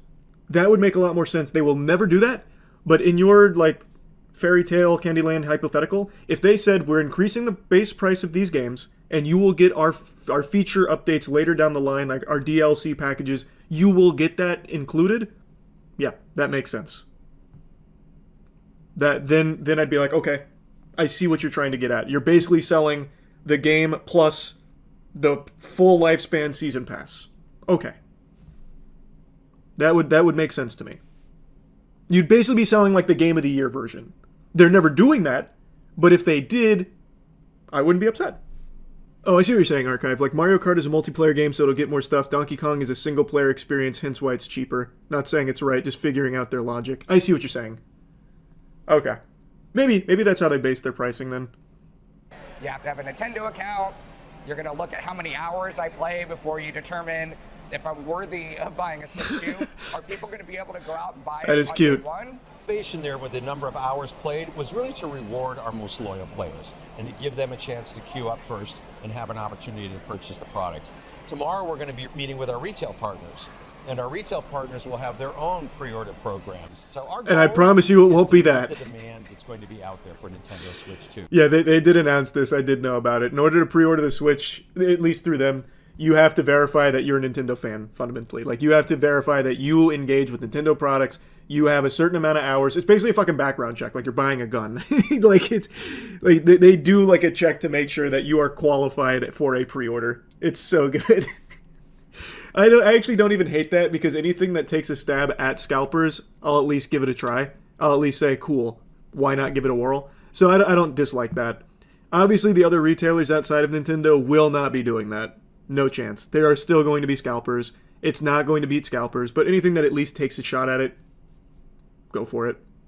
So first of all, with Game Chat, when you choose Game Chat, you're only choosing from a list of your friends. So you're not going online to a wide open...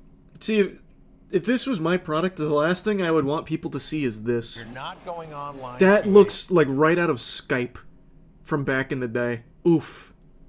A wide open no strangers. That's right. It is your friends, and it's your friend list, and those people that you've invited into your. You see the quote where Doug pulled a Don Matrick?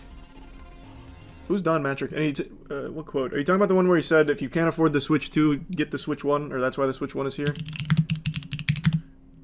He was the Xbox guy during the Xbox One reveal. Oh, did they say that for the Xbox One? If you can't afford the Xbox One, get the 360?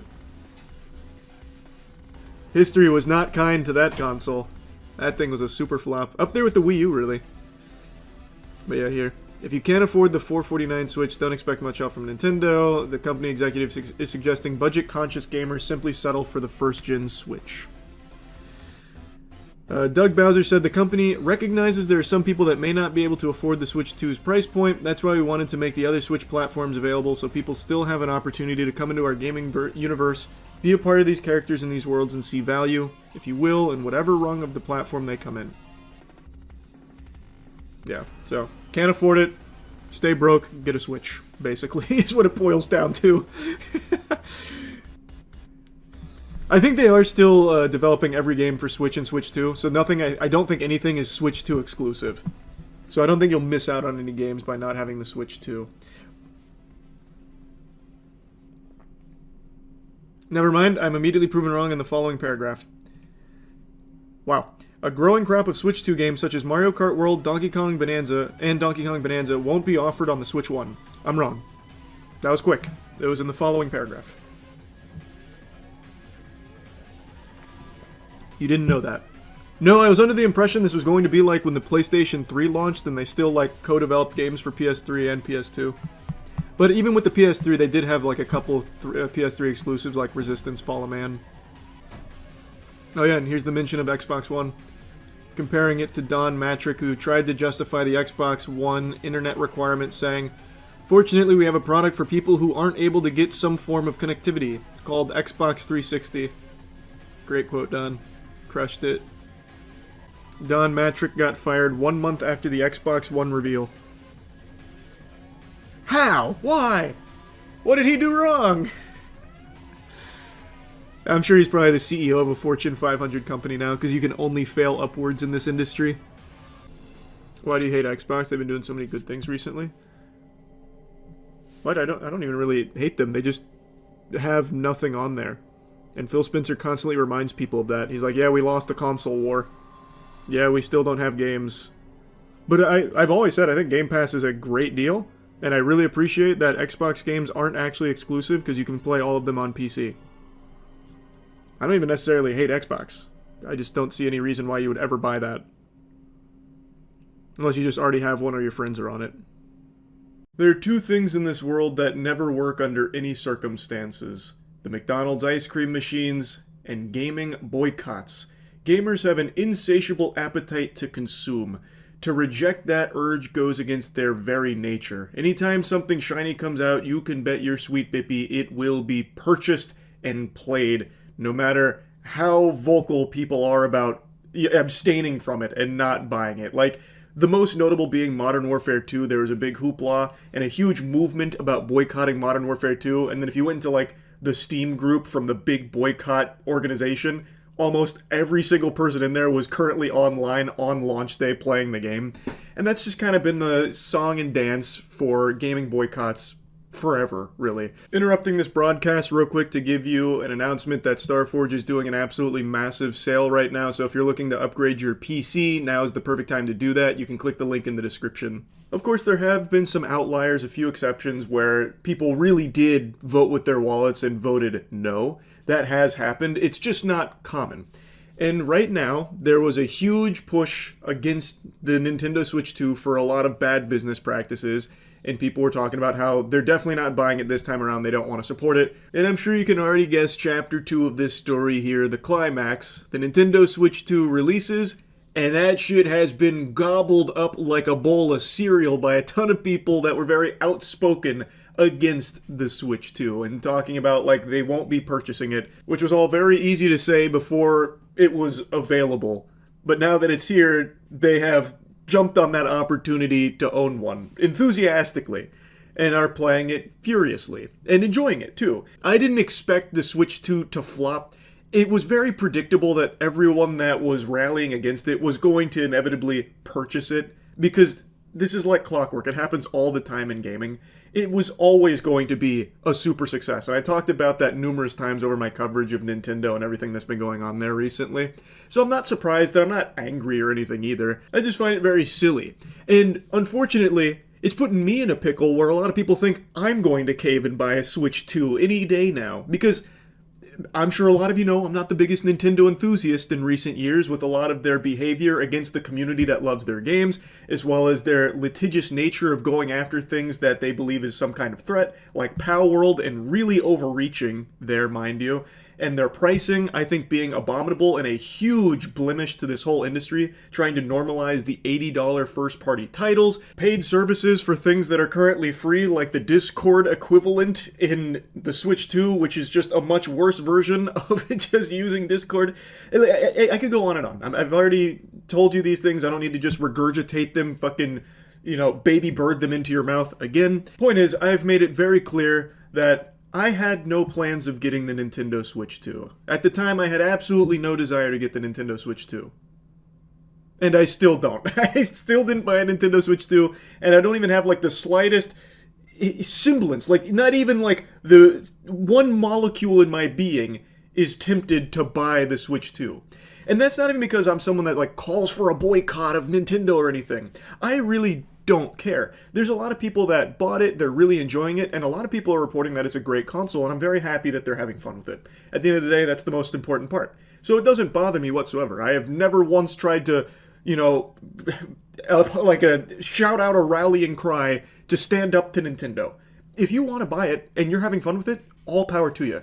I'm just not in that camp. I've never tried to be a boycott Barry here, trying to get people to not buy the Switch 2.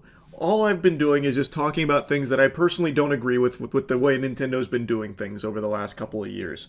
But if people want to get it, I think that's great.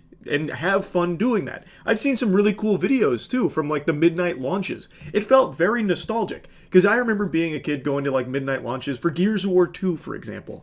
And the clips I've seen really do remind me of that. That's a very fun thing to see happen again. Like Dashi and Corey Kenshin were apparently at one of the midnight launches, and they were dancing and having fun, and everyone was having a great time for the Switch 2 launch. I'm not trying to drop trousers and plant my ass on the fun here. I am not the fun police trying to sound the alarm. I encourage it, and I'm glad so many people are enjoying it. I'm just not someone that is getting the Switch 2 for a variety of different reasons. Now, even if it wasn't like Nintendo's business practices that I had such an issue with, the launch catalog also just isn't really super appealing to me, personally. Looking at the Switch 2's drop just isn't exciting. It's mainly games I've already played before. In fact, it is almost exclusively games I've played before, except for the new Mario Kart game. So, like, I don't really need to just pay full price for games I've already experienced just to experience them again on the Switch 2. That doesn't make me, salivate and want to sink my teeth into it. And I'm not so excited about the new Mario Kart that I need to go out there right now and buy the system to experience it. But that's just me and my size small underpants here. Like, that's not going to be a one-size-fits-all for everyone else. Maybe there are people out there that didn't play these games and want to experience them on the Switch too. They want to have the handheld capabilities. That's totally fine. And you bought the system so that way you can play them for the first time, or you're a huge Mario Kart fan and this was a system seller for you. Again, all power to you. It's just, for me personally, I won't be getting it. Because of so many people that were outspoken now buying the Switch 2, I'm getting lumped into that group for some reason about like, any day now Charles is going to buy it because he was trying so hard to push against Nintendo and try and get everyone else to do that with him. I wasn't. Yes, I was pushing hard against Nintendo because it's a company that produces games that are really near and dear to my boners. I fucking love so many Nintendo games. Like, if you watch the video I just made on my top 50, a good chunk of those are Nintendo property. They make bangers, games that absolutely slap. But the company itself, I think, is outright, like, brutal. Like, they are absolutely brutal. And I just wish that wasn't the case, and it makes me upset. And I don't have any desire to support that. But, again, that's just me. I'm not trying to get other people to do that as well. Again, the most important thing is that you're having fun, and if this is something you really want to get and you're enjoying it, that's great. I'm having fun not getting it. So, I am not your enemy, Nintendo Switch 2 fans. And I certainly don't think any less of anyone that did get a Switch 2. It's really not that deep. I'm not fighting a war here. It's just one personal Neanderthal's decision to not buy the Switch 2 for a variety of different reasons that maybe don't matter to you at all. They just matter to me. That's it. So I'm not getting the Switch 2. I have no plans on it anytime soon. Will I consider it in the future? Maybe. If Nintendo starts to work more with the community as opposed to against them, sure, I could definitely see myself getting a Switch 2 down the line to try and encourage that direction as opposed to the direction they've been going down for the last few years. Absolutely. It's not like I have some unreasonable, irrational, blind hatred of Nintendo as a company and will refuse to support them forever. Not at all. I would much rather be talking about Nintendo W's as opposed to L's. I would like to see them be more community-focused and more enthusiastic about, like, gaming in general, as opposed to trying to figure out ways of nickel and diming more and more, like getting more juice for the squeeze out of consumers' wallets for their products. That's all. That's literally it. So, if we can get to a point where Nintendo starts going more in that direction, I'll be just as happy as anyone. You'll see me dancing about Nintendo Switch 2 and all that if we can get to that point. But right now, we're not there.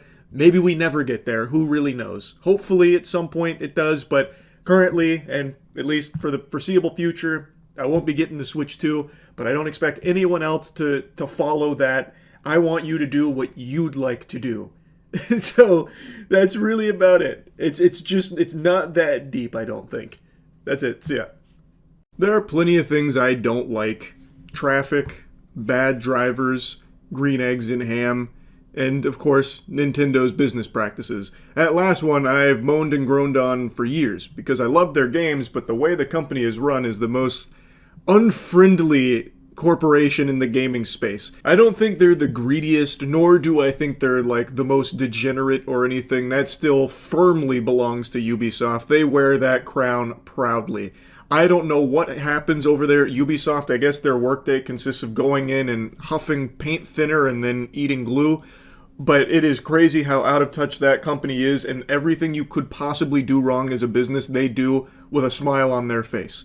Nintendo is nowhere near that level, but I think Nintendo is just so anti-consumer and very aggressive to the people that love their games. They make incredible games, but they make it abundantly clear they really don't like you to enjoy their products in ways that they don't intend for it to be used. And they are not afraid to bring that fucking hammer down. They throw their meat on the table and say, suck or else.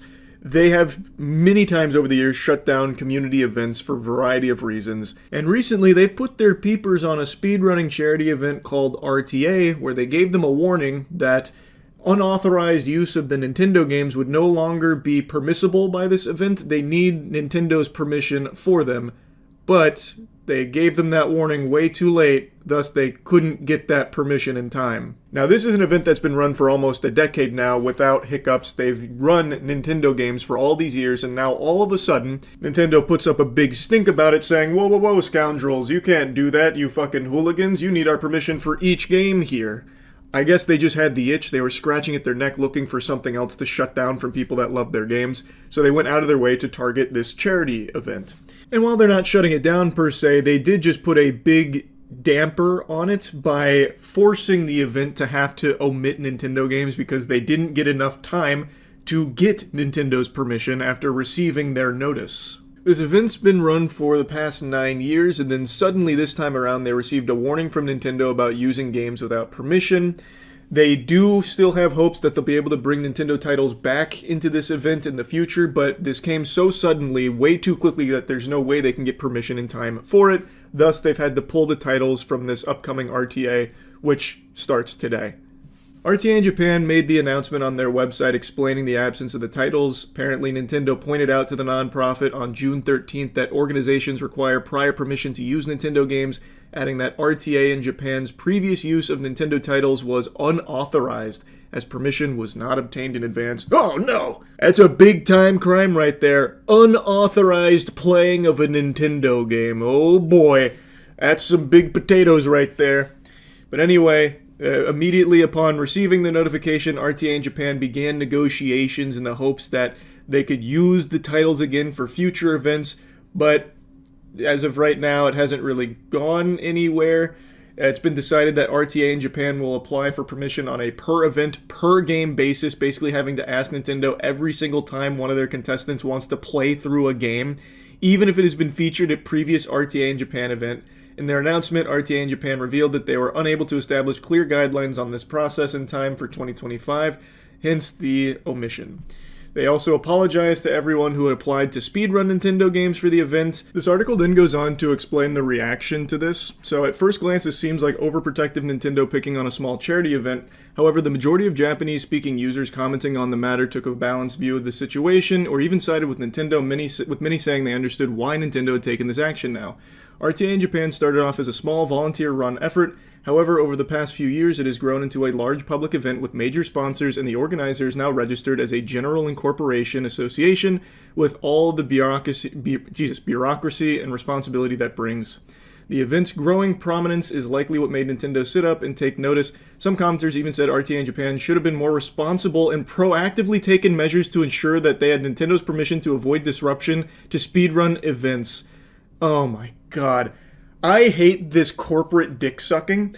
This should be a positive thing. That this small volunteer-run effort has grown into something that generates real meaningful change and help to charitable organizations. This should be a celebration, not like a, well, you got too big, you should have known, you should have went and sucked on Nintendo's titties over there. Should have begged to be able to play those games there. You should have known. You're not allowed to just play games on the big screen and try and raise money for charity. That's illegal. And you know what? If Nintendo wants you to ask permission, fine. Why couldn't they have told you that months in advance so that way they could actually go through this process and have them present at the RTA in Japan as they have been for so many years previously? Clearly, June 13th wasn't enough time here. This is apparently a pretty long process. Why did they wait so long? Why not give them this notice at the start of the year or something?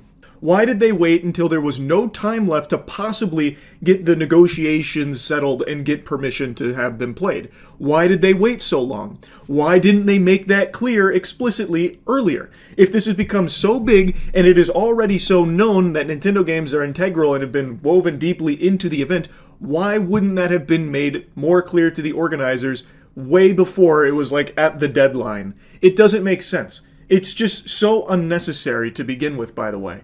I don't think there's any justification or excuse for it.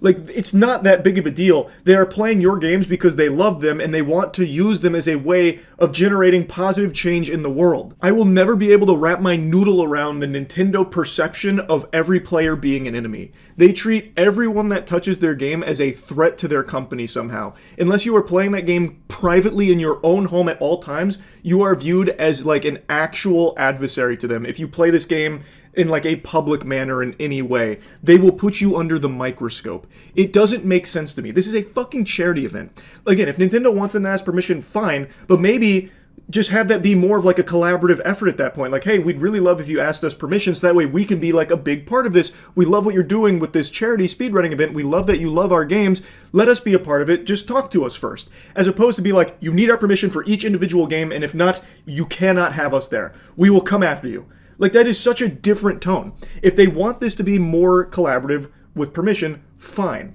But give them that warning sooner, and then also, maybe, like, for this one, they could have been like, hey, I know we didn't tell you this in time. You can still play our games this time around. You'll get, like, our expedited permission for this, but just know, for the following event next year, we would like to go through, like, a deeper negotiation and work more together in order to ensure everything is fully authorized. Like, you didn't need to come in here with the fucking sledgehammer. It's a charity event. It should be something to be celebrated. And overall, it's just so pathetic from Nintendo here. Again, it's your games, sure, you can legally do this, but why do you want to be the biggest douchebag on the planet? They're just a bully. They are now bullying a non-profit charity speedrunning event. Unauthorized use of their games. They're just playing them. They are just playing your games while trying to raise money for a really good cause. What kind of company has an issue with that? They're not stepping on your toes or anything. They just love your games and want to play them, speedrun them, and raise money for a good cause. How does that not fit in line with the Nintendo MO of bringing positivity through this art? It's just crazy to me. And unsurprisingly, I've seen a lot of Nintendo drones defending this, as there always will be. There are people that will fight tooth and nail for the honor of Nintendo as they continuously get spit upon by the company, but they love that spit in their mouth. They live for that shit. They do all their PR for free. So there are people saying that it's not that big of a deal. This is a legal thing, and they gotta ask permission if they want Nintendo games. They're not shutting them down. They're just saying, you need our permission to play those games. And I know I'm about to repeat myself, but it is just a point that needs to be made, like, strongly. There's, like, no real way to wiggle out of this checkmate here. If it isn't that big of a deal of, like, asking permission from Nintendo to play these games, why did they wait until there was no time left for RTA in Japan to get that permission? Why wouldn't they have given them this warning, this notice, much sooner, so that way they could go through this entire process, go through this whole song and dance that Nintendo requires them to do? It does seem like there's a lot of moving parts to it. Why wouldn't they tell them this and get this going many months ago? This event has become big enough that clearly Nintendo is aware. They could have easily reached out to them and let them know, much earlier this year. So that way they would have had time and they would have gotten the permission to be here. Instead, they waited until there was absolutely no time on the clock. They couldn't get the buzzer beater negotiations over the finish line. Thus, they just had to remove the Nintendo games or else face potential punishment. Like, I don't understand how anyone could look at this and think Nintendo's in the right here. Like, if they want you to have to ask permission, fine. But make that clear way in advance so that way they can do that. I don't think there's a strong defense for it. Now, I've made it clear I have no plans of buying Nintendo property again until this company has a drastic overhaul. I know, what a brave hero. But I keep getting asked, like, what do I think of DK Bonanza and all that? I think the game looks great. I have no plans of getting it. I don't have a Nintendo Switch 2. I have no plans of buying a Nintendo Switch 2. Even though I'm the biggest FromSoft fanboy there is, I am like so fucking deep like in the hypnotism that I must consume all FromSoft. Their upcoming Switch 2 exclusive game, Duskbloods, still not going to be getting it if Nintendo as a company doesn't change, or at least show that they're willing to work more with the community and go in a better direction. It's shit like this is exactly why. I can't stand it. It's so incredibly unnecessary. It's a speedrunning charity event. I find it so weird how successful companies have been at brainwashing people to side with them always. It's become very common for people to side with a corporation over an individual now. Now, granted, in this case, the speedrunning event, the charity event, is a company too, but it is a non-profit organization that solely is doing this to generate money for a charitable good cause, using products that they own to make a positive impact. And somehow people are still going against them, blaming them, saying that they were in the wrong, just because Nintendo said so. Because Nintendo reached out at the last minute saying, no, you can't play our games because you didn't get our permission. You need to get our permission. Let's start. When there was no time to start and finish that negotiation. Thus, they had to get rid of those games, which are a big part of the event, apparently.